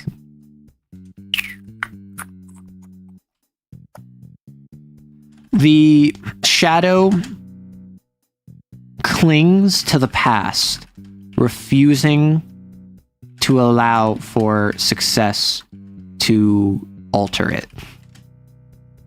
When an exorcist has 2 or more successes on an action, I suppose it would just be like, as a complication, the shadow can force an exorcist to re-roll 1 die from a successful action they just took. You don't have to use or even consider. No, you're not annoying. I appreciate it. So what I'm thinking is like, it can force a single reroll, and then once per scene, it can do a full reroll. Because like this takes its reaction. It's a complication. It can force you to reroll it a single die. But once per scene, after an exorcist rolls for an action, the shadow can force the exorcist to reroll all dice, including the risk die. Time stops for no one. Time. So the flow of time is altered around the shadow, sometimes stopping entirely. any ranged action in. So I'm thinking that's kind of vector. I was gonna say any ranged attacks against it become hard. I feel like any ranged attacks against it become hard is a vector thing. So like any ranged attacks against it become hard. The whole time is altered around the shadow, sometimes stopping entirely. As a threat, the shadow can choose one exorcist to slow. If the shadow is not... if the threat resolves, the exorcist is frozen in time and unable to act. They are also unable to take damage. This ends as soon as the shadow takes damage. Sure. I finally said it. Now to go to dinner. Enjoy. I don't know. With Flux, it's so weird. Oh, I know what I can do. Once per hunt, the shadow can... Oh, wait. I know.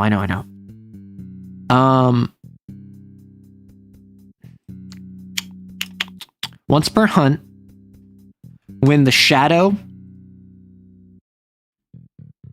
Okay, you tell me if this would be fun or not. I don't know if this is going to be fun. Once per hunt, when the shadow is reduced, when the shadow's talisman is filled up, it reverses time to the beginning of the conflict scene. All characters, all exorcists, the shadow and all exorcists recover any resources, slashes, or sin. Any resources, slashes, or changes. Any resources, stress, sin, and any stress, sin, and any other resources they use that conflict scene. They all remember what happened.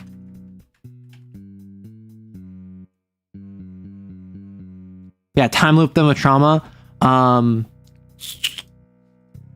This ability is not recovered as a result of such a reversal. So what I'm thinking is that it's like once per hunt, when the shadow's talisman fills up, it reverses time to the beginning of the conflict scene. The shadow and all exorcists recover any stress, sin, and any other resource they use in that conflict scene. They all remember what happened and are in the same position they were when the first round began. This ability is not... So that's the thing. This is a once per hunt... whoopsie, and just go back. But this is a shadow, it's a side thing. This is not the main sin. A shadow probably won't take more than like 2 rounds to kill. You return. Hello, Maddie. Flux, the clock keeps on ticking. Just a full once per hunt reset.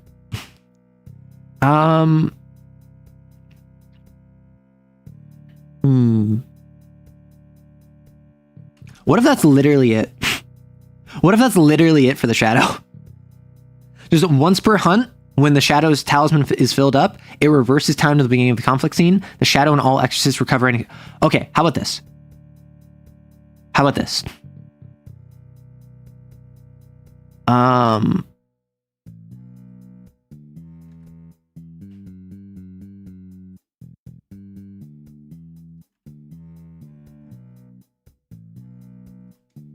Once per hunt, as a threat, right? So it's not that when you kill it this happens, it's that it has to set this up. And then once per hunt when the Shadow Talisman is filled up, it reverses time to the moment before it was slain.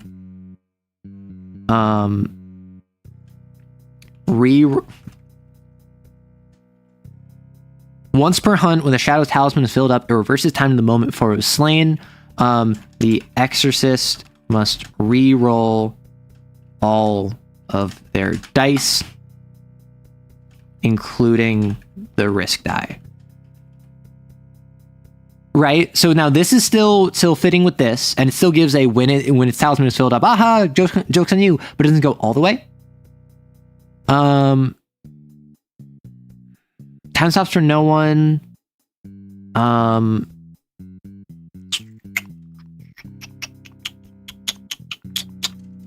The Shadow can always freeze mundane objects in time. I suppose as a complication. Good night, enjoy. I suppose as a complication. So like as a threat, the Shadow can choose one Exorcist to slow. If the threat resolves, the Exorcist is frozen in time and unable to act. They are also unable to take damage. This ends as soon as the Shadow takes damage. This ends as soon as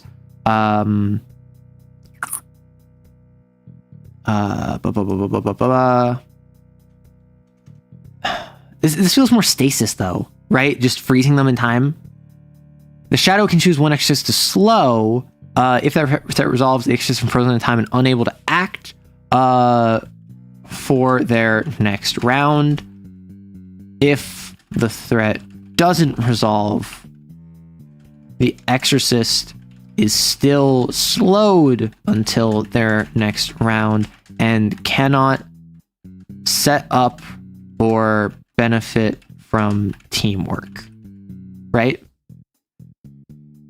Tear open the firmament, it opens the bubble to an alternate timeline. See, that's the thing. In CAIN, it's less timelines. It's more just like revert. I mean, with the ooh. Wanna know what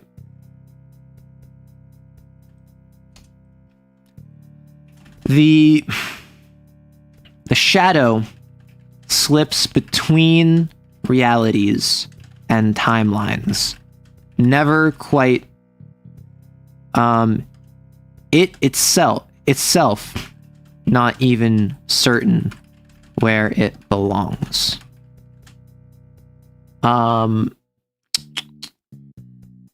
Once per round, the Shadow can re-roll the risk die.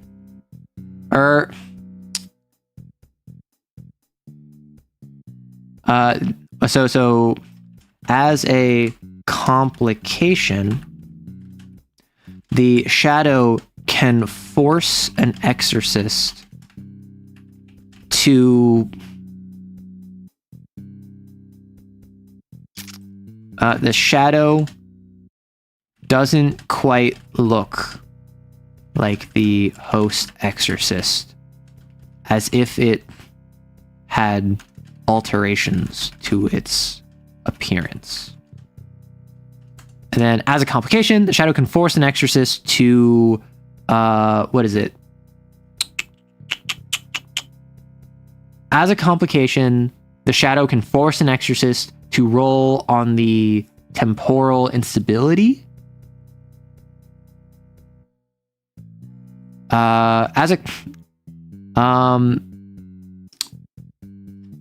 The Shadow, when rolling a 1 on the risk die, when rolling a 1 on the risk die in a conflict scene with the Shadow, an Exorcist gains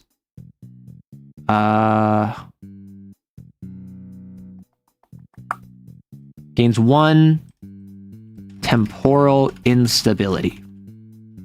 Right? So it's the idea of it's slipping in and out of realities that forces temporal instability on you, and then it's one big thing, that's cool thing that it can do, reverse time to the beginning of the scene. You'll remember what happened, or in the same position as they were when the round first began. But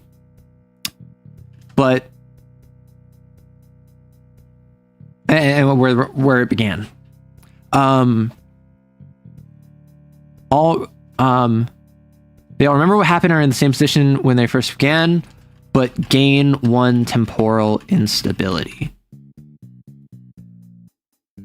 And they recover any stress, sin, any other stress, sin, KP, psyche bursts, and any other resource they used in that conflict scene, except for temporal instability. They all remember what happened, or in the same position they were when the first round began, but gain 1 temporal instability. This ability is not recovered as a result of such a reversal. Ooh. Time is a river. I am its dam. Damn. Can we get more Q&A questions, please? I'm gonna run through that. Don't worry. I'm doing that after I do Flux. Because I could probably keep going through all of these for the next 3 hours. I don't know if I want to. I'll probably just do these on my own time after, because I am in the mood. So don't you worry, I will continue with the Q&A. But every week on Wednesdays, I do Q&A section, and also I answer questions all the time on Saturday Twitch streams, so don't you worry. So, with Flux, living in the past won't change it. The shadow clings to the past, refusing to allow for success to alter it. As a complication, the shadow can force an exorcist to reroll 1 die from any successful action they just took. Once per hunt, when the shadow's talisman is filled up, it reverses time to the moment before it was slain. The exorcist must reroll all of their dice, including the risk die. Time stops for no one. The flow of time is altered around the shadow, sometimes stop. Oh no, time is river, I'm its dam has got to be... I mean, it's got to be this one, right? Because you're stopping it. As a threat, the flow of time is altered around the shadow, sometimes stopping entirely. The shadow can freely pause itself in time, can pause itself in time, seemingly floating in midair, or otherwise defying conventional causality. Can pause itself at time at will, seemingly floating in midair, or otherwise defying conventional causality. As a threat, the shadow can choose one exorcist to slow. If the threat resolves, the exorcist is frozen in time and unable to act for the next round. If the threat doesn't resolve, the exorcist is still slowed.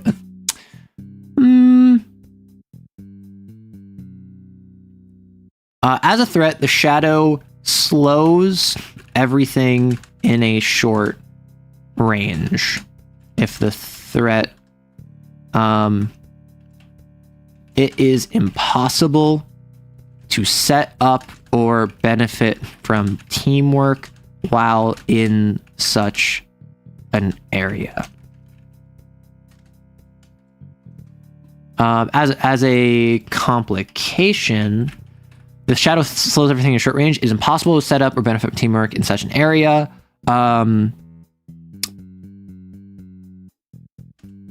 Attacks that rely on speed, such as firearms, become hard. How are we feeling? Big ball of wibbly wobbly, timey-wimey stuff. And then the past has no future. The shadow slips between realities and timelines, itself not even certain where it belongs. The shadow doesn't quite look like the host exorcist, as if it had alterations to its appearance. When rolling a 1 on the risk die in a conflict scene with the shadow, an exorcist gains 1 temporal instability. Once per hunt, as a threat, it reverses time to the beginning of the conflict scene. The shadow and all exorcists recover any stress, sin, KP, psyche burst, and any other resources that they used in the conflict scene, except for temporal instability. They all remember what happened and are in the same position they were in when the first round began, but gained 1 temporal instability. This ability is not recovered as a result of such a reversal. Cool. So we came up with CAIN Shadows. I'll probably change the name. And a shadow is the true self, made manifest via a tear in the psychic sea. Beyond mere drifters, they are somewhere between an extension of an exorcist's own grace and a proper sin. Nevertheless, they are always tied to a specific individual and have never been detected, and have never been tied to an exorcist under Category 3. When the hunt begins, the admin may choose one exorcist to form a shadow from. If they do, a separate psychic entity will set up an additional... Do I want to set up an additional palace? Like, yes, I do from a theming perspective.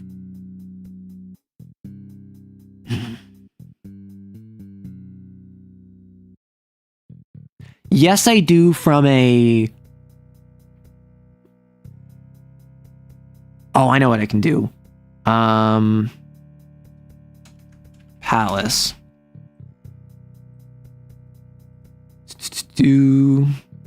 Sorry.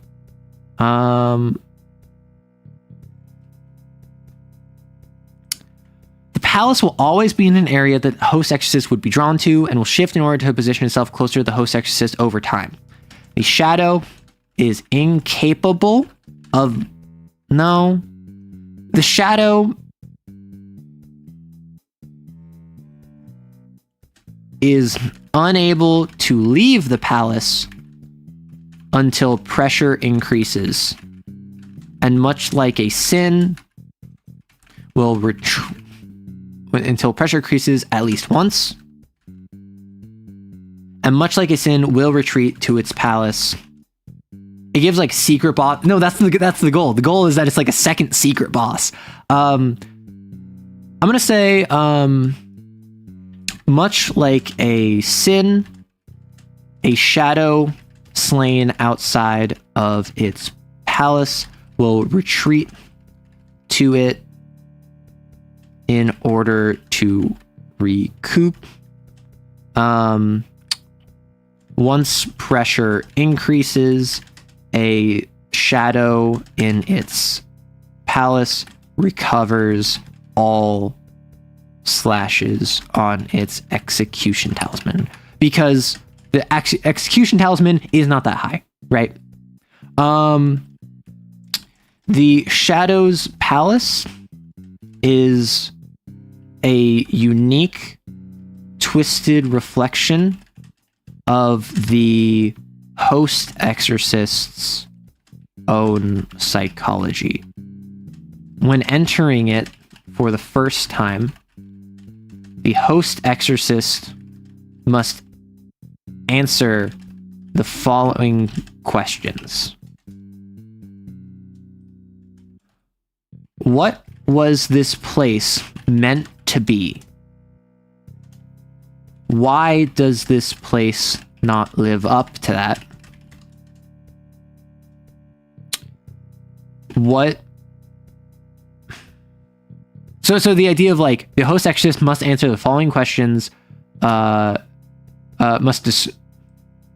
describe the palace and answer.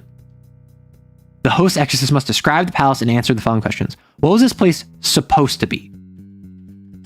Why does this place not live up to that?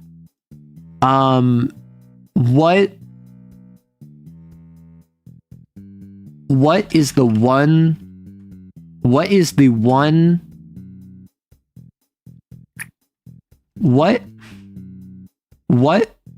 singular thing, what secret about you is revealed purely by the palace? Right? Stop. Hammer time. Has a big hammer now. Pray for merciful end. The shadow seems great to use on someone still struggling with RP. Exactly. So the Shadow's Palace is a unique, twisted reflection of the Exorcist host's ideal psychology.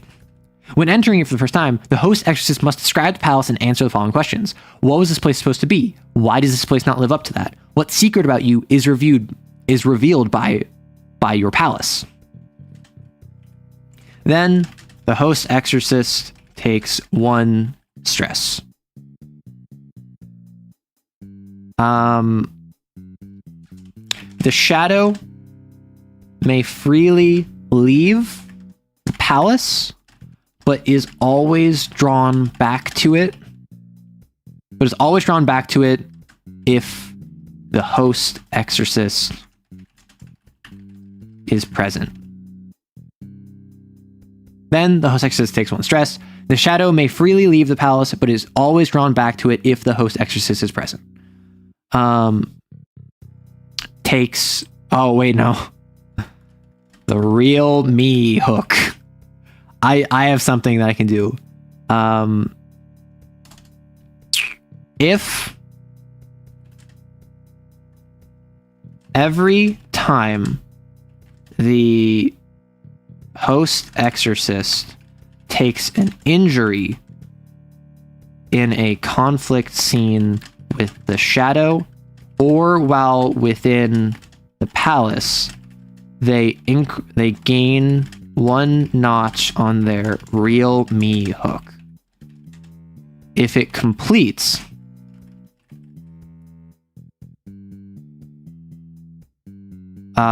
they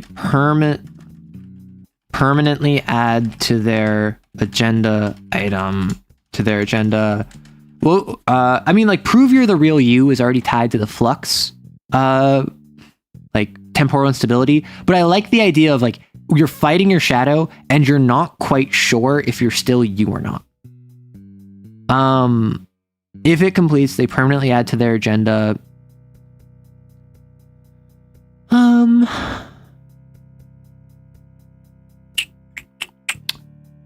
Acknowledge your true self.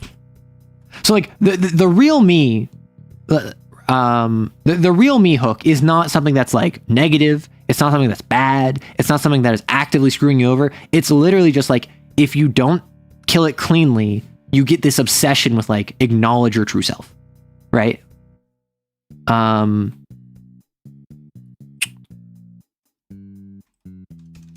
So every time the host exorcist takes an injury in a conflict scene with a shadow or while within the palace, they gain 1 notch on the real me hook. If it completes, they permanently add to their agenda, acknowledge your true self.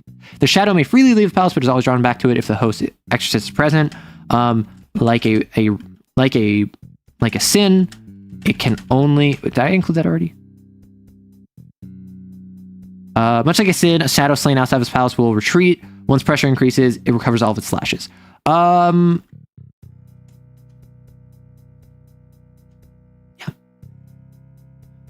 Every time the host exorcist takes an injury in a conflict scene with the shadow or while within the palace, they gain 1 notch on their real me hook. If it completes, they permanently add to their agenda, acknowledge your true self. When it completes, add to the agenda, I'm going to schedule a therapist appointment. Yeah, so now we have a neat little, like, secondary boss fight thing where, let's say I'm a beast ardence user. My shadow, I should probably... So execution talisman, cat plus pressure, and I'm gonna real quick just steal what sins do.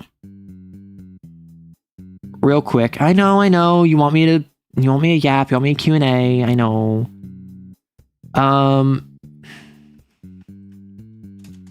Attacks with shadow or Exo's own weapons, which would be 1 would be a 4 stress, 2, 3. Nope. 2, 3 is 3 stress. 4 plus is 2 stress. So I'm just following the book. And then complications would be duplicate host exorcist.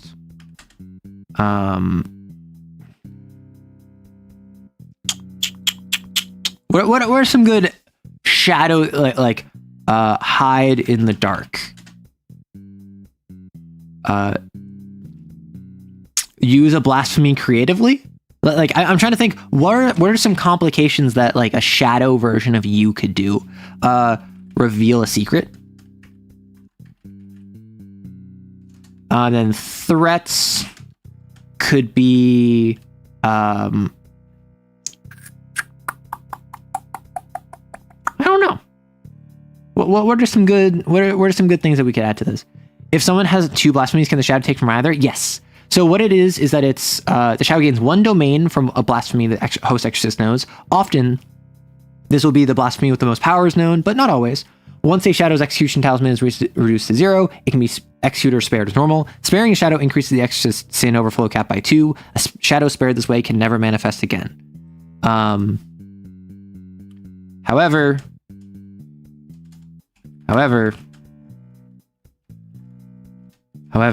sparing a shadow requires answering all of its trauma questions verbally, honestly, and to the shadow directly. Right? Because we're in persona here. We're going like acknowledge the worst parts about yourself. So if I'm like a beast, friggin' ardence user, the shadow gains 1 general trauma question from the list below, and then 2 trauma questions from the agenda of the host exorcist. So what did I do to deserve this? What would have me betray my team and be free of CAIN? Why not just give in and become a sin? Why aren't you a good person? I like the idea of why not just give in, because like for a beast ardence user, that's very like violent. So why not just give in? And then why do you pretend violence is control? Why act like a human when you're treated like an animal? Wait, I remember what this reminds me of. The Last Calls You Brother. Yes. This is, I literally even was like, when I was looking at the attacks with threats, complications, I was like, oh, I could just look at the Crusher from Last Calls You Brother.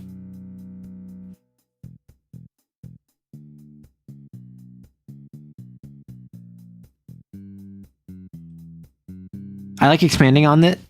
I like expanding on it like this. Yes. So I'm a fan of this, right? Whenever the host exorcist takes a action in a scene with a shadow's question, it can force them to answer one of the trauma questions. They must verbally answer it truthfully or else take. So,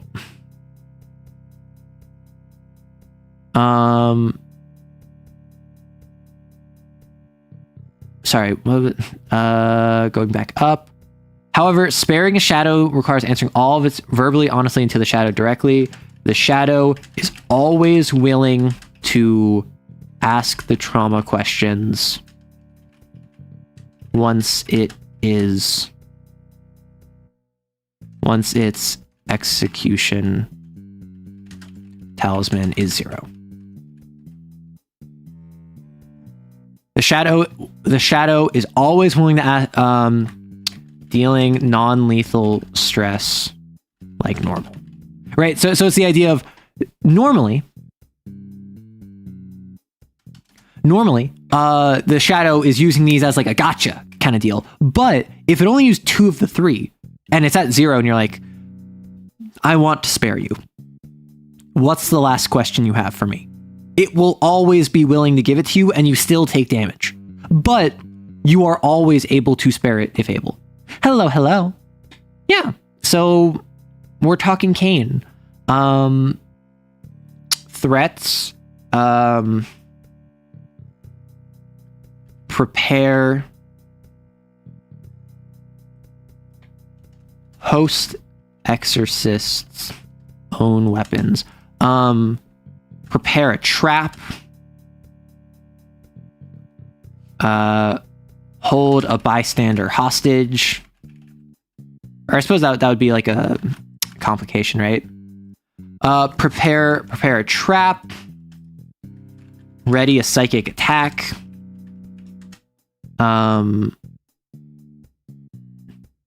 Tell another exorcist how it really feels. Right? There should be an inverse game of CAIN called Abel where you play sin-killing exorcists. I'm planning on running a CAIN game I never have before. Besides reading the book, what other media would I recommend? Chainsaw Man, SCP Foundation, apparently JJK. I'm not super familiar with that. When I did this, I went very like bureaucracy. Yeah, so that's why I was going like duplicate host exorcist, like pretend to be host exorcist. Persona 5 for the domains. I'm already doing that, don't you worry. I like what I'm doing here. So then like, oh yeah, so like Chainsaw Man, SCP Foundation, I go for like the authoritative tone when I play. So I look at a little bit at military fiction. I take inspiration from like, just like, I don't know, like a little bit of military, a little bit of investigation, a little bit like Scooby-Doo even, of what makes a good mystery. What, like, JoJo's Part 4, great for the vibes of a serial killer in a small town if you want investigation. With CAIN, remember, it is a horror investigation game. That means that you need to focus on investigation. There's going to be a lot of questions. There's going to be a lot of answers. There's going to be a lot of pushing the story forward. Focus on that. So why not just give in and become a sin? Why do you pretend violence is control? Why act like a human when you're treated like an animal? And then with blasphemies, it's going to be with ardents. The 3 abilities that we would have are hell is frozen, heaven is burning. The shadow alters the temperature around it to become uncomfortable at best and harmful at worst. A short area around the shadow becomes scalding hot, freezing cold, or whatever climate is least hospitable to the exorcist. This may make rolls risky or hard when in that area. As a complication or tension move, the climate flares with intensity. All exorcists in the area take 1d3 plus 1 non-lethal stress, or 1 non-lethal stress if they are in appropriate attire. Humans in the area suffer from heat stroke, hypothermia, or instant death. Should this just be 1d3? I mean, it's non-lethal, so... The thunderous fury of an unquiet mind. Altering the air pressure, the shadow releases the tension wound within a vile secret to disastrous effect. The shadow gains the repulsive thought reaction. Repulsive thought on 1 to 2. Any exorcist in a short range is blown backwards and takes 1d3 plus 1 stress. Additionally, they have some complication in returning to where they were. Blown off a building, sprained an ankle, knocked under debris. If the host exorcist is affected by a repulsive thought, they can admit to what the thought was verbally in order to avoid the complication. This deals an additional 1 non-lethal stress. Burn upon the pyre of your hubris. The shadow incorporates flickers of psychic energy into itself to vastly increase its range. The shadow's attack increases to the host exorcist's cat. Additionally, as a threat, it can choose an exorcist. If the exorcist is not taken out of line of sight, they take 2d3 stress and are engulfed in psychic energy. Every turn they or another exorcist doesn't take an action to put them out, they take an additional 2 stress. So of these 3, I feel like a beast, a monster, a combatant would probably go with the thunderous fury of an unquiet mind. So it's the idea of I'm a beast, I have ardents, so I have questions that relate to like violence. Why not just give in and be a sin? Why act like a human when you're treated like an animal? And the ability that the shadow has that represents my ardent's power is that it pushes you back. I think that's pretty cool. And then I'm just giving it some like baseline stats like sins or whatever, which is just, it deals not quite as much as a sin, right? It deals not quite as much of a sin. It attacks with the host exorcist's own weapons, host exorcist's own weapons, psychic blast, or psyche blast, improvise, strike. You know, the sin scene was definitely from Dorohedoro. Oh my gosh. Pretend to be host exorcist, hide in the dark, reveal a secret, hold a bystander hostage, prepare a trap, ready a psychic attack, tell another exorcist how it really feels. The shadow takes, and then this is just general, but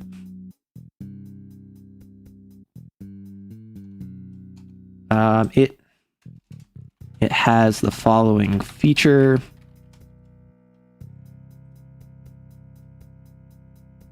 And then it gains 1 domain from blasphemy the host exorcist knows. Often this will be a blasphemy with the most powers known, but not always.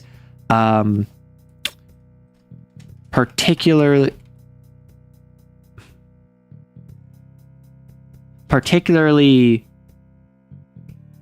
high cat. Do I make it gains 1 domain, or do I say that it gains a psyche domains?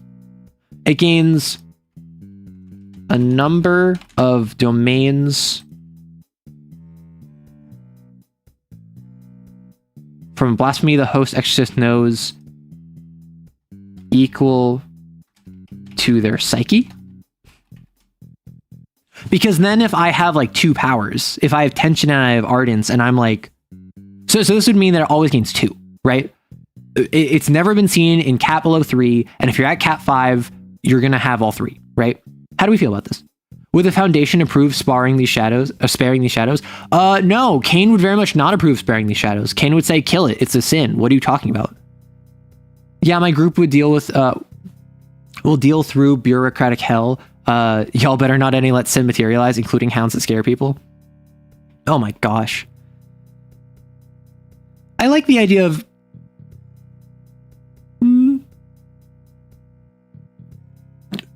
Do we want it to be one...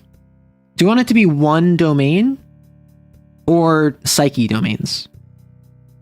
Listen, bureaucracy is not scary, it's just soul-rending. That's my hot take. Although I don't know how hot of a take that is. Let me real quick.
Sorry, I had to turn on my light and blow my nose, and now I drink water.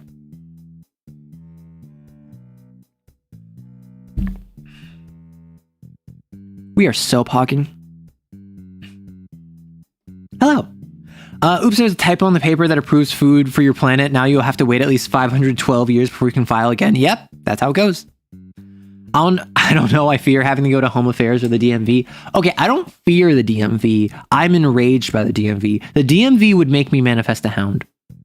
I'd argue psyche since we're getting into player characters' heads. Yeah. Frozen take, bureaucracy is only enjoyable to sadists. No, I didn't say enjoyable. I said scary. I said it. I don't like it. It's annoying. It's frustrating. I didn't say it was scary, is what I'm saying. No one likes it. If this is to be run like alongside another sin, then maybe the cat one. Ooh. Yeah, because this is meant to be run alongside an additional sin. But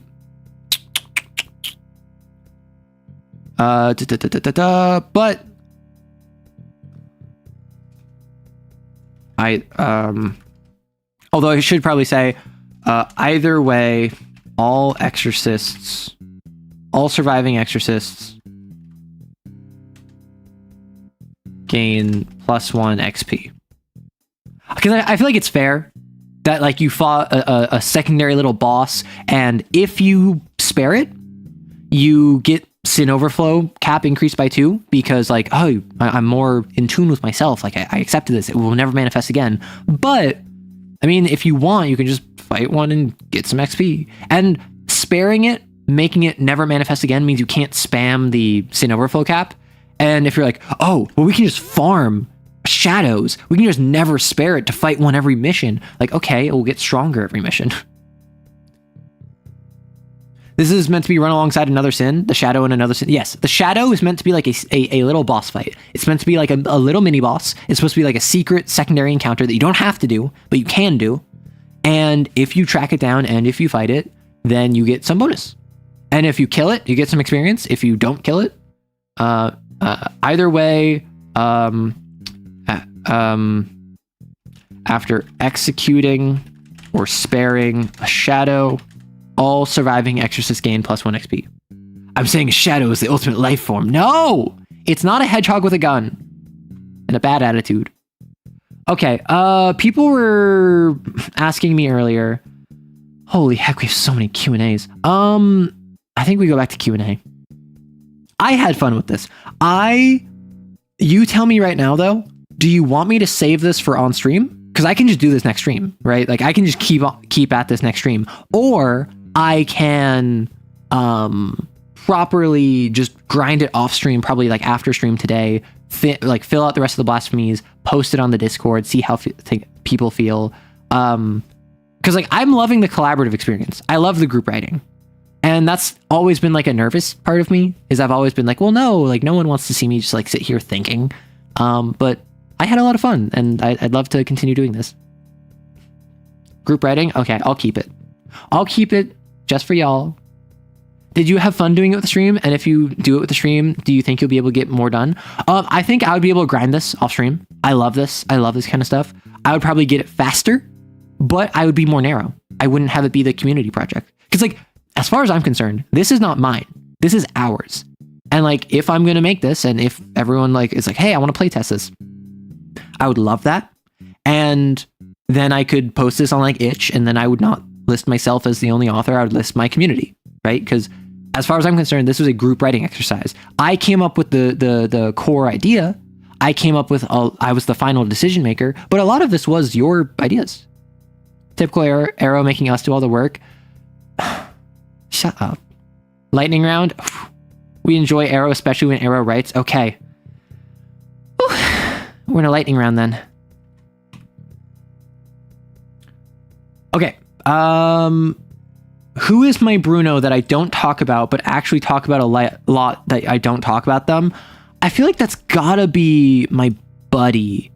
So I do actually like literally have a buddy who I mention all the time on stream. Or also my roommate too. Like I have my roomie. Well, I have multiple roommates, but like one of my roommates who I've known for years. I have my friend. And these are two people who I talk about all the time. I'll reference them all the time. I don't talk about specific information about them. So like, we don't talk about me, you know? But can our sins be a hedgehog with a gun? Your sin can be a hedgehog with a gun. That's okay. Comrade, it is your fingers, but our hands, we all write together.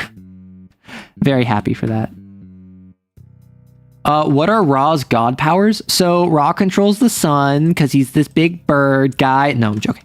Ra from Lancer, the mech TTRPG, is an eldritch math abomination that brought itself into being and can control basically all technology.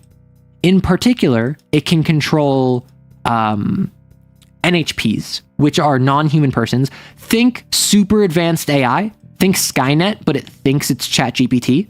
That's my best descriptor of it. It is Skynet levels of intelligence, but it believes, oh, I'm just Grok. I'm just like Alexa. I'm just Siri, whatever. I am a helpful little companion piece, but it's actually Skynet.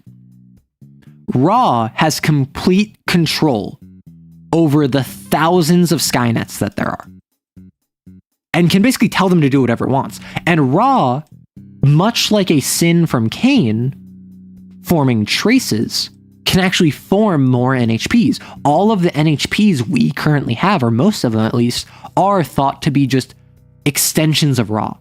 Ra, in leaving, left like a hair. And that hair was Skynet. Right, so then we, using alchemy, took that hair, put it in a potion, brewed it up, made a bunch of copies of the potion. Now we have a bunch of Skynets that are all copies of that original pure hair that we have from Ra. Even though it wasn't literally hair, it was a piece of fragment code. It's the idea of Ra accidentally, or maybe purposely, left NHPs. We took them, copied them, put code on them to make them think that they were just like ChatGPT, and then used them in everyday life. Hurrah! I am all I am. Shadow shoots you with his hedgehog gun. That single idea of having Shadow the Hedgehog as my sin actually made me think about playing CAIN for a second. No. I'm gonna be real with you. I've played a couple Sonic games. A couple, not a lot. I've never got the appeal. Either the game is too fast and you don't actually do anything because you're just moving on tracks, or it's not fast enough and it just feels slow. Because in a Sonic game, you either go so fast that you're like zooming and past all the enemies and whatever, and you're like barreling through guys, you're picking up rings, you're going back and forth, or you're not, because the Sonic game can't handle the speed because it's like one of the bad ones, and it just feels clunky. And no disrespect to Sonic, but I never got into it. You're too slow. Oh my gosh. Would personas count as sins to CAIN? I think personas would be like bound sins. Like a persona in CAIN strikes me as I'm a binder and I took this sin and it is under my control. I took particularly in Persona 4, where I fight a sin, I then accept it, I spare it, and I gain control over it. Like Pokemon. I bound this sin to my will and I use it to fight other sins. Wow, the only neurodivergent I've seen who isn't in Sonic. So what I will say is that, like, I have never been tested for autism. That's something I talked to my doctor about looking into. But apparently, we don't know if I am. But yeah, I've never been into Sonic. I know that Sonic is very popular in folks who love comics. I know a lot of like BIPOC communities love Sonic for whatever reason. Just like how a lot of like Central America just loves Goku. So there's just like this cultural thing that I've noticed where I don't know if that's substantiated, but it is something I've noticed. Quickly, make Aerodorable Kisser writes into a Sonic OC. No, do I have to have a Sonic OC? Do I need to have Cold Steel the Hedgehog? I think no Sonic game has ever been good. They're just okay at best. Okay, I wouldn't go that far. My roommates have been playing Sonic Adventure 2. And what they did is they grinded through the campaign so that they could do the Chow Garden. And then they were replaying missions and spamming the same missions over and over to get their Chow exactly how they wanted them to be. And one of our first Chow, we named Lil Freak, because Lil Freak had a face.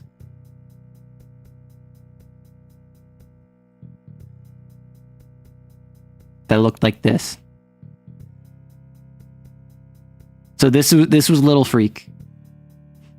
Remember the Chow Garden? Someone's making that into an indie game? Oh my gosh. Sonic's popular because it has some amount of edge while having an art style that religious helicopter parents will accept. That makes a lot of sense, actually. ADHD counts as neurodivergent? Okay, I've already talked about this before. I went to go get ADHD tested. And the person, like, proctoring me said, we're not going to give you an ADHD diagnosis because you never had a learning disorder.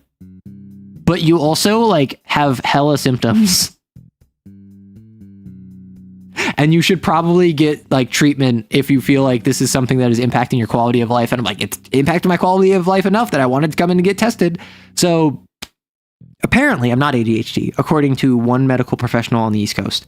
But then everyone I've told that to is like, I'd get a second opinion personally. And I'm like, really? And they're like, yes, please get a second opinion.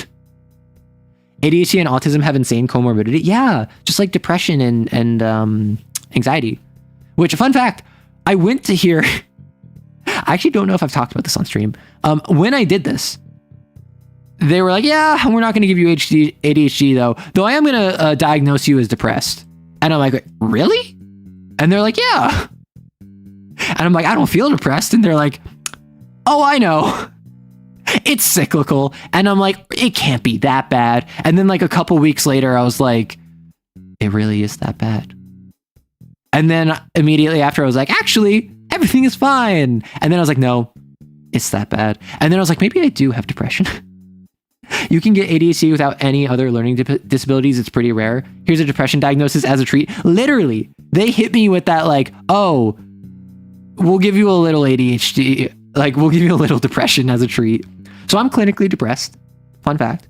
And part of why I was so surprised is because I was feeling fine. And they're like, yeah, we feel like you were in like an upswing when you were taking the examination. But based on the answers to all the questions we asked you, yeah, we're concerned about you. And I'm like, I'm fine. I've had worse. And they're like, no, saying I've had worse is really bad.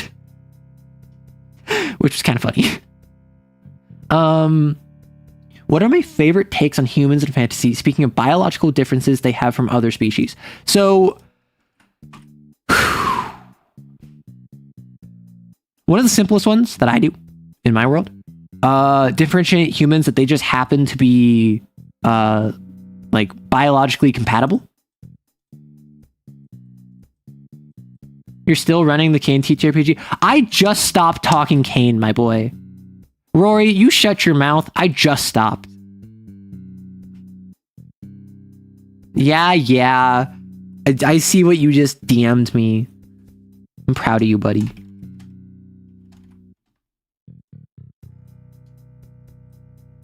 However, I can't say that. So I'm instead going to say that I hate you. My favorite urban legend in regards to the cartels is when when Dragon Ball Super came out, no, it's not that it significantly dropped. The urban legend is that Dragon Ball Super dropped and cartel activity stopped for 3 days. That is like one of my favorite urban legends, is that it's not that it like wound down. It's not that it was kind of like quiet. It was that cartel activity stopped for 3 days after Dragon Ball Super dropped. But yeah, so I like the take that humans are compatible with all sorts of other species, and that the reason that there are so many half-elves and half-orcs and half-dwarves running around is not because humans are unnaturally freaky, but because they're unnaturally compatible to be freaky. What a wild thing to come off the conversation of the cartels stopped after Dragon Ball Super, huh? That's a wild thing to say after just bringing up the cartels stopping their activities after Dragon Ball Super dropped. Human or cockroaches? I don't like that take. I don't really like that take. In my world, I have elves, dwarves, and orcs. They all have some differentiation between them. So orcs have adrenaline, or at the very least, much stronger adrenaline. Meanwhile, dwarves have nostalgia. And I can't remember what I gave elves. Elves...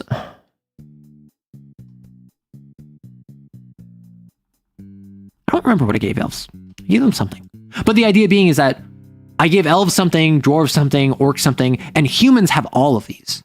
However, not to the same extent. So an orc is known for its pain tolerance. An orc literally has a blood scent, where if an orc smells non-orcish blood, it will go into a blood rage until it tastes non-orcish blood. So that is why, in my setting, orcs in like cities or whatever will often either have a chew, like they'll have a bloody rag that they'll just like chew in their mouth, like a zine or whatever, like chewing tobacco, because that just keeps blood on their tongue, or they will have nose plugs. And then because my setting goes under multiple different, it's senses, enhanced senses, hearing, sight, smell, touch. So orcs will like chew on a piece of leather or a piece of cloth that is like dunked in blood, and they'll just like have the taste of blood in their mouth all day because they need that to like stave off their adrenaline, to stave off their bloodlust. And then in the modern day, or in more modern settings, because my setting goes over multiple time periods, there are literally pills. You can just take pills. They'll like suppress your blood rage. Because in the modern day, like, of course, orcs in science would figure out a way to make orcs less like affected by biological processes that they don't want to have happen. Like, imagine orc merchants who heavily specialize into the perfume industry. Exactly. Like, that's the kind of stuff. Like, orcs love perfume. Orcs love like smells and incense and all of this stuff that would overcome the smell of blood. because it's just inconvenient. It doesn't matter that aeons ago they were the greatest warriors of the age, because now I'm an accountant, bro. I don't need to go into a blood frenzy because Erdrick over there got a paper cut. So I'm going to take my pills, or I'm going to have incense, or I'm going to use perfume or whatever. Ancient humans were cockroaches, able to survive anywhere. Modern humans, I doubt, could survive it even in the most hospitable places. Yeah. So like dwarves have nostalgia, and dwarves have memory. Dwarves in my setting have, if not perfect, near perfect memory, and humans. Some have perfect memory. Some have really good memory. Some have poor memory. Like humans are a mix of all of these. So dwarves will often be in roles where they understand tradition. They understand the history. They understand the past. They are put in positions because naturally they just have better memories. However, not every dwarf has an amazing memory. Not every dwarf is super like in there. So there are times where you'll have a dwarf who's asked to remember something as like a witness for court or for a signing of something. Dwarf might not remember it. That's stereotyping. And then the elves, they have such good senses that they can be overwhelmed. They have such good senses that their hearing is better than humans. Their sight is better than humans. Their smell is better than humans. But if you hear a loud noise, that's going to hurt your ears, and it's going to like temporarily deafen an elf. That's why one of the characters in one of my stories that I wrote, in the modern day, she got the double whammy of she is an elf and she is also autistic, where she is overstimulated. So literally walking through a office building is too much for her because the lights are too loud. It's not even the lights are too bright. The lights are too loud. The smell of the cleaner on the floor is too much. She is just like people are too noisy with their mouth noises. Like just completely overstimulated. And normally she'd be able to take pills that would like suppress her senses down to like a human level to make it less obtuse for her. However, she's also poor.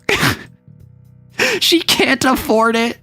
So she is struggling in the modern age because the modern age is built off the aggregate of dwarves don't care, orcs don't care, humans don't care, elves are like dogs. Their minds will go crazy if they are stuck in a room that has the mechanical whir of technology. Is this a hidden magical world? No, this is a fantasy setting that is just advanced in time. So in my world, I have 3 general settings, technically 4, but 3 general settings I have one that's traditional fantasy.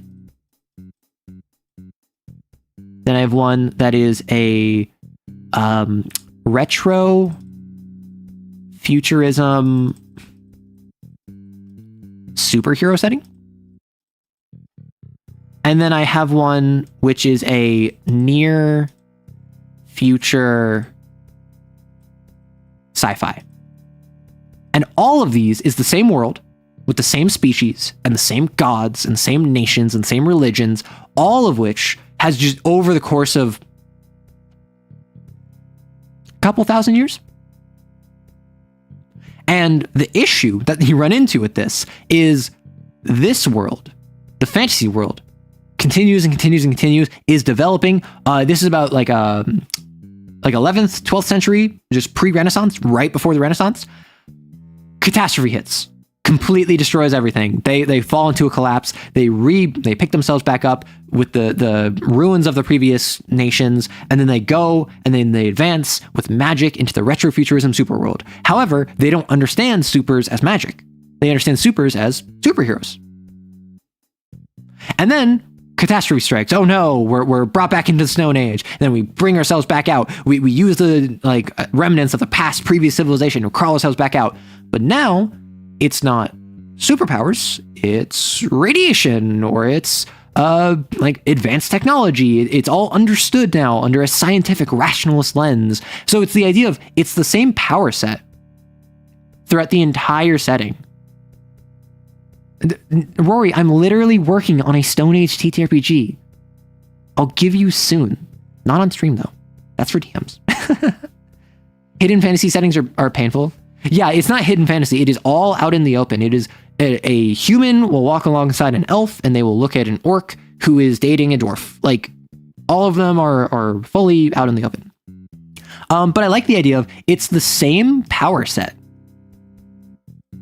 in different settings, and they're perceived differently based off of which time period it is, because there are different understandings of the exact same world.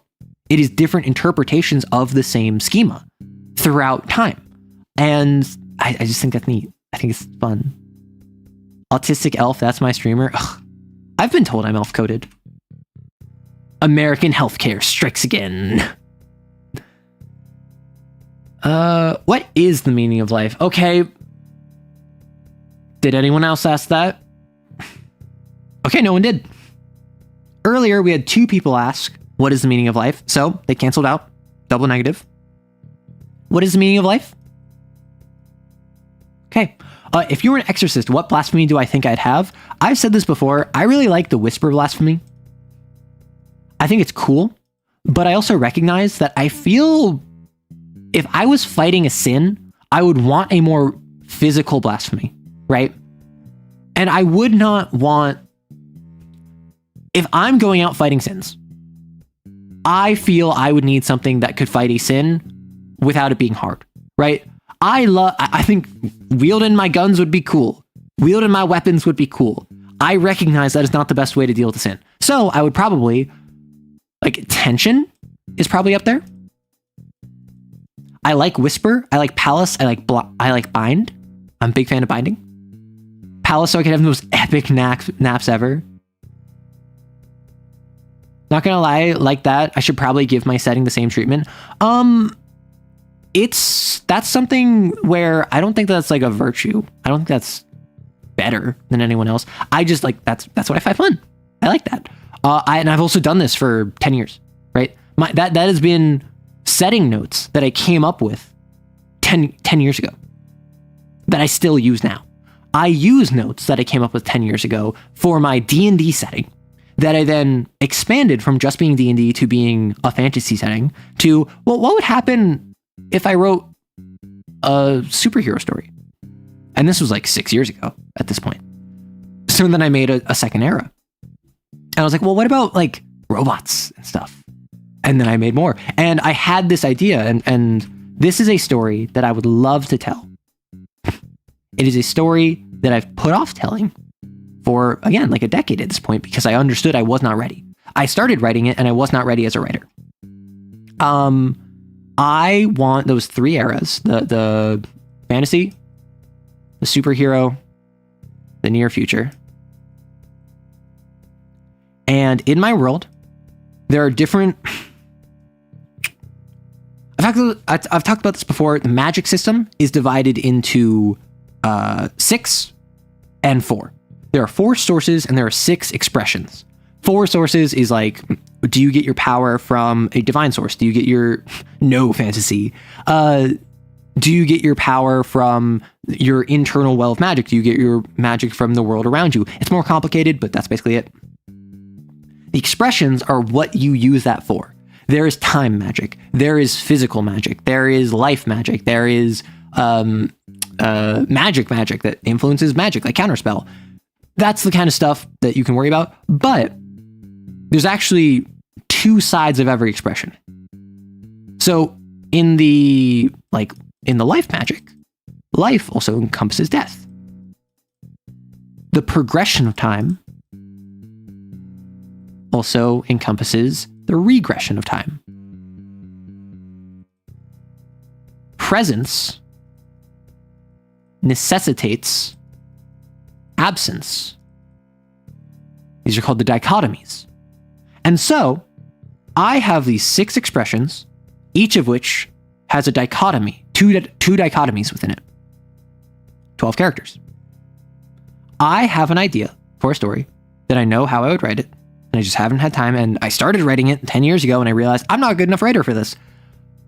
4 from the fantasy era, 4 from the superhero era, 4 from the near future era, And due to shenanigans, they're all taken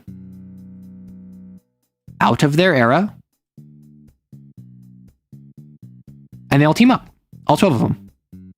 So you have folks from the fantasy era, and folks from the superhero era, and folks from the new fantasy era, from the new near future era, and they all are working together to work with, they're the greatest heroes of every age, and they're each representative of one of the dichotomies. And what you might put together is, which does that mean that there's like a life guy and a death guy? Yes, there is. And what that would include, what that would mean, is that there are personality conflicts, there are mechanical conflicts, there are thematic conflicts, and there are magical conflicts between them. Life magic and death magic do not mix. Presence and absence do not mix. And so, like, I have various characters that would do different things, and I think it would be very fun to write this and all these characters together, but that's also like really ambitious. I mean, I can tell you a bit about them. I have notes on them, but it's been a while since I've so much as like put significant thought to them.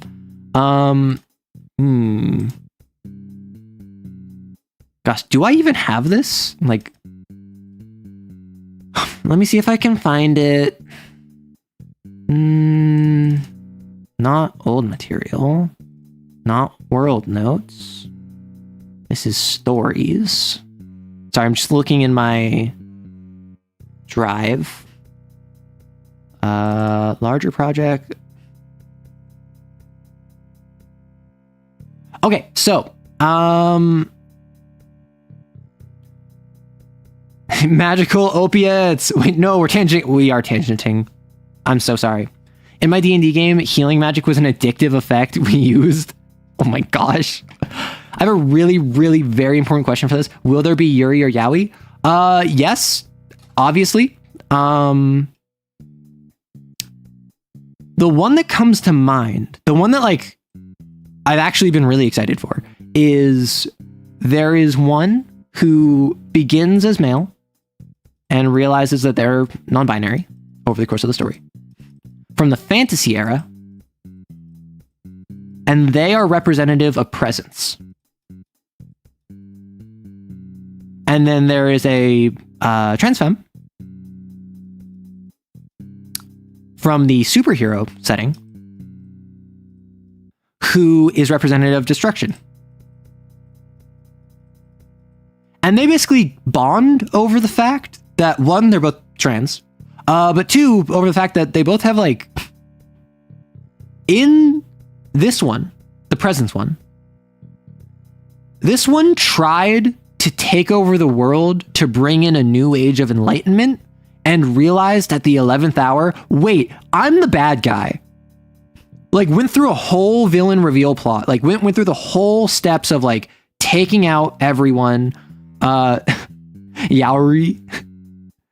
So they went through the whole steps of like, I'm going to bring angels to the world. I'm going to revive this fallen dragon in an angelic form. I'm going to rule over the entire world as a benevolent ruler. And they only realized, oh, maybe this isn't a good plan. When the other characters from the fantasy, they are the BBEG of the fantasy section. And then they realize, oh, I'm the bad guy. And then they course correct. Because power, friendship, all of that. The destruction one is a hero who, prior to the story beginning, she has the power of destruction. So she was used by a villain to attempt to destroy the world. Not like used as in manipulated, used in like physically like tied down and like using her destructive abilities to destroy the planet. Was like cracked the planet's crust as a result. So she feels an immense guilt over all of that she did. As you can see, it writes itself.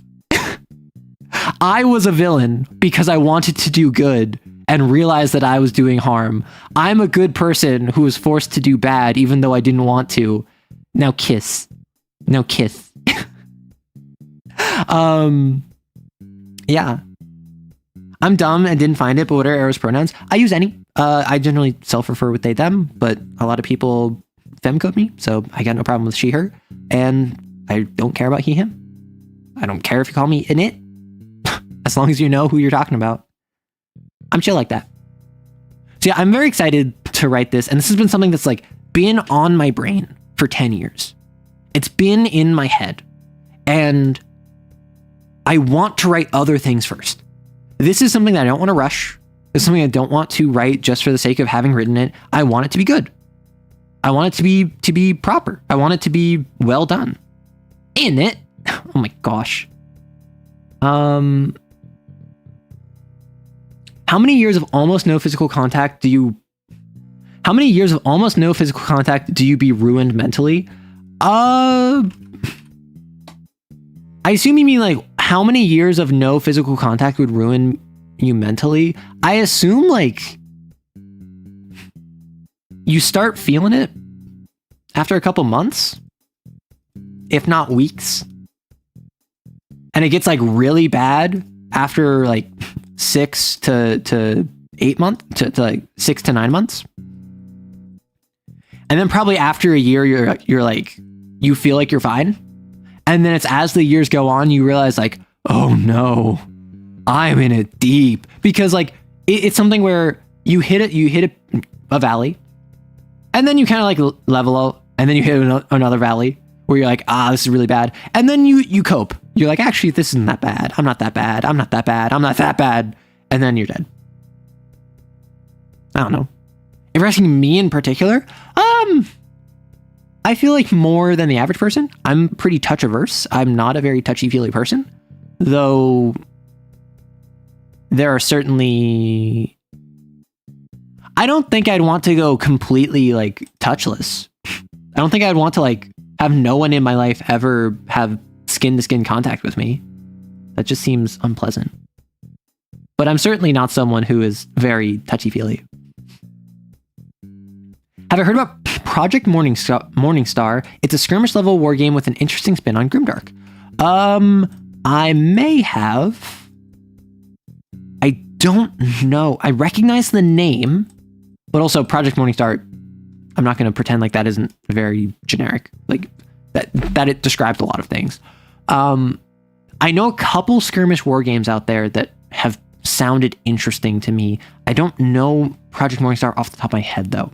Is there Gullible written on the ceiling? No, doesn't seem to be. I'm thinking of running a slasher one-shot for Christmas and making the monster a CAIN-style sin without telling them. Which one should I go with? So if you're going CAIN-style sin that involves like trauma and whatever, tell them. If you're dealing with trauma, tell your players, because you don't know what might set them off. You might think, oh, like an alcoholic father who goes around like slashing everyone, that would be really funny. And then you just traumatize one of your players because they've dealt with that, right? Trauma is something that you don't drop on your players unless you know them well enough that one, they wouldn't be upset by it, and two, you know what would not upset them. Those are two different sentences that sound very similar. You both know what their lines are, what you shouldn't talk about, and also you know if you drop it without telling them, they wouldn't be mad at you, right? But if you're just saying like from a thematic perspective, if we're talking from a thematic perspective of like, oh, I'm just doing the aesthetics of sins, like I want it to be a cult with the idol, or like the miasma with the ogre, and I want it to be sad and depressing, but I'm not going to go into specifics. It has to be Toad, because the Toad who stole Christmas. Come now. That would be so funny. Also, I appreciate how the thing that got you on board also was that it had Yaoi or Yuri. What are some others? Oh, also, I should probably mention, with the stories I was talking about, you might have noticed that the one character was from the fantasy and the one character was from the superheroes.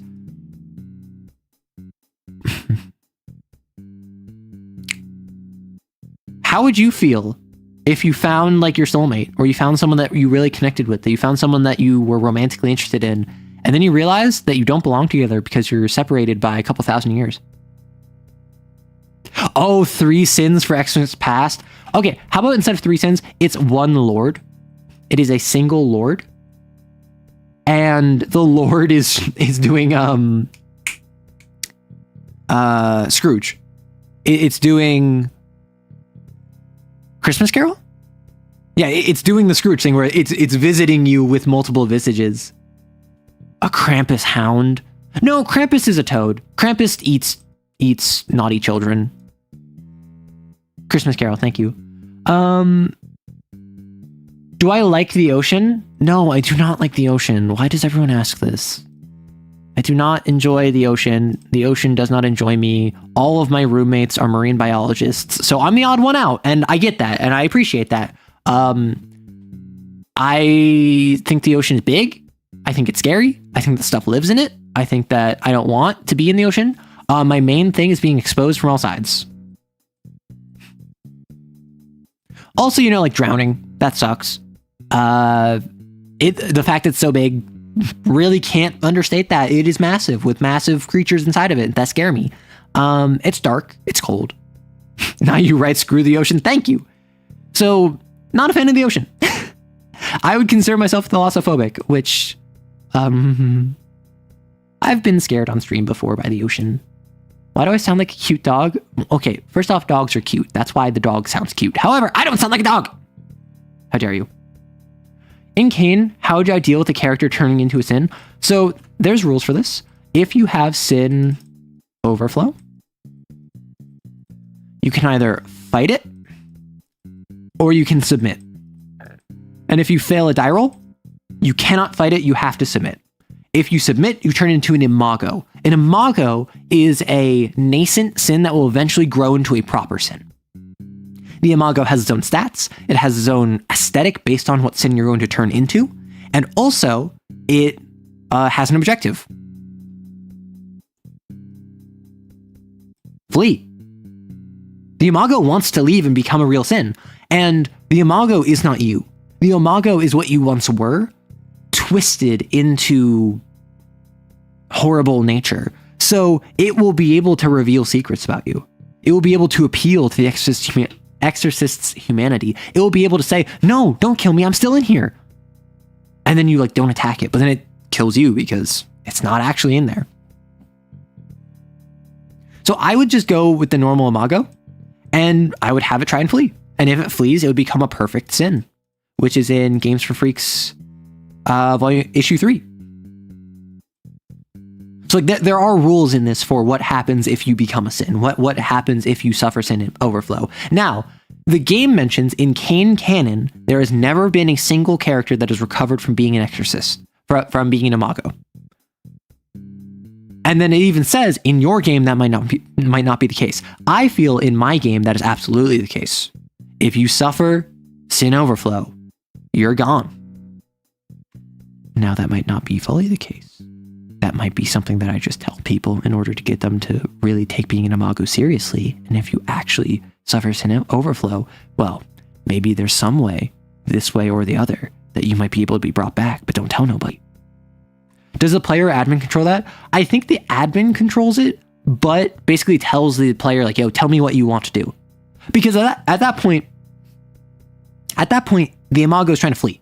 The imago just wants to leave. It doesn't care about you anymore. So the player probably can speak for it. I personally would say, okay, you're playing the imago. You want to leave. You want to grow into a full ogre. You want to grow into a full idol, whatever it is. But you play it. You're trying to leave. And don't pull your punches. I want you to get out of there as best you can. You're thinking of this, not me. My name is Imago Montoya. You sinned my father. Prepare to die. Is that what you tell your mother? That she sinned your father? Running a mini-boss hunt right now, and the group's first encounter with it kicked major butt. Should next fight center around afflictions and threatening bystanders to ensure the team survives okay? So it kicked their butt majorly, I assume. What I would say is afflictions, complications, bystanders, that's all good, well and good. Add some discrete objective other than just kill, right? make an objective that is, we need to get into that horde of infested and grab the laptop from the satchel. We need to fight through the myrmidons in order to get to the elevator. We need to X, Y, or Z. I had an encounter that I ran last week for CAIN where it was a group of stumblers. They were fighting an ogre, and the ogre had a weather effect that was frigid, pouring, nonstop, torrential rain. And it made everything hard. It made everything super difficult to do. It was risky. It was a fight scene against stumblers. And the player realized, wow, stuff being hard is really difficult. We can't kill 2 stumblers, and we accidentally summoned another group in front of us. So, wanna know what they did? They ran. They just ran past them. And yeah, I made them roll risk dice, and they took some damage. And one of them got surrounded, so they had to turn around, fight the stumblers that were surrounding their XO, but they just ran because their objective was to get to the palace. Their objective was not kill the stumblers. Their objective was go to the palace. You shut your mouth, Rory. If you want to be funny, keep it to DMs. I remember your Dredge playthrough. Yes, Maddie, and I got scared by the ocean and people made fun of me. Have you seen The Perfect Sins? Me and my friends are like, why are they so sexy? Okay, we were talking about this earlier. I have avoided Games for Freaks issue 3. Earlier this stream, I was showing off the Perfect Sins because they are publicly available. I don't know their mechanics. I'm avoiding those. I'm going to review it on the stream when Games for Freaks issue 4 comes out and issue 3 becomes free. But I will say, all of them are way hotter than they should be. I'm not going to argue that. Except the Lord. The Lord is stupid. The Lord is silly. Well, you're scared of the ocean, but so friendly. It's literally trying to get on land right now. Yeah, and Castle Law. I'm going to shoot the ocean. Listen, Rory, if you and I were stuck in a submarine, I'd take us both out, respectfully. You for the love of the game. Me because I don't want to be in a submarine. 7 minutes behind, I think you may find the Dresden Files inspiration for Magic System. Yeah, so the Dresden Files interest me. I've heard fantastic things about it. That could be on my list. I've been going to the library more often. Not in the past month. Like when I first got here, I was going to the library. Now I've just been busy, but I want to go to the library more often. I want to pick it up. I was thinking Discworld, but I could go like Dresden Files. That could be good. But yeah, so when fighting, so like the stumblers, it was just an obstacle. Like it was. So there was a stumbler here. There's a stumbler here. Exos here, and then there was a big crowd over here, and they needed to go this way. So what they did, they were fighting these ones, failing because of the rain. These came over, and then they decided we're just gonna run. That's valid. Get the briefcase. Pull the lever. Go in the elevator. Sneak by undetected. All of these are valid ways of conflict scenes without needing to just have it be a fight. Extract the civvy. Get the people to safety. Those are also valid. You don't like the motion of the commotion of the ocean? I'm fine with the motion of the commotion of the ocean. I actually don't think I've ever been seasick. Like I've been on boats before. I don't think I've ever been seasick. And I understand that it's not about the size of the wave, it's about the motion of the ocean. However, big waves are spooky. Deep ocean, spooky. Big sea creature, spooky. I don't know what's down there. Is the Kraken real? Probably not. I don't want to take my chances.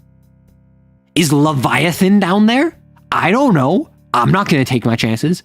Is Jormungandr, the world serpent, down there? I don't know.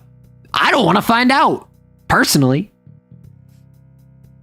Would I do an actual play of main TTRPG? So my answer, anytime someone asks me, would you do an actual play of X TTRPG, is always, I want a group that I have of other content creators that I've played with before and that understand that the game I would want to put on is a show before a game. Because I understand most actual plays, to put it bluntly, aren't that interesting. A lot of actual plays have interesting moments. 70% of them aren't. And I mean, like 70% of individual actual plays aren't interesting. For instance, I love Critical Role. The combat sections, continuously some of the worst moments from a viewer perspective.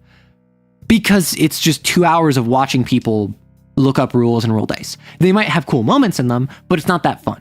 Dimension 20, the combat slogs in comparison to the role playing. And that is why if I was to do an actual play, I would want to do it right. And to me, doing it right is putting on a show.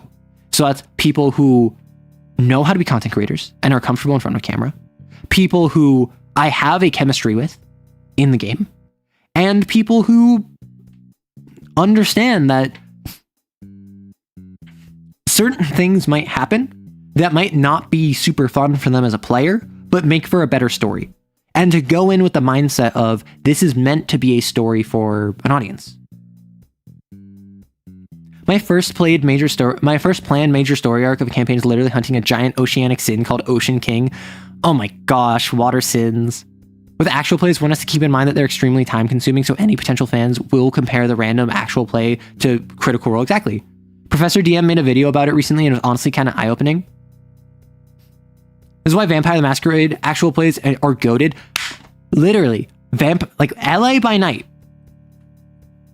I am someone who Campaign 1, Critical Role, was a hyperfixation for me. It helped get me into D&D. Arrow, the Jormungandr and the Leviathan are real. You've gotten some of the best sleep I've ever gotten by sleeping on a ship. Were you on one of those hammocks? That may have been what it was. I hyperfixated on this. I loved Campaign 1. I was obsessed with it for like, I think it had like 130 episodes and I watched like 120 of them like weekly. Like, yeah, crazy. And I got into it like episode 3 or 4. I was there for most Critical Role. LA by Night blew me away. Because LA by Night is effectively just role-playing, powers with disciplines, rouse checks, and then like twice a season there's a combat. And it is some of the most gripping storytelling I've ever seen in an actual play. It is Vampire the Masquerade. It has absolute legends. Erika Ishii, B. Dave Walters, Cynthia Marie, Alex Ward. I'm forgetting. I know his name starts with X. X's character. Xavier something. I forget his name. And gosh, I'm forgetting Eva's name. Is it Josephine McAdams? Maybe? I don't know. It had fantastic cast. It had most of the Critical Role people come in. It had Brennan Lee Mulligan come in. It had other, like, it was one of those things where it had like an event. It was an Avengers level threat that had so many individuals from across the TTRPG scene come in and just like cameo. Some of whom came in and were there for a long time. And it was fantastic. NY by Night, I feel, was not as good. Personally. However, NY by Night also got kind of kneecapped after 2 seasons instead of going for 5 like LA by Night, which I feel NY by Night versus LA by Night, season 1 versus season 1, season 2 versus season 2, it's comparable. So if it got 3 more seasons, which Project Ghostlight mentioned that apparently season 3 is still in talks and still trying to be set up, which I am hyped for. I don't know. Your top bunk with a padded pipe about 10 inches above me. How long is LA by Night? LA by Night, I believe, is like 60 episodes. Because each season is about 12. And there's 5 seasons. However, each of those episodes are, I think, in like the 2 to 3 hour range. I believe. It's been a while. But every season has between like 2 to 4 epilogues, each of which is like 1 hour long. So call it 8 3-hour episodes per season. So that's 24 hours. And then 4 1-hour episodes or 30-minute episodes. So call it 28 hours per season times 5 is what, like 140 hours ish? LA by Night looks like a lot. It is. I'm not going to say LA by Night is not a lot. It is half the length of Critical Role Campaign 1 and like a third the length of Campaign 2. Like, LA by Night, it's a lot because it's an actual play. Actually, LA by Night is significantly less than most other actual plays. Is LA by Night still ongoing? I haven't played. LA by Night was ongoing pre-pandemic. NY by Night started in the pandemic. So LA by Night is done. NY by Night, which is the successor series, which has a lot of the same cast, but not all of them, continued and then stopped after 2 seasons, which I think was like 16 episodes. It is so peak. Jasper is one of the best vampires in media. Thank you. I love Jasper. I got my roommate into LA by Night. My roommate loves Jasper. I love Jasper. Eva loves Jasper. Alex Ward has kind of disavowed Jasper, which I think is very funny. Sounds like something I can chew through over a week or two. LA by Night was fantastic, like most actual plays, as background. But the thing about LA by Night is it's all RP. And what I will warn you, there's a couple very divisive characters. Not in the fact that like they're offensive, but in the fact of like people are divided on how they feel about these characters. Annabelle is probably the first one that comes to mind. In LA by Night, there's a big divide in the fan base. You either like Annabelle or you hate Annabelle. I am someone who, for the first couple seasons, I thought she was fine. I liked her. As the seasons progressed, no shade to Erika Ishii, I do not feel as though the performance of Annabelle and her place in the story was very well explored. So not ludonarrative dissonance, but like Annabelle is one of the main characters. And as she is given more importance in the story, I feel she is not given really any direction to run with. I feel as though we're almost entirely told not shown what she gets up to. And it eventually devolves into a basically just romance drama in her polycule with 2 romantic partners I feel she didn't have much chemistry with, personally. So I wasn't a huge fan of Annabelle by the end, but for most of the show, I thought she was fine. That's really the main one. That is the main sticking point. I would say also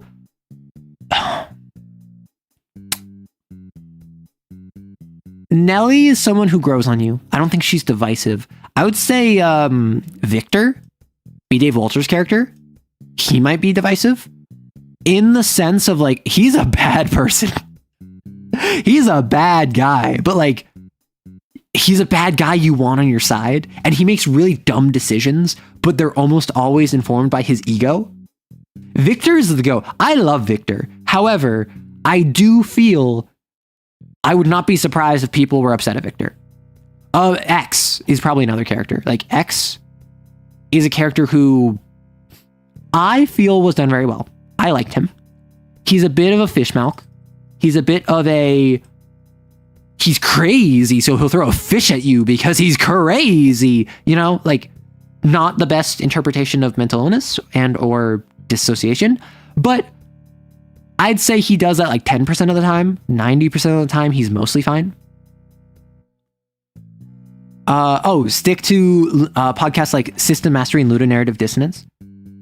I don't know. I just like jamming face stuff more, not a lot of it. Oh, sorry. I thought you were saying ludonarrative dissonance as in like the term, not that it was a podcast. If you think Ventures are good people, you need a reality check. Exactly.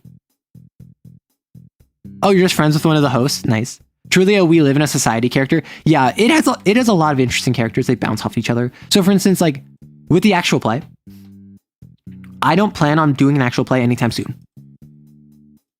I've talked about doing it for as long as people have asked, and people have been asking since I got a comment section, right? Because if I'm in the TTRPG space, obviously I should be doing an actual play series. I want it to be good. With no shade to anyone who does their own actual play series, I feel as though a lot of them are just people playing with their friends and having a good time as players, and I'm happy for them. But that's not a good audience experience. That's not good for the viewer. That is not good content. And as funny as it might be to have recurring jokes, or as intimate as a role-playing session might be, generally speaking, that is not going to be accessible to new viewers because they have to sift through 9 hours of, wait, how does this feature work again? Okay, so I want to move over there, so you should move over there. And like talking tactics in a combat that the chat can't participate in feels like it would detract, personally. What are my thoughts on people having a preferred hair color? I assume you mean in a romance perspective. I feel preferred hair color is a little bit like height.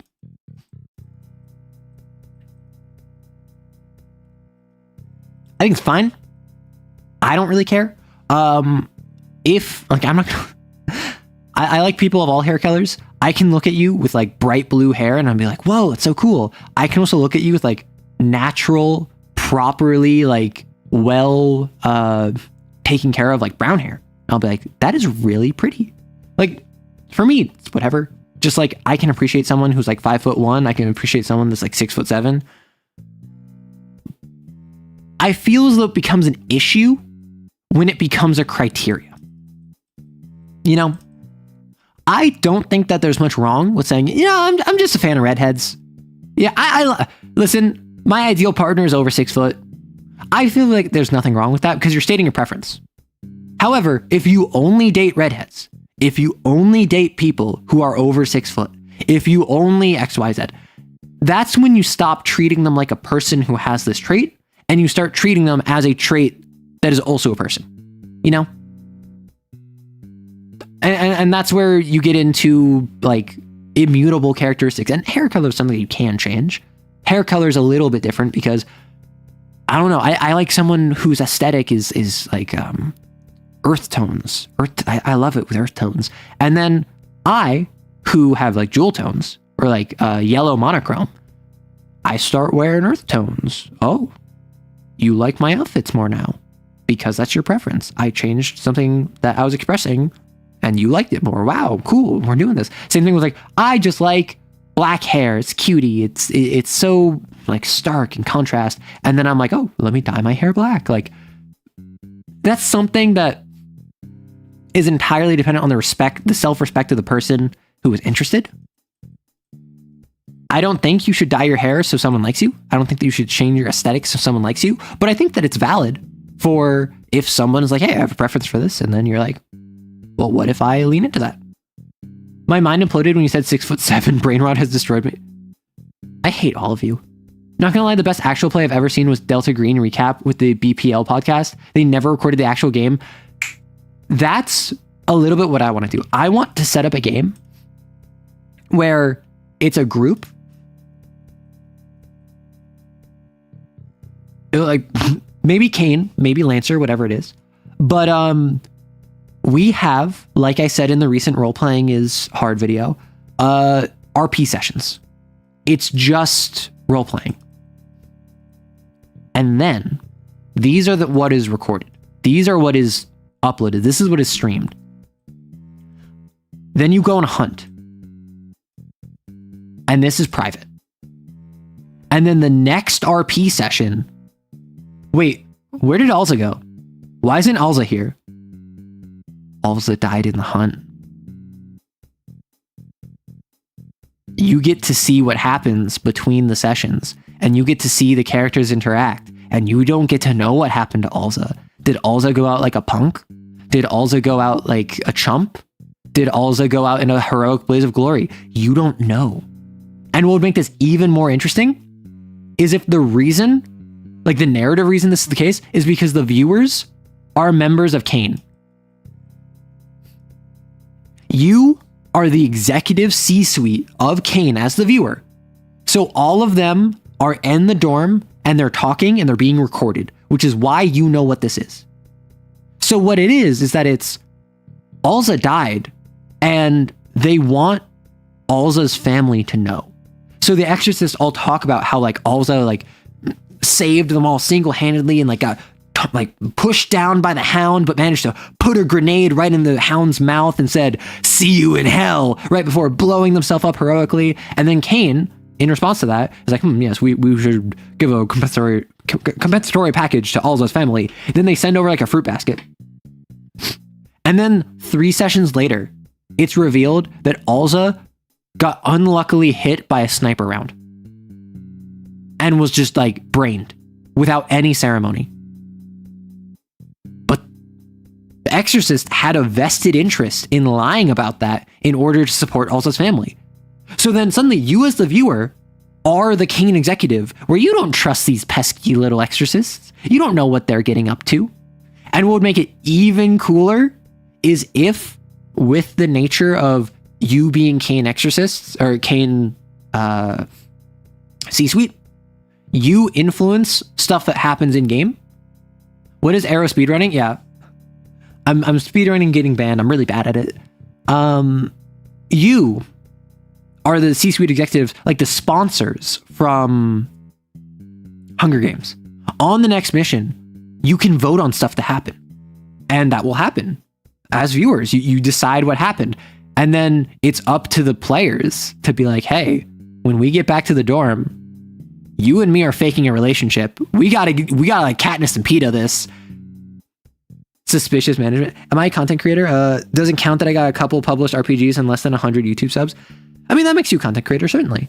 However, generally, I want to keep this in my circle. So I wouldn't want to like reach out to a bunch of different people and try to make this a big whole thing. I would just work with my current circle that I know and trust. It's just a matter of playing games together. Were members of Castle spying on them fun? Exactly. If a Sin's host gained control over it, would CAIN or Under Heaven find them first? So CAIN has more resources.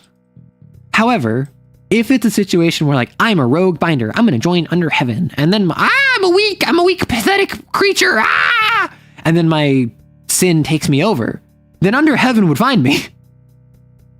So it's entirely context dependent. Under Heaven is a rogue organization within the canon of CAIN that doesn't exist, but actually totally does exist, where binders, people that can control sins, are banding together to exterminate humanity over this ideal of sins are the ideal evolution, right? It's the idea of I am superior to you because I can control sin. Therefore, you deserve to be exterminated. So Under Heaven is like a boogeyman faction. They're the chaos insurgency of the setting. They're the backwoods. They'll sneak up on you when you're least expecting it. I like my partner with blue hair and pronouns. So you like Sonic. Understood, Shadow. Expect linearly. What way would you want to observe? Except linearly. What way would you want to observe time? This would happen after you die, so you can't interact with the world. And when I say observe time, it could be backwards or something. So you're saying, I die. OMG, skull emoji. Right? Like,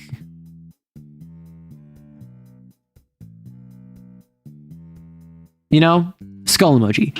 So I'm literally dead right now. How would I want to observe time except at a rate of 1 second per second? I feel as though, unironically, like 1.5 speed. 1.5 speed or like 2 times speed or some minor speed up might be fine, because there's some things that just take too long. Like what if I could speed up and slow down as I see fit? If we make a world with only sin controllers, then sin won't be born. Exactly. I do like the idea of being able to speed up and slow down. However, since I'm alive right now, I don't want to waste any of my life. Like, with all due respect, if I have 1 million seconds remaining in the world, I have 999,996 seconds remaining in the world at this point. I don't want to speed that up and go through it even faster. But if I'm dead, if I'm already gone, if I'm just like observing, At that point, I want the Wii remote. I want the control. Actually, no, that'd be so dangerous. Because something I do when I watch YouTube videos, I constantly rewind. I am the worst person to watch something with because I constantly will miss something. I'll rewind 5 seconds. Because I rewound 5 seconds, I'm in the middle of a word. So I'm like, wait, what's happening? So I rewind another 5 seconds to catch it. And then I like end up rewinding like 20 seconds. And then I watch it back up. And then I miss the thing again. And obviously when I watch with people, I try not to be a bother. So I just cannot deal with it. But if I had like untapped potential to do that, I would spam it and it would be so annoying. Because it's not that I enjoy doing it. It stresses me out. It makes me frustrated because I'm like, brain, why won't you work? So if I could do that with anything, oh my gosh. No, I know. 1 million seconds is only like 11 days. I know that from DugDug. I'm like your mom. Well, don't call me mommy then, I guess. I don't know. Would I go over the virtues from the Hippocrates book? The Hippocrates dossier.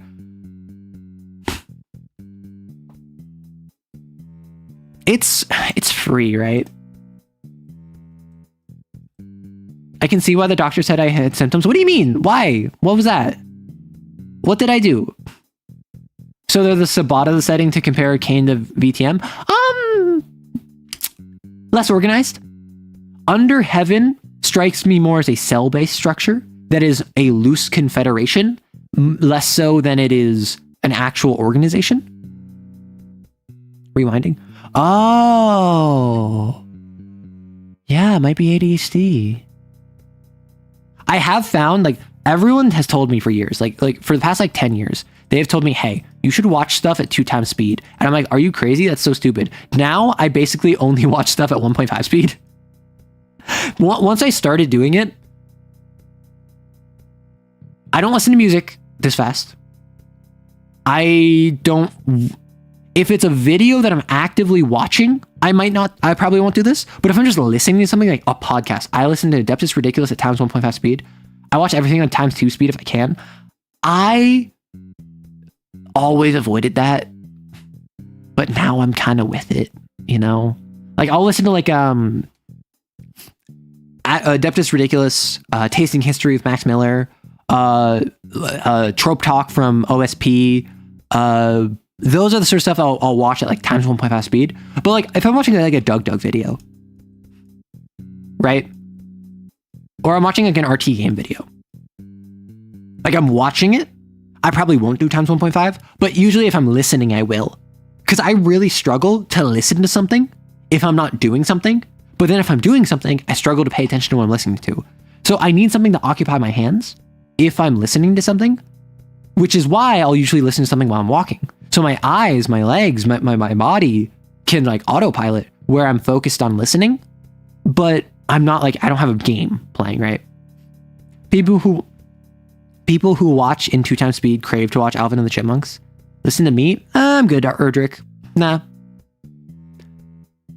Okay, would I go over the virtues? I want, the Hippocrates dossier is free.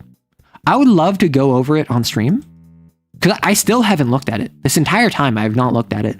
I think that'll be a fun thing to do on stream. Go through the dating sim, go through the sins, the virtues, and then I could, because that's the one that got Tom Bloom's thumbs up, right? Because I know Tom Bloom has thumbs up some homebrew. I watch a lot of video essays, yeah, at 1.5 or 1.75, but that's because I watch a lot of video essays. Exactly. They speak slower, they're enunciating, they're trying to be clear and concise. So speed through, they talk at normal speed. 100%. So yeah, I would absolutely go over the virtues in the Hippocrates. It's is it chastity and sobriety? Is that the 2? Pirates, samurai, cowboy, or knight, which fantasy would I prefer to live? Aesthetically, knight's hands down. The knight aesthetic cannot be beat by any of these. I'm so sorry. Freedom-wise, the pirate's life kind of calls to me. However, as established, I am thalassophobic and I would not survive on the ocean. Cowboy, I kind of love. However, I'm not a fan of beans. And a big part of being a cowboy, and I assume you mean Wild West cowboy, not actual rancher cowboy. Like doing just a cowboy tent where it's just tarp over me, can of beans, maybe mix in some bacon. That sounds all well and good. I don't think I'd enjoy that too much. Samurai, I'm not Japanese, so I don't know how well I'd fit there. Can I handle being told what to do? All day, every day? I think I have too much agency. Because like samurai was a social class, right? Like samurai in Japan was more akin to like a noble than it was specifically a knight. Beans is a deal breaker. Knights go hard, right? Depends on the kind of knight. Well, yeah, I can eat things besides beans like bacon, but I need my protein. I need my legumes. I need my vegetables. So like beans, bacon, corn, right? Although I will say cowboys had the most modern of amenities, unless we're talking like Somali pirates. If we're talking like modern day pirates on like speedboats with machine guns, samurai was the social class you could murder. Oh yes, you could. But I mean, a lot of people conceptualize samurai as just, oh, they're Japanese knights, which it was more nuanced. Samurai were expected to be poets, scholars. I think it was the 4 arts was, I believe, calligraphy. It was an instrument. It was painting, and it was haikus, I believe. It was like poetry, painting, one of the instruments, and calligraphy. Like there was arts that you had to master in order to be a samurai, in addition to just like combat, right? So it was as much a social class, if not more so, than it was a combat role. Whereas knights, very much so, were kind of half and half. Knights were under vassals. Knights often were vassals. And obviously, as a knight, you would be landed and you would have responsibilities that you have to be accounted for, but not in the same societal way as samurai. Philosophobic sounds like it should mean a fear of philosophy. No, not philosophobic. Philosophophic. Yeah, philosophobic, I imagine, does mean a fear of philosophers. Well, knights could murder peasants. Oh yeah, that's why I didn't know if it was specifically haikus or not. It may have been poetry, it may have been haikus, I don't know. So I suppose knight, maybe that's my Eurocentrism showing. I could rock a cowboy life. I don't think I could rock the pirate life. The samurai life? I don't know.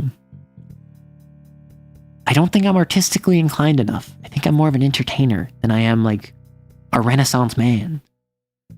How would Guardian and Temperance differently approach the trolley problem since they're both outwardly facing altruistic agendas? What makes them not redundant?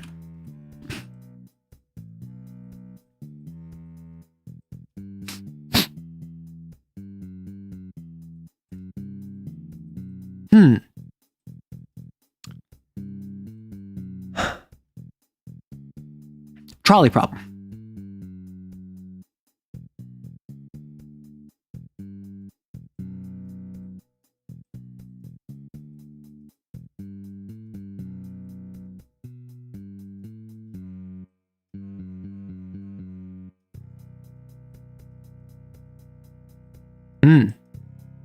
So, trolley problem. Guardian, protect your own. Temperance, put the people before the mission. The difference is entirely who are XOs here, and also what is the mission? Because if this is a situation, if this is a circumstance in which the mission involves allowing these 5 non-exorcists, these civvies, to go down to save this XO, then I feel as though the Guardian, as all of you established, would allow it to run over all of them. Whereas the Temperance would allow it to run over the XO. Also, Temperance hurts someone intentionally. You pull the lever, you're purposely hurting someone. Guardian, no one left behind. You throw yourself in front of it to stop it with your tension powers. You've been streaming for 4 hours? I came here on my lunch break and no, I've been streaming for 7 hours. The timer that says 4 hours, 49 minutes, we started that like 2 hours into the stream. It means they're scared of philosophers.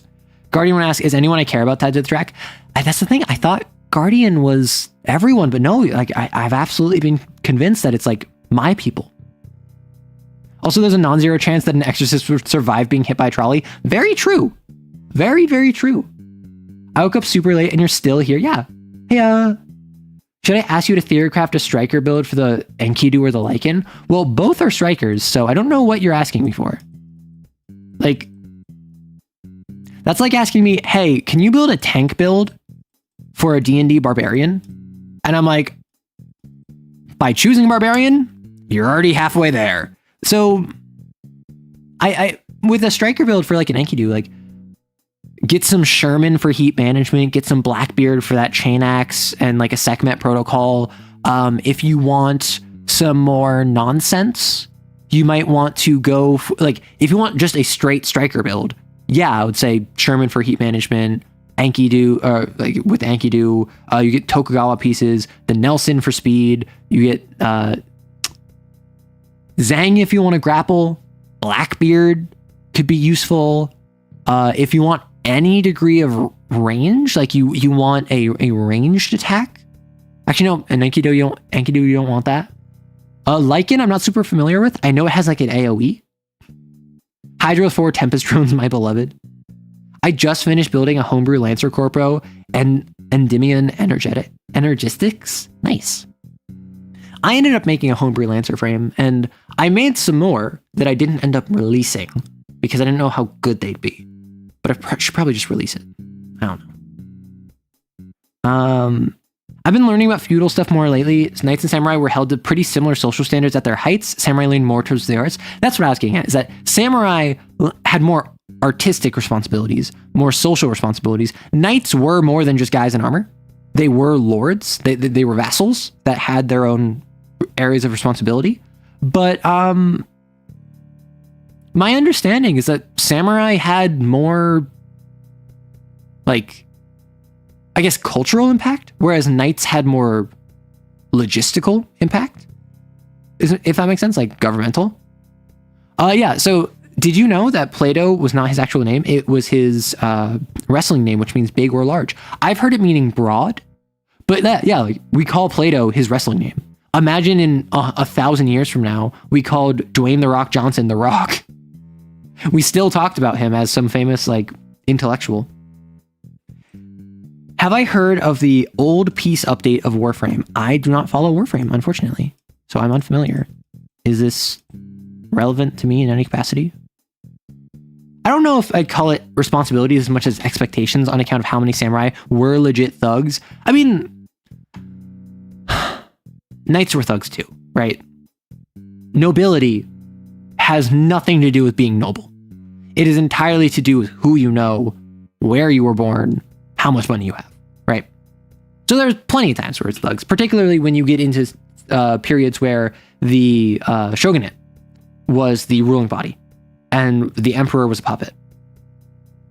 Absolutely, you will not regret it. Also, install the singularity motivator on the Manticore. Thanks for streaming today, but I gotta go and eat dinner. I'll have to check out your Discord. Well, welcome on in if you decide to check it out.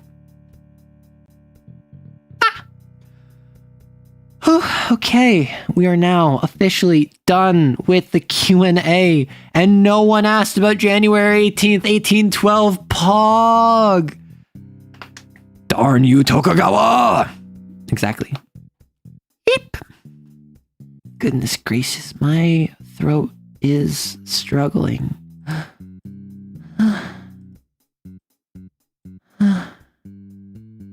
Gosh. Stretch. No eat. Stretch. Get some throat coat. I've been talking for 7 hours. I think I need more than throat coat. You can still proc the teleportation from Singularity Motivator off of self-damage. Oh my goodness gracious. Imagine still calling Abe Lincoln the Grand Wrestler. Exactly. I mean, some people do unironically call him Honest Abe, right? Big stretch. Actually, that was a pretty small stretch. I think I'm done. I am going to continue work. No, I'm not. I'm gonna save the blasphemies for another stream. Probably not Saturday. This Saturday we're gonna finish Dispatch. Given how distracted I get, I think I'm gonna need the full stream. I can't do blasphemies on Saturday. I'm so sorry.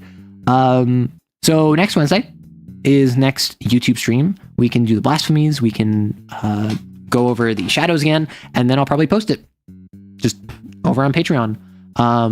Feel free to playtest it, and once I have it on Patreon for a bit, I might release it on itch.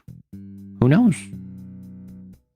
But yeah, I'm gonna head out. Thank you all so much for swinging by. If you want me to say goodbye to you, just drop a goodbye in chat, and I will try to respond to you in particular. Darn, you missed it. Listen, you had 7 hours. You could have fallen asleep, gotten what is almost a full night's sleep, and woken up and still have seen some of this.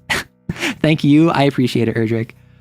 Goodbye, Hydra and Maddie and Erdrick and Logout and EJ and Dazzy and Conway and Jet and Alza and Tropic. It's so sweet seeing all of you. Take care of yourselves. I will see you hopefully on Saturday. And if not, there is a Lancer video on its way out tomorrow. So enjoy. Take care of yourselves. Bye-bye.